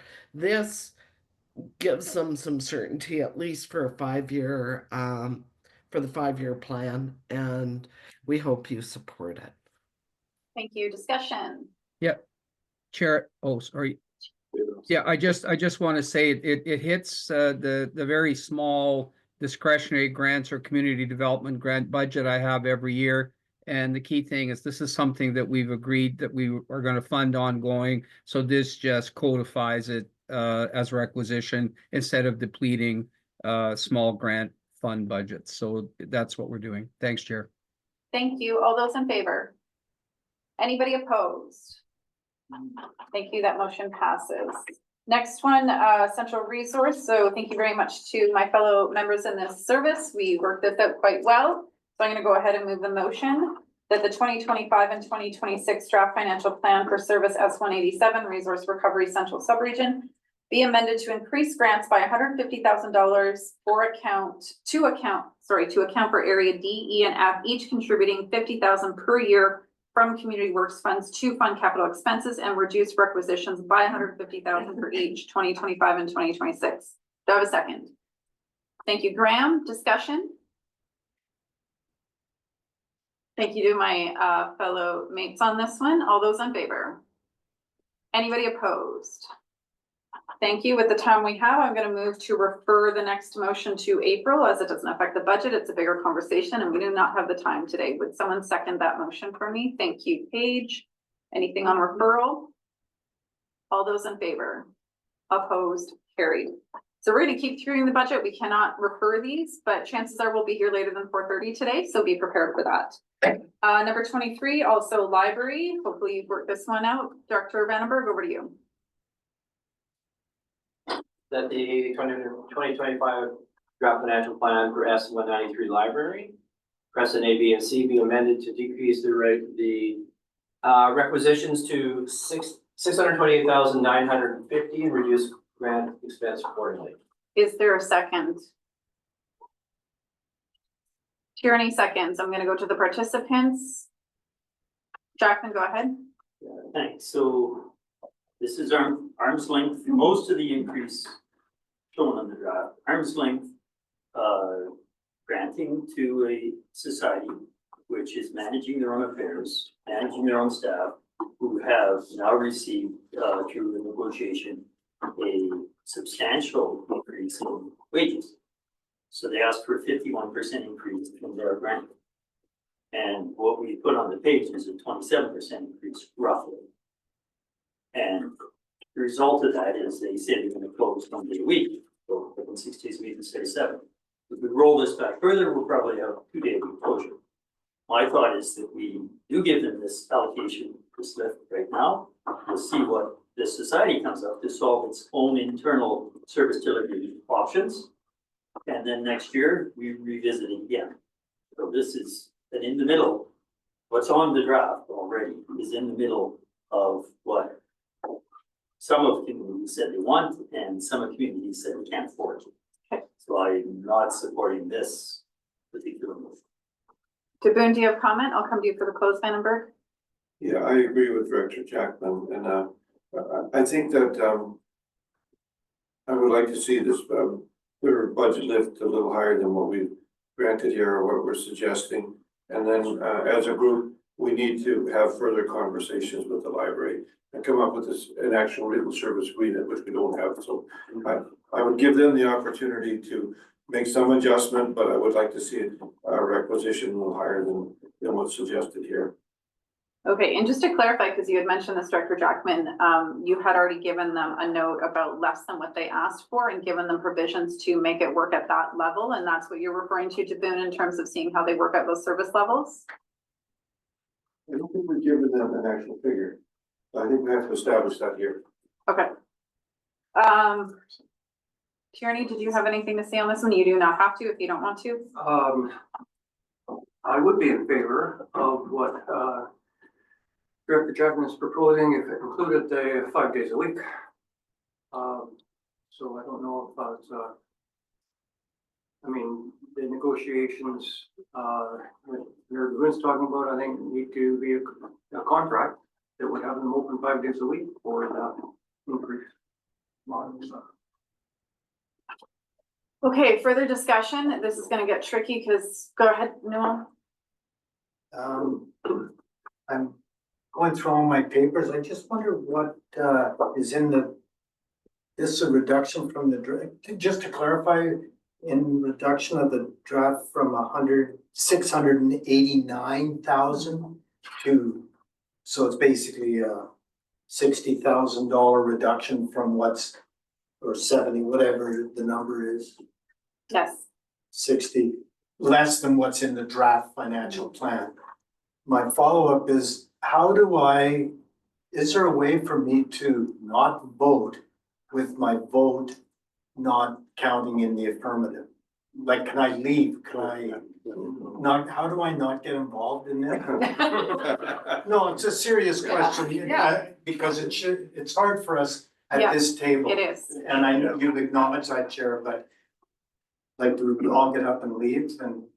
Well, then we don't have quorum and this doesn't go anywhere. Right. Sorry, no, but it's Here very we are making uncomfortable. tough decisions. Hands up or hands down is what we'll have to do. Fair You enough. want, if Thank you all you, Chair. leave, we don't have quorum and then we're back here again next week. Okay, further on the close, Vandenberg, go ahead. Right, so we have been very open and transparent. The library group has come to us a number of times. We've asked them to go back, come away with some suggestions. We ended up getting thrown in the newspaper, and then all sorts of people were getting a hold of us, not having all the information. I thought that was very unfortunate. The number that I arrived to is at 5.5% increase, similar to 23, 24, or 25. It's not a decrease, it's giving them what we traditionally are giving them. I agree with Mayor DeBoon. We have to sit down and talk about this and to keep it out of the paper. I will say that I went and analyzed Nelson and Castlegar. Castlegar was the closest that we had, and their ask was still much greater than what Castlegar needs to operate a similar staff and level of service. So, yeah, there's an opportunity for further discussion, but I am not interested. I'm just being fair with what I'm offering, and we need to talk about this further because this is a problem. To get asked for 51% increase, way out of line, and then not have the opportunity to work it through. I think I'm being totally fair with this. Okay. Popoff, go ahead. Yeah, just a question. I'm getting lost in the explanation here. How much of an increase percentage wise is this? This is the 5.5. Thank you. What this motion would make it 5.5. Thank you. Hannah Graf. Yeah, I guess my question is, what would be the consequence to decreasing the requisition, recognizing that, libraries are primarily used by, people without a lot of money really rely on libraries. And is there some danger that by doing this, the library will in fact close? Joe, can you answer that one, please? So through the chair, just so everyone's aware, in 2024, the Creston Library was granted 599, sorry, that's not right. It's a sec. Gotta go back. Creston Library was granted $435,939. There's more than just one grant in that grant line. Understand there's reading centers that are also getting grants. This year, right now in the budget, it's proposed that the Crescent Library, because I believe that's what we're talking about, in the draft budget that you have in front of you, it's $570,537. That is what that is. So by reducing the overall grant amount, there will need to be a discussion about whether that's a reduction to the reading centers as well as the Creston Library or just the Creston Library. But that is the number that is in the service right now. So the question being, would they have to reduce services, and is that how they would deal with this? So they would have to reduce a service level, yeah, I would expect. Okay. So that was the answer, Hannah Graf, is the expectation is they would have to review service levels. Okay. Paige. So very quickly, given the environment we're going into and the absolute necessity of public free access institutions like that, especially for job searching, especially for family care, especially for free entertainment, and given that this can be dealt with and decided at community services for the area, and it has not yet reached that point, I don't think it's ready at this point for us to be making these decisions. I appreciate our desire to get taxation lower, and this is in the service that Nelson is in, but I think libraries are important. So, and we're having community services and bring back for next year. Thank you. I'll vote both, obviously. Okay, thanks. Daboon, and then we're gonna go to vote. Daboon, go ahead. I would recommend then that we raise the suggested requisition by $20,000 to make it $648,950. Suggest that if they are struggling, that they use up some of the reserves to fill that gap for this year.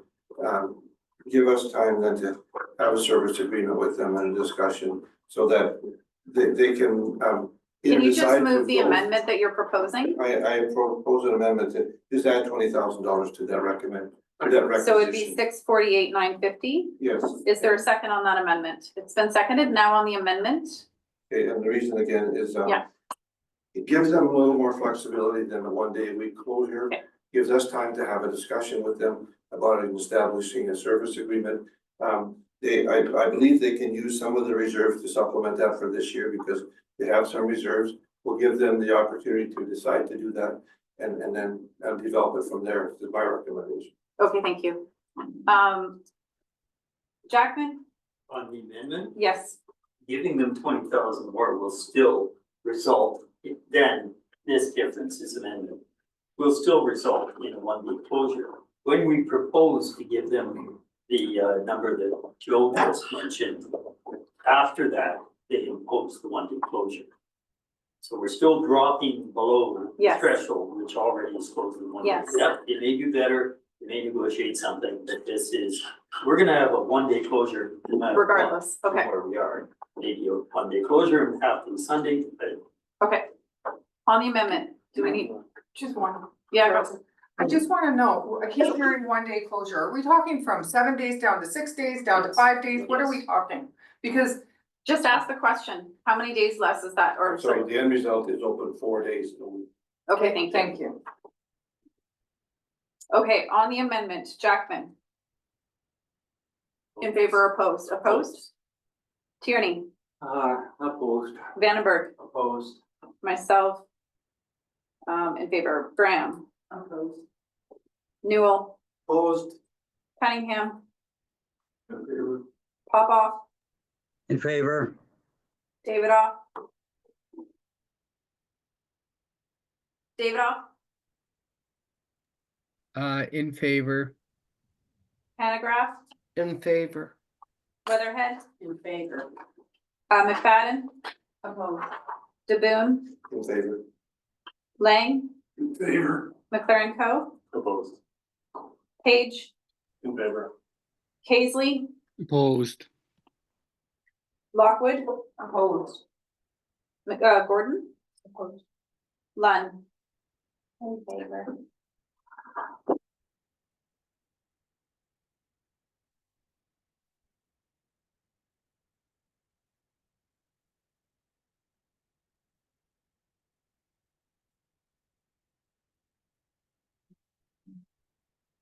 Out of 35. So that fails.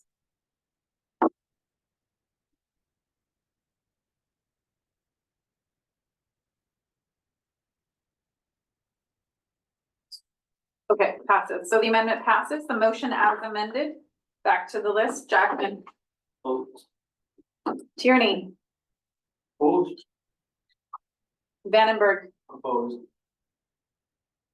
myself, favor Graham, In favor. Newell. What are we voting on? This is the this is the motion as amended. The amendment passes. The amendment passes. So it's not 620. 20,000 more, it's Yeah. 48. Yes. I abstain. Well, that's still a vote. Yeah, no, but I abstain. Recorded. Yeah, but that's in the, what is that? Favor. Yeah, in favor, I thought so. Okay, Cunningham, In favor?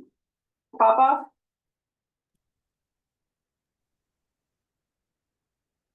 Popoff, He's talking right now. In favor? Davidoff, In favor. Hanegraaff, In favor. Weatherhead, In favor. McFadden. Opposed. DeBoon, In favor? Lang, In favor? McLaren Co, In favor. Page, Opposed. Paisley, Opposed. Lockwood. Opposed. Gordon. Opposed. Lund. Opposed.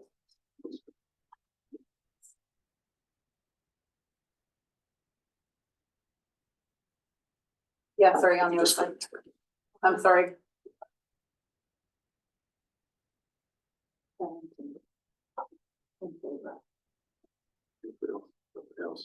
Okay, motion fails. 17 out of 35. Okay, So they get the full amount. okay, so number 24, motion number 24, also Vandenberg. Also hoping we don't take that much time on this one. On 24 and 25, I will, remove those. Awesome. Right. Only because I think we gotta keep moving. Okay, so that is it for the addenda motions. I'm assuming Graham, I'll make one motion from the floor. read it. Okay, can I speak first? Just read it so we can see if it gets on the floor. Okay.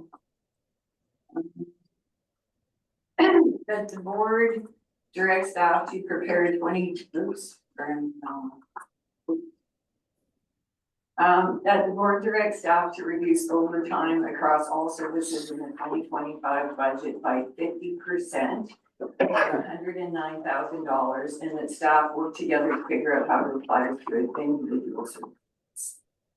I'll second that for discussion purposes. Can you please send that to Angela?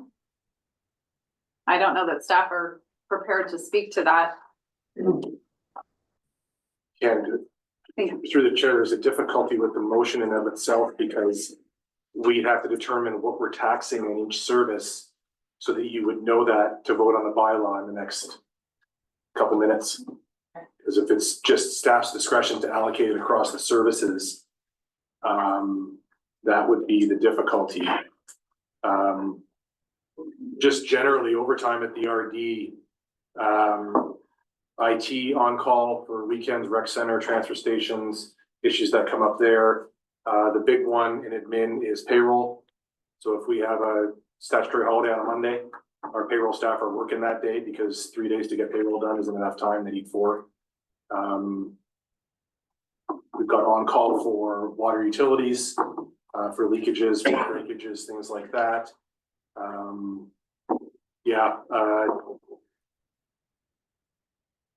It would be difficult. I'm trying to think about just the logistics of this motion going forward and then being able to be represented in the bylaw that you're voting on. And I don't see if staff's been given the discretion to allocate across the services. I'm not quite sure how that would work if we're doing it on an aggregate basis. So essentially, when we adopt this bylaw, that's why the motions are so specific to what line they're in, is because we have to know that when we adopt this bylaw. So we don't know that with this motion. And so it needs to be specific or else we can't adopt this bylaw.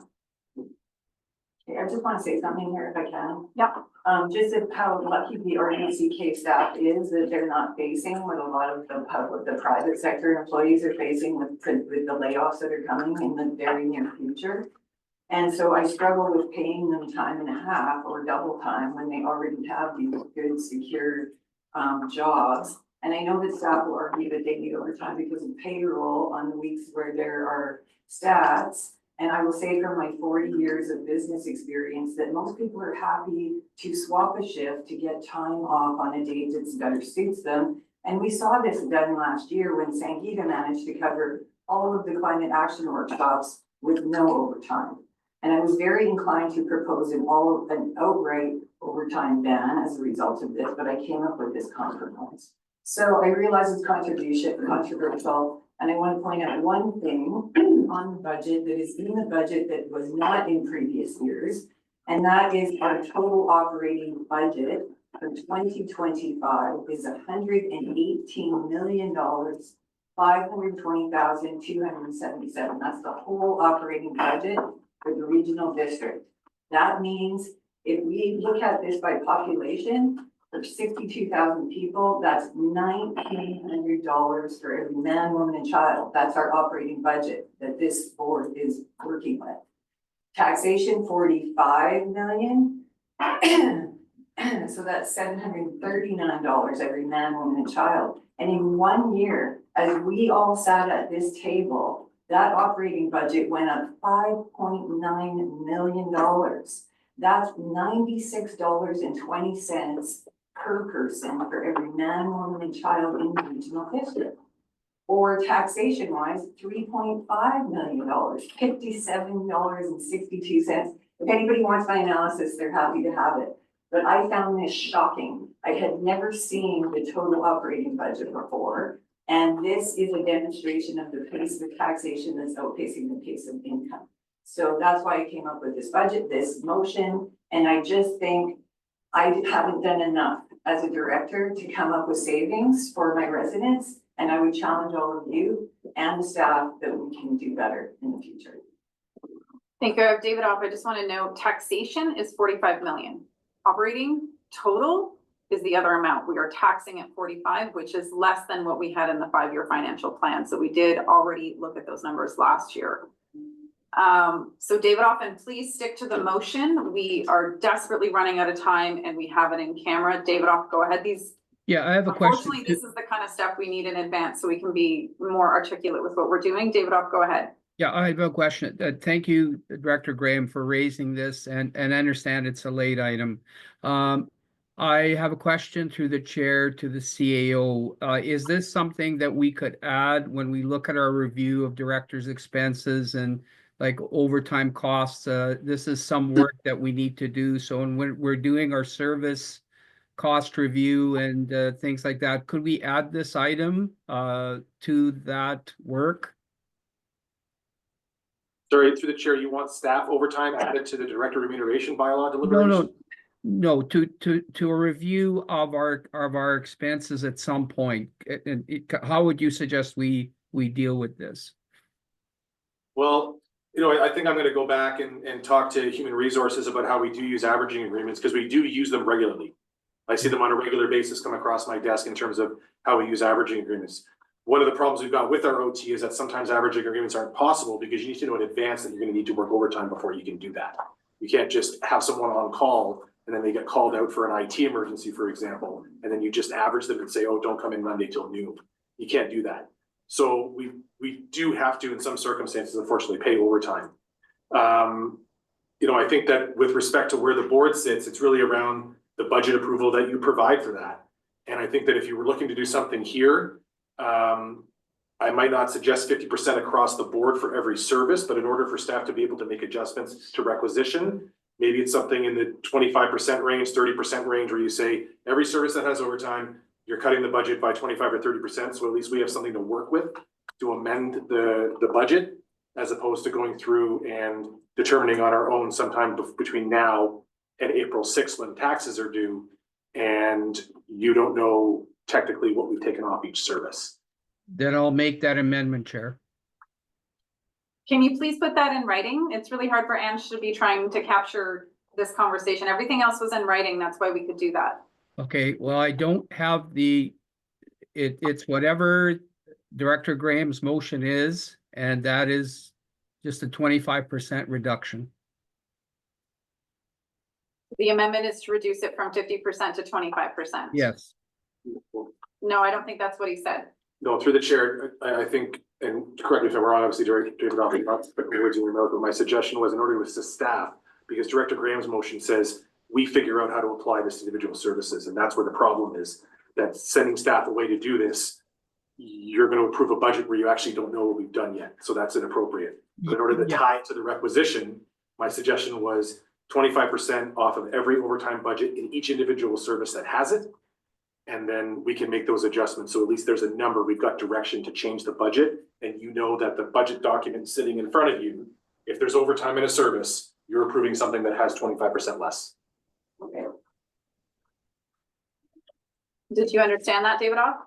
Yes, and the key thing is that how do we proceed from here through the chair to the CAO? You need an amendment written that he cannot write for you. He doesn't write amendments. Well, through the chair, from an operational standpoint, I think that we can look at the organizational review that the board's approved, and we can work this into that discussion. Yeah, that was my intent, Chair, to do this in the operational review and basically refer this to that process. So you'd be voting against the motion and seeing it in the operational review. You can't move a budget motion to a future meeting because we have to approve this today.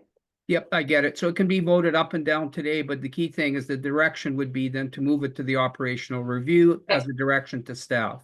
If the mover would be okay with that, and I'm not impacting the intent of the mover's motion then.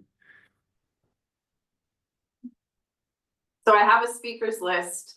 I'm fine with that. So you're removing the motion. I'll remove the motion. Who seconded that? I did, David? Chair. Yeah, and I'm good Okay. with that as long as the direction to staff is consistent with what the CAO has Okay. shared with us. Motion removed. Got it, Ange? Okay. But a notation that there's a direction to staff in the minutes, Chair. Yeah. Okay, thank you. Can we vote on that? No, it's been removed. It's off the No, floor. we vote on direction. You don't Just 'cause vote on one direction of staff. Well, one person, director can't direct staff. What if I disagree? Well, the operational overview is operational. Staff will look at where they can cut everything they possibly can, and then when we have our work plan workshop on overall service delivery, those two things come back together. We're not operations, we're supposed to be policy. Thank you. I'm not being argumentative, I'm being process oriented, so. Yes, At the operational review, if someone wants to talk about overtime, we at the group say, sure, if you want to talk about it, or we say, no, we're not talking about it. So it's not one person saying, I want this, Got it. therefore it's on the agenda. Is that correct? Excellent. the operational review is not our job, that is staff's job, so we're not That was in my that point. conversation. When it Okay, comes back okay. to us, that's when we can have that discussion. Fair enough. Okay. Okay, folks, and again, the difficulty with that, and I do know your intentions, the difficulty is when we pull them from the floor and like I said, staff worked 4 days straight on things that generally happen well in advance of this last 5 days. And that's so they could be prepared, so they could identify services, things like that. Vandenberg? I appreciate your comment on how hard staff has worked on this, but some of us have also worked pretty hard trying to put all these pieces together to make some sense of it and then try to help and assist by putting these motions in play. And we appreciate staff's time on it, but we have done a lot of the legwork ourselves as well. So I feel Absolutely. as though I'm being scolded for waiting so long, but it's taken this long to figure a lot of this stuff out. And next year, I'm looking forward to developing budget right from, I guess it'll be like April. Because as a third year person in, it's taken me this long to figure out how this system works. Thank you, Director Vandenberg. My notes about acknowledging staff is not to discount the work directors have done. I've been on this since November. We've been working on this since December. How we all do this is different on an individual basis. No one has not worked hard here. That's not what I was saying. I'm acknowledging that when you put a motion on the floor at this moment, that is the difficulty. I was only acknowledging, I appreciate what Graham is doing. This is why it was difficult. Not targeting anybody. Everybody's worked really hard. This is not the ideal way of doing it. We're doing our best. Number 26, are we ready to move for second and third reading? So moved. Second. Thank you. Discussion. Graham? Just one question through the chair is like, how do we approve something that we don't know what the totals are? Well, Do it. that's everything we just talked about, that it's as amended. If we actually needed to go and get all those numbers, we are definitely having another meeting next week, which is about $10,000. So we always, if we make changes the day the budget is approved, which we do, not generally at this level, it's moved as amended because staff cannot go and make all these changes and get back to us in the next hour with a bylaw. Anything else on that?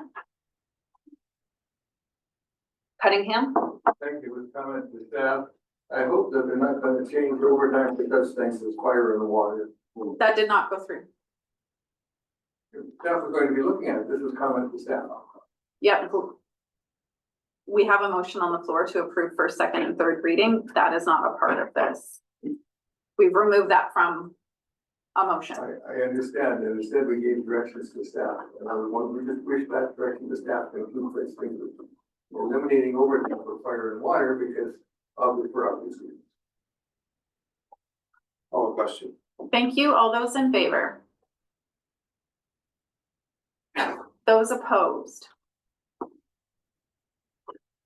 Okay, that passes and for adoption. Move. Second.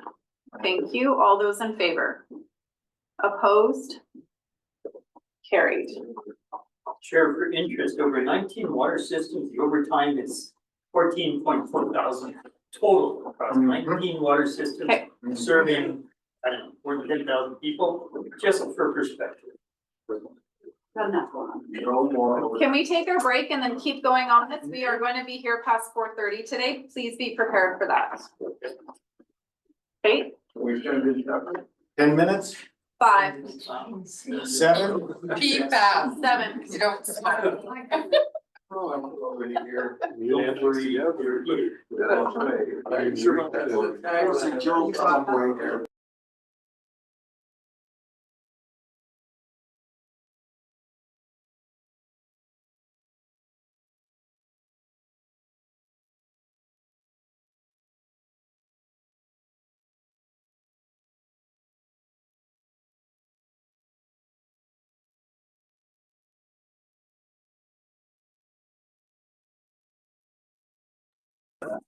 We got some crazy stuff over there, Cass. Unmuted, thank you. All right, folks, we're at 7.1.1. This is the local conservation fund funding recommendations. Can I just have a second? There we go. Okay, you're good. Me too. Would anybody like to make this motion? Thank you, Grant. Second, Jackman, discussion? Chair, Yes?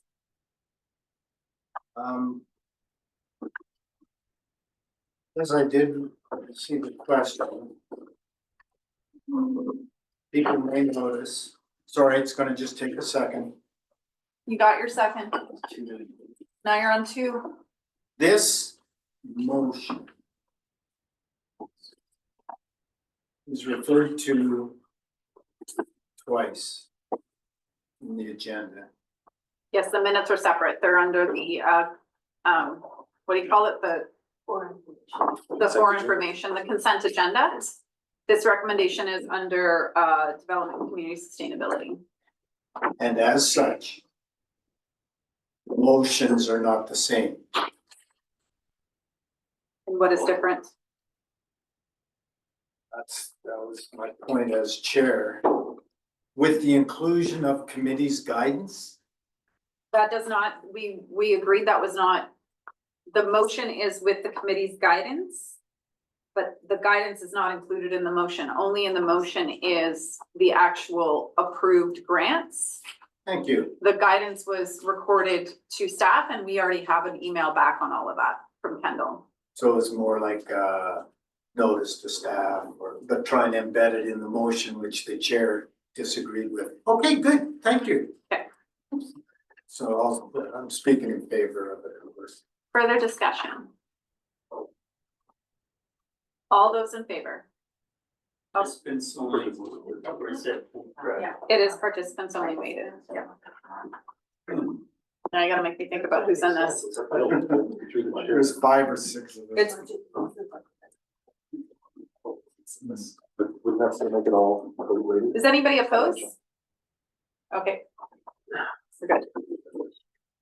2025 Fire Smart program. This is our annual Fire Smart funding application.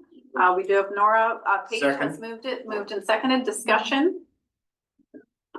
Go ahead, Jackman. Yeah, thank you. And there's no answer today, but down the road, I'm interested in, when we have something, we're taking a grant, we're going to hire people who are qualified to do the work that we want done. On top of that, though, I'm still curious as to what other sort of senior management, supervisory senior management, et cetera, time ends up being attached to a $1.7 million grant. Will not be insignificant. And again, this kind of question comes up at our public meetings when they say, oh, it's not all free, is it?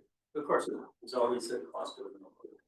So down the road, it would be nice to know if we understood, is this 5% of SMP's time, 1%, that kind of thing. Yeah, through the chair, I'm not sure if you want to get into that discussion or we consider it for a later date. I think so today. I imagine for this grant, actually, it's probably a little bit lower than others because of the ability for us to hire relatively high-level supervisors under the grant program. So it's not as if we're hiring very junior staff members who need a lot of supervision and coordination. We're actually hiring a full-time coordinator who runs the program. So I imagine that the time is probably a little bit less than it would be for some other grant programs that we have. Yeah. I saw Dan nodding. Okay. I did have a question on this one through to staff. I noticed that it's 6 Fire Smart specialists this year, but in the past, I believe it was 8. I'm just curious how we are we replanning the geography of those placements, or what was the rationale behind that? Through the chair, no, I believe last year we had 6 as well. And this year's program, Castlegar has opted to apply directly to UBCM and run their own program. So we won't be supporting them. So we'll be able to have the staff, especially in the fire impacted areas provide additional support. Thank you. That actually answered my second question, was that kind of the allocation for those fire impacted communities. Appreciate it. Thank you. Okay, further discussion? All those in favor? Opposed? Carried. Arrow Creek Water Treatment Plant. This is an award. Kearney, That the board award the Arrow Creek Water Treatment Plant HVAC upgrade project to Trainer Mechanical Contractors Limited, and that the chair and corporate officer be authorized to sign the necessary documents, the maximum value of $466,464 plus GST, and further that the costs for the project be paid from the reserves associated with water utility Arrow Creek Service S251. thank you. Is there a second? Thank you, DeBoon. Discussion? All good on that one? All those in favor? Opposed? Carried. Lakeside office roof replacement, the other part of the roof from reserves. Anyone like to move this motion or ask a question? I'll move the recommendation. Second. Okay, it's on the floor. Is there discussion? Questions? I'm going like eye sideways here, looking all over the place. Just yell if I've missed you, because I think I'm going blind. I don't see anybody in chat. Oh, Lockwood, I thought there was one. Thank you. Can I just ask, will this complete the whole roof? This is a ridiculous price for one little tiny section. Will this complete the whole roof? So through the chair, this will finish off the roof, yes. Thank you. Vandenberg, go ahead. This is an expense, this is necessary, that sort of thing, but part of our asset management planning strategy is to know what this is gonna cost us in the future. When do we get privy to understand what the costing of this asset and other assets are, so that we can decide, does it make sense to fix the roof, or does it make sense to do other things? Do you understand what I'm saying? When do we get access to the asset management to know what our capital costs are going to be down the line, like this facility? Yeah, through the chair, it's in the works with the asset management position coming on later in the year. I will say that though, we did do a specific review of this building a number of years ago, and the roof was identified with a timeline, and this falls into that planning. Okay, and so then further to that position, we'll have a regular correspondence that we can check in on and kind of know what the bigger picture is in a lot of these crazy things. Through the chair, ideally, you'd have a capital budget planning process that would be outside of your operating one. Yeah. Thank you. So yeah, this had a facility condition index review, which is a little different, but that is what identified it quite a few years ago. And it was pieced into 2 phases. This is the last phase. And I do believe we have an asset management overview. It's now the position that's going to put that into what does that look like on the ground? What do we think of? So that's what that new position is going to do. And what, in a function that we can understand. Exactly, yeah. Further discussion? All those in favor? Opposed? Carried. Resident directed grants. This is a contribution agreement. And just to note, because it was a question I heard earlier, it's 3 million over 3 years. So that's why you see $1 million per in what's available right now, but the contract is for 3 years, and that's why it was a $3 million contract. I'll move. Do we have a second? Thank you. I know I have comments on this. Weatherhead, did you want to go ahead? Yeah, I just, it's been quite a challenging year over and above other challenging years, but I don't know if this is appropriate to comment on it this time, but in the policy changes that spurred on the online selection committee forms, I would just like to say that it was a complete fail in my area. And it actually prompted almost like a non-participation situation. And it resulted in me having to go to communities, make extra trips to communities that I just to attend public things, just so I could get people, because we don't have phone books anymore. And it's really hard to, just to find people in communities when we've got people retiring from volunteer years and things like that.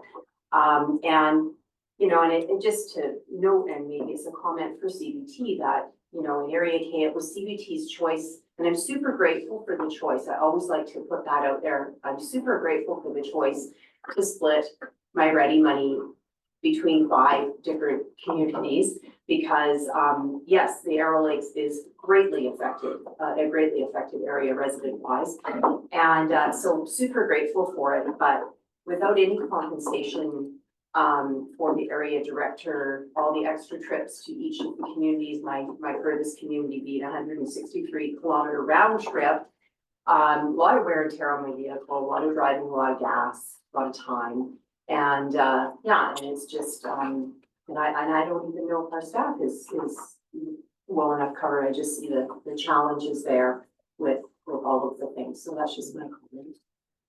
Thank you. I'm gonna go ahead and comment. There's no one on, is that an old list? Okay. So straight off the bat, a 7% administration fee is lower than what they would consider adequate administration in any grant. So I want to note, we're not gonna do this today because it's in front of us right now. I would like to recommend at some point, whenever staff would need it, that we recommend a doubling of that administration fee. Not only for the new requirements that we have to do for this, but also that, as Director Weatherhead noted, there are no expenses nor stipends or anything provided to directors who are running these programs. And when I started, it wasn't a big deal. It was, 2 days and a meeting, driving to Meadow Creek. It's a beautiful drive, not a problem. Today's world, where you're working 10 hours a day and you're trying to keep up with everything and all the new requirements, that is a different story. So 7% is far short of what the actual cost is to administer this program. And it is definitely getting more and more difficult in the public to address all the considerations that are now moving to grants because everything's not affordable. So it becomes a very difficult process. And I'm only looking at Mike just so he takes notes on this. I think the last time we had the contribution agreement in front of us, we had noted at that time that 7% for administration is significantly lower than the actual cost. So we are subsidizing this process. Great opportunity. It's awesome. We are so limited and have more and more paperwork to do every year. So that is my comment on this one. And Mike, jump in anytime if you feel you need to. Yeah, if I may, through the chair, just to the point about the percentage that we get for administration here in 2022, before CPT made the move from community initiatives and affected areas programs to the ready program. They did a full review of the program, and one of the things they looked at was the administration fee, and they upped the administration fee to 7% from the 5% that it was previous to 2022. And in the comments back, they also understand that the RDCK as an administrative area with so many different selection committees and different processes were, again, a bit of an outlier compared to other program partners. But their 7% is an across the board for all the delivery partners, the same administration fee that everyone gets. Okay, thank you. McFadden. Hi, yeah, through the chair to Mike. So I was curious about 7%. I don't totally know the 7% administration fee, but how do we work that into your municipal partners, right? So are you guys taking the full 7% and then the city of Casper is subsidizing all the administration that we do? Because we do most of it, right? On our end, my city staff does a lot of the stuff that you might be doing for the rural areas. So I'm just wondering, how do you deal with that 7%? Is it 7% for all of us straight across the board, or is it allocated different for municipal partners? Through the chair, the 7% is retained by the RDCK for the administration program, and it mostly funds the grants coordinator position, which is about half of the position. When CPT did the review of the program in 2022, they asked us for detailed information about our costs, and we prepared an estimate for them based on the amount of time that the various people involved in the program spend on the program, and we determined that even at that point, the staff costs alone were we're using up all of the funds that were for that we get through the administration fee. And there's out of pocket expenses as well and things that go along with the lease. So that 7% is wholly retained by the RDCK, and the municipal partners, those costs are really just regarding holding local selection committees. But the administration of the program itself is a significant undertaking and does take a lot of staff resources. So as it currently is now, all the money is retained by the RDCK. Thanks. I think that's an interesting note. That's, again, I don't want to encourage us going down that road, but I think what your staff does is what directors do in rural areas as what we do. So I think that that's an interesting one in the next agreement to kind of work out a little more, how is this all landing? because we do it just out of our own pockets. In terms of the meetings and the committees and preparing the ballots and however you're doing it, that's all what we do on our own. Okay, Lockwood. Thank you, and thank you, Director McFadden, for bringing that up, because it's not quite the same. Okay. Because as a director and as the mayor of our community, I'm sitting there going through all this stuff that it came a lot different this year and have found multiple mistakes. Now, I don't get paid for doing that. I can't expect my staff to do that, but I actually have them work overtime to do our dot night, and we supply all the materials to do that. But what I'm hearing is that we're not gonna be compensated at all, and we do it for Sound One Area G. So it's not quite the same in that regard, is that, yes, directors of the rural areas would put in the time for a committee in that. But Village of Selmo pays all those overtime expenses and everything, which costs us about $3,500 to do ours. So that comes out. That is what I do as a director. I'd go through all the grants, I prepare everything, I get the ballots ready, I print them all. Usually I use links to do that, so that is all on my own.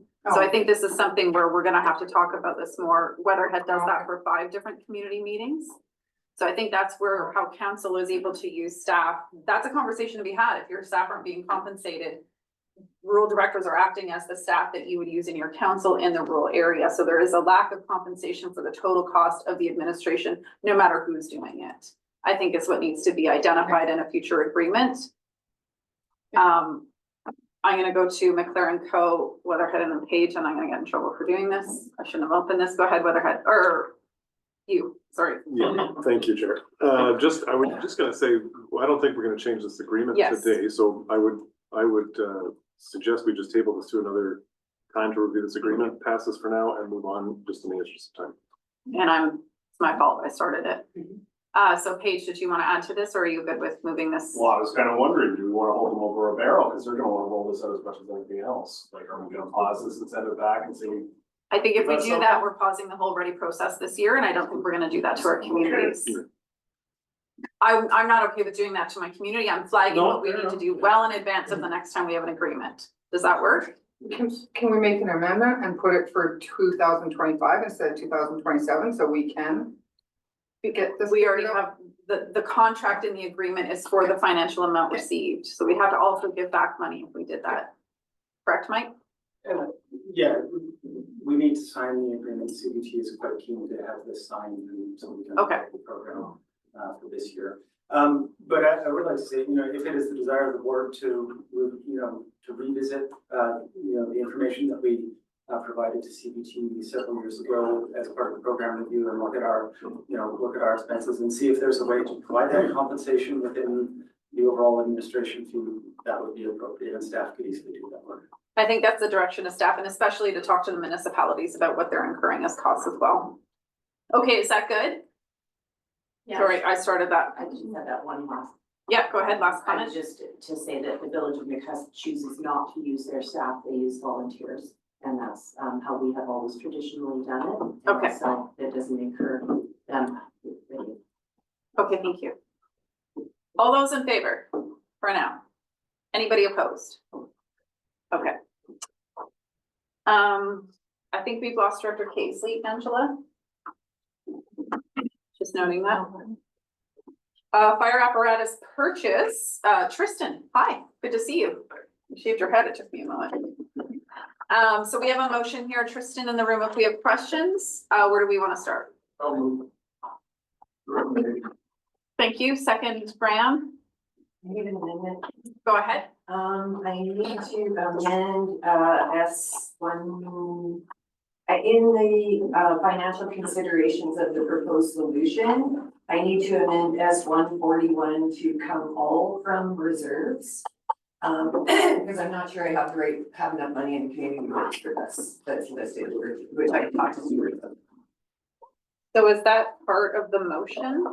So through the chair, the last part of the motion where it says community works funds, Just scratch that. That part can be taken out, so just funding from reserves for debt service. So your amendment is to remove community works. You were the only one noted for community works. Okay. Can we take that as a friendly amendment? Thank you. Go ahead, Paige. Can I suggest it just stays in? Because having it both says flexibility. I hear uncertainty on whether or not they're there at all. So, to me, So go ahead. Through the chair, this doesn't prevent us from bringing an application in the future should Director Yeah. Graham realize she's got enough to fund a portion or all of the 300 from community works. Yeah. but as written now allows, if there's not there, it's gonna come from reserves. And if it is there, nothing else has to happen. Either way, the application has to go through the board. Yeah. So she can simply say she's not using her reserves if she wants to. Or through the chair, instead of reserves and community works, it can be reserves or community works. That's perfect. Yeah. Okay, and or, we're good? Lund was next and then Vandenberg. I did see you just as I was going to Page. Go ahead. Sure, just a question through the chair to staff surrounding tariffs. In the report, it is listed as a risk, but I don't completely understand. So we would be approving a certain rate as proposed, and what would happen if there was an increase due to tariffs? To the chair, if there was an increase due to tariffs, we would be coming back, as far as I'm aware, we'd be coming back to the board with an amendment for asking for more, their contract. Okay, and a quick supplement. Yeah, go ahead. And is there a clause or something, so that if the board decided not to move forward with an increase, is that an option, or are we essentially stuck to this number plus a tariff with just a notification back to the board that there's been an increase? We don't, sorry, through the chair, we Go don't ahead. get the first payment for the fire trucks until we take ownership of the chassis. So there would be a discussion before with the policy limit component ahead of time if there was a tariff, potential tariff going to be applied to them. So we'd have to have the discussion at that point in time if we would be willing to accept that, proceed with the order, or potentially cancel that one. Okay, so there is still a window, I guess. Okay, thank you. And noting they're coming from Winnipeg, so it's just it's the kind of the bulk pieces that could be coming over the border. We, through the chair, we understand that chassis come from states. which is Okay. a major component of the metro. Even though it's a Winnipeg developer. Okay, sorry, Stuart, and then I do have Vandenberg. And through the chair, the Canadian government has made statements to say that they're not going to put tariffs on items that specifically target local government. So right now, there is not a contemplation for tariffs on fire trucks and chassis, so we're hoping that they stick to that. Vandenberg, go ahead. Yes, well, a lot of it's already been covered. So you've got 5 fire trucks, $4 million plus the taxes, and you've set a maximum value. So I would be holding you to that, knowing that Fort Garry is out of Winnipeg. I'm familiar with that. But we do have some influences of stuff coming up over the border, but it does say maximum. So you remember. So anything that goes above what's been approved does have to come back to the board. And I hope that it doesn't come back. Yeah, right. This is a Yeah. done deal. Yeah. And clearly when I say it's a done deal, negotiate. David off, go ahead. Yeah, I just have a question to the CAO, to the chair. I know fire apparatus qualifies for community works funding, but I was not allowed to use community works funding when we went to referendum, the alternate approval process. But the key thing is that if there's an increase in the cost, can I apply community works funds, like for tariff purposes or any other purposes, to any increase that was beyond the initial AAP process to permit borrowing? Through the chair, I don't see any reason why not. Thank you. Thank you. Further discussion? All those in favor? Opposed? Carried. All right, Grant, 7.5.1. I'd like to move discretionary with a comment. Okay, let's see if you get a second. Thank you. What's your comment? Okay, the comment where it says, the one for area G, the Douglas fir beetle, and it says 1,500 added. it should be pointed out, the first 5,000 did not come out of discretionary, I don't think, I think it came out of the other one, out of community development grant. Okay. So perhaps just cross out the word added. I think it's saying added because it was a grant added, not the amount was added, the grant was added. Good, I Okay. just wanted that confirmed. Yes, thank you. Further discussion, Lockwood? I just need to ask a question about that one, just because when I was looking through the different applications, the person's address is in Nelson, but it's going through the Salmo District Chamber of Commerce. That's right. But it's going, I guess it just didn't make sense to me. Is that normally what happens, is somebody from a different community gets? Well, if they live, if they're living in a different community, but they're part of a different society, not all societies are where people live. Okay. Cunningham, go ahead. Yes, thank you. The person who's administering this grant is actually, lives at Hall Siding, so he has a Nelson address. Okay, thank you. And in fact, yes, he's been the one who's instituted this grant, Okay, you thank all you. know the history and so on. All those in favor? Anybody opposed? Thank you. And for development, who would like to move that motion? Thank you, Jackman. Do we have a second? I'll second and have a comment, Chair. Okay, go ahead with your comment. Yeah, I just want it noted in the recording that Area I is committing $2,269.45 for providing a grant to the Regional District Planning Services to have a mail for the mail out that went to every household, inviting them to the official community plan hearing process.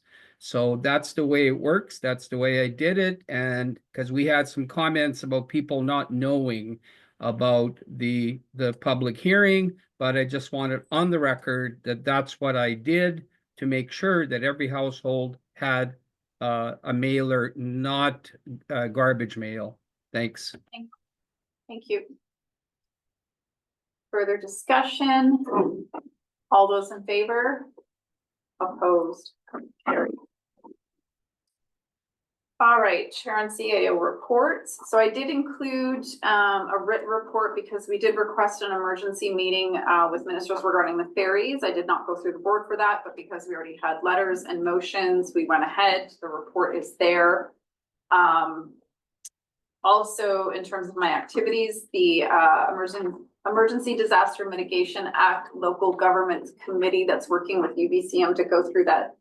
The regulatory assessment is wrapping up. So I did include in that board email I sent you late last week that there are local government sessions for you to add your further comment on what's been discussed. So I did circulate the link to that. Please register there the week of April 8th. If you need it again, just send me a note and I'll send it to you as well. They are breaking them up between municipality, rural areas, and we did encourage, because a lot of regional districts actually provide emergency services in municipalities, that they provide a session that is both rural and municipal so that they can have questions that each other hear.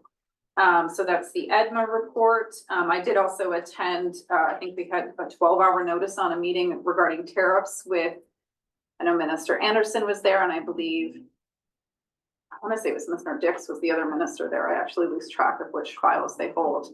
And it was mostly questions and answers regarding the tariffs. We did hear the note on fire trucks and other essential materials for local government servicing, really working on that.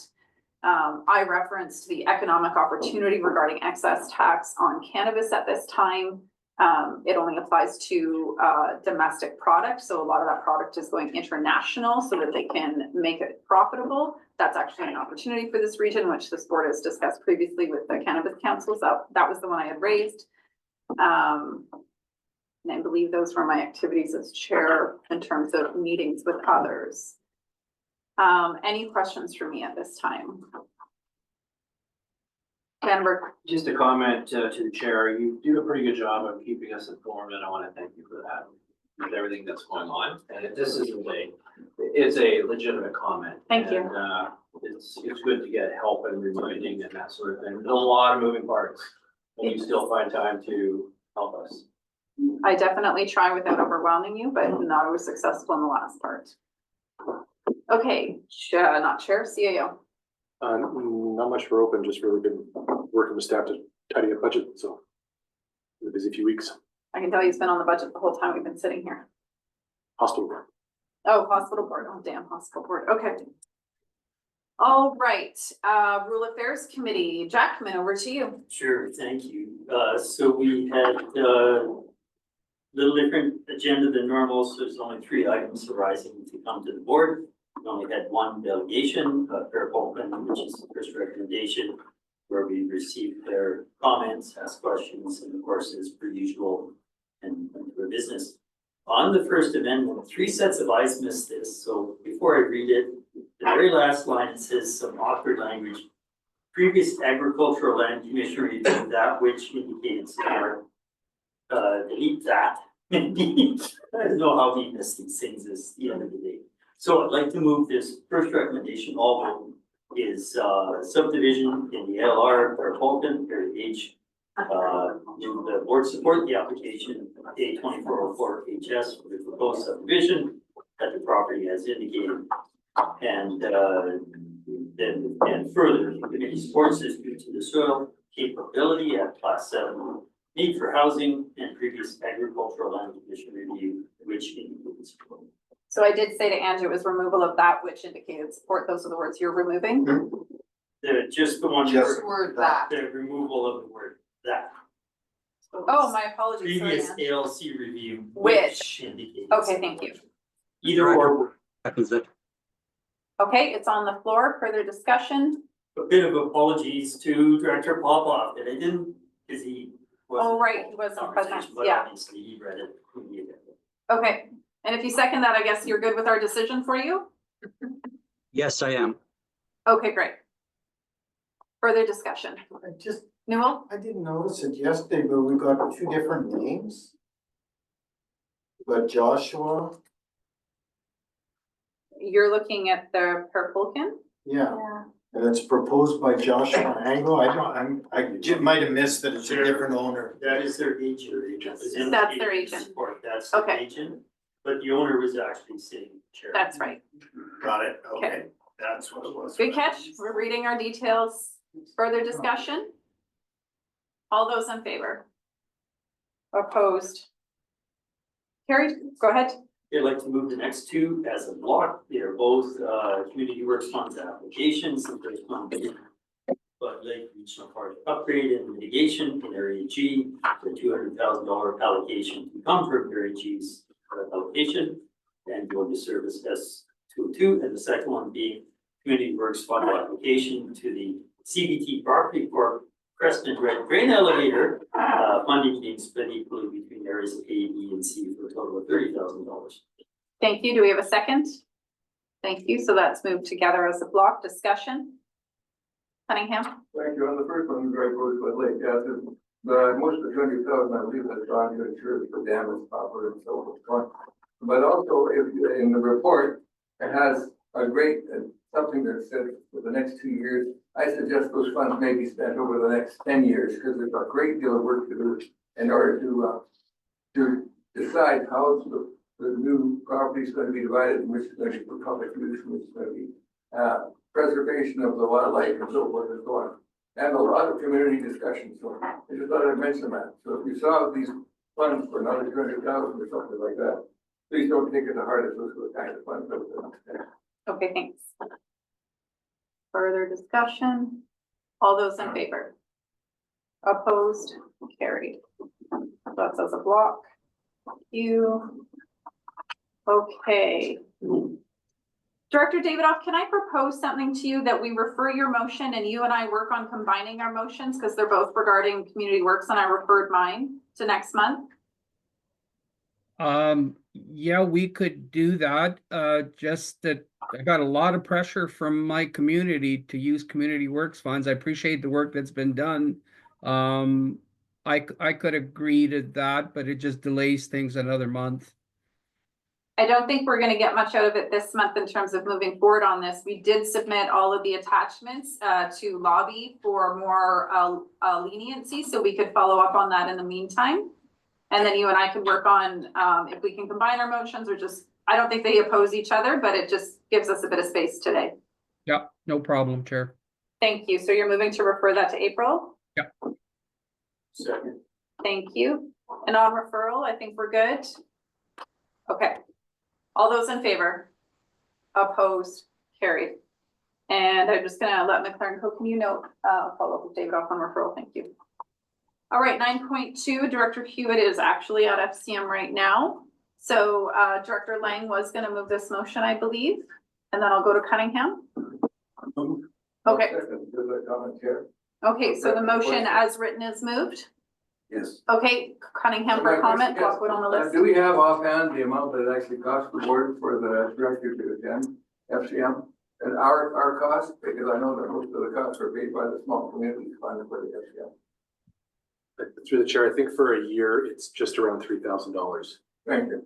That's what I recall. I think we asked last year and that's what, okay. Blackwood? Thank you. I don't know how to, I was hoping I'd be able to discuss this before the motion. Oh, yes, I'm sorry. This is where we flagged. Yes, go ahead. I'm sorry. So, I don't have a problem of going forward because it's only one, for one thing. But what I would like to propose is that if the person that whoever that we put at, if that person is not successful in elections at FCM, that comes back. Like that person doesn't just get to go on any committees or anything like that. Because as I sit here in BC, I haven't seen different things that we don't seem to have access to the BC caucus. We don't seem to have access to different things. And it's getting to be more and more of a bigger city mentality at FCM. And I've listened for now 6 years how FCM, having representatives at FCM has really benefited us in the rural area. I haven't seen that in 6 years. So it might have 30 years ago, but in the last 6 years, I haven't seen for how much, and I believe that it was $5,000 a person, not 3,000 is when we discussed it last year. So it would be another, even though it's a small amount, another savings if a person does not make the cut at FCM. So I don't know how that could be added to the motion. I think the way it would work is that when we did approve for someone to go be a member of a committee, they have to ask for permission to cover their expenses. So that's a motion that comes back to this table. It's not automatic that we cover their expenses without a motion. So that's how it's gonna come back. If we have someone that says, wait, I wanna be on the committees because I didn't get on, they have to come and ask us for that money. Correct? Okay. So that's how it there would was a come back motion to us. last year then? Yes, we did. We got the Yeah, second okay. motion. Okay. It wasn't Okay. just the default then. Okay. This, then that, this, they had to come back for a second request. Unless it's in the remuneration bylaw or we've approved it through a motion, you don't get to bill us for anything. Okay. Who was next? Hannah Graff, go ahead. Yeah, so a couple of, I guess, questions. I mean, the thing with sending a second person, the question that I don't think was ever fully answered is what the cost is to the RDCK to send a second person. I'm as baffled now as I was a year or so ago on that question. The other thing I want to know about what's in front of us right now is, does this mean that Director Hewitt is our person for FCM and that's it? Or can someone else from the board who's a delegate to the FCM also run? Like, are we bound by this decision, and what does it do to other delegates who might be seeking the same opportunity? Through the chair, you need a board motion to support a candidacy. That being said, the board has supported more than one in the past as well. So I guess the answer is if someone else came forward, then they could entertain a motion to the board to have support for that. So once you're at the FCM body, that's where they vote if they get on the board. But if you don't have a board motion, you can't just go from the floor. You need your board motion. Okay, thank you for clarifying that for me. And I mean, if there's a second motion of this nature, I think we need to have a really clear understanding on what the costs are to us. We're looking at curtailing how many people we send to conferences and things like that. And so I think the same has to apply here. Thanks. Absolutely. I think, and that would be a motion that would come to us. Again, that's something where we would have to approve that. You are correct. We don't know the expenses on the second person because we did fund 2 people for the last year. Okay, so the motion's on the floor. Is there further discussion? Paige, go ahead. Just quickly, I'm fine supporting this motion. I said it in the past, the policy around this would make sense. And if we can consider things like rollover to accumulated surpluses, because it does make sense to try and get people supportive. But let's have a policy around this and around UBC and around other things. So, and I just want to check in because I do recall we moved a motion, I believe it was McFadden, to create a policy on FCM. My guess is that it's just down here in terms of priorities. So we can just remind Mike on that one. The conference policy is around who attends and who we pay to attend. The FCM policy would be specific to how do we address multiple requests to be approved to move to the board. So they're 2 different policies that, okay. They're 2 different. Okay. Vandenberg. I think I understand. Okay. Clarenco? Thanks, Chair. I just was curious about, maybe it'll come with the policy that Director McFadden had suggested, but maybe because of the timing of the FCM conference and this selection of support, it doesn't line up with all the other times we do liaison appointments to other outside organizations. So it doesn't seem, I mean, I'm not speaking against Director Hewitt's request for support, but should there be a process where other people were interested, there should be a process around it, is my point. It's a good point that it would be better when we're doing all of our external, it's just that it's not actually up to us if they get accepted. It's then 6 months later, but I think that's a good point. Sorry, I'm ad-libbing, stop it. Further discussion on the motion. Cunningham? Thank you. Yeah, one last one. It seems to me that in fact you can, for example, be perhaps not run for one of the BC caucus chairs, but you could run as a committee person. And depending upon you providing a letter from your community within so many days in order for you to redeem the committee. Yeah, so again, circling back to that, if we have someone else come forward that they want to be on a committee, if there's any expenses involved or approval from us, that comes back to this table. Right now, this motion, if it goes through, is saying, yes, we support Hewitt. Anyone else is going to have to come back to us. Okay. Any other discussion? Lang, I felt like Hewitt told us to say something specific to this, and I do not remember what that was. No, other than to say, I know Mary is very dedicated to working with FCM and very appreciative of the support she gets from this board to make that opportunity possible. Okay, thank you. Lockwood?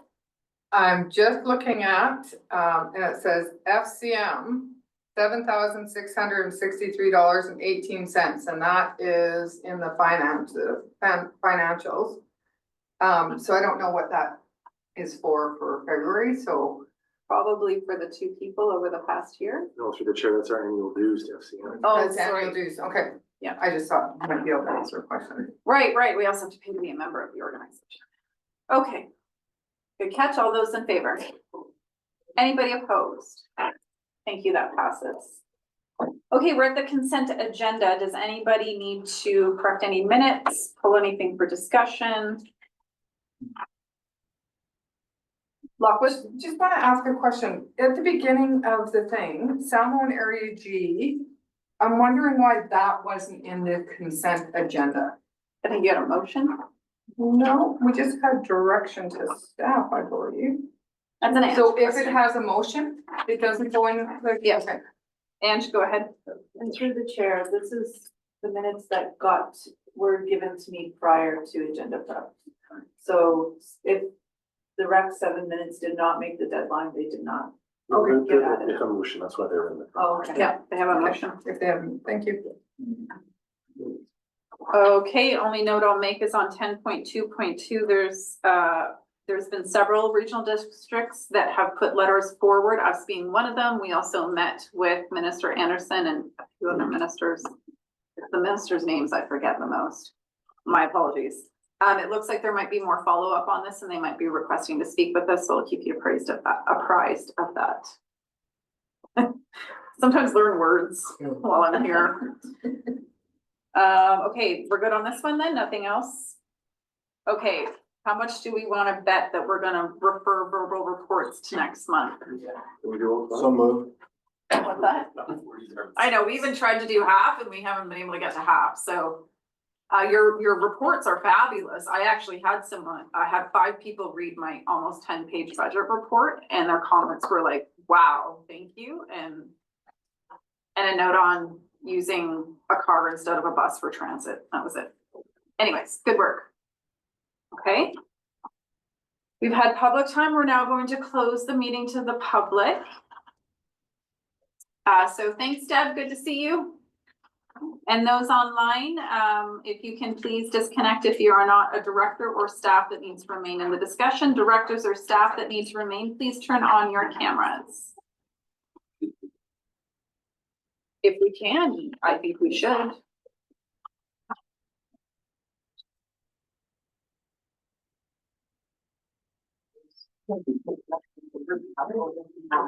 Oh yeah, I'm sorry, I have motions to move. Can I please take a motion to close the meeting to the public? So Second discussion, all those in favor? Opposed, carried, and motion to recess open So meeting. Thank you, second discussion, all those in favor? Carried. So box head 55, if you could please disconnect. Public, if you could disconnect. Yeah, I'm sorry, that was one of the names.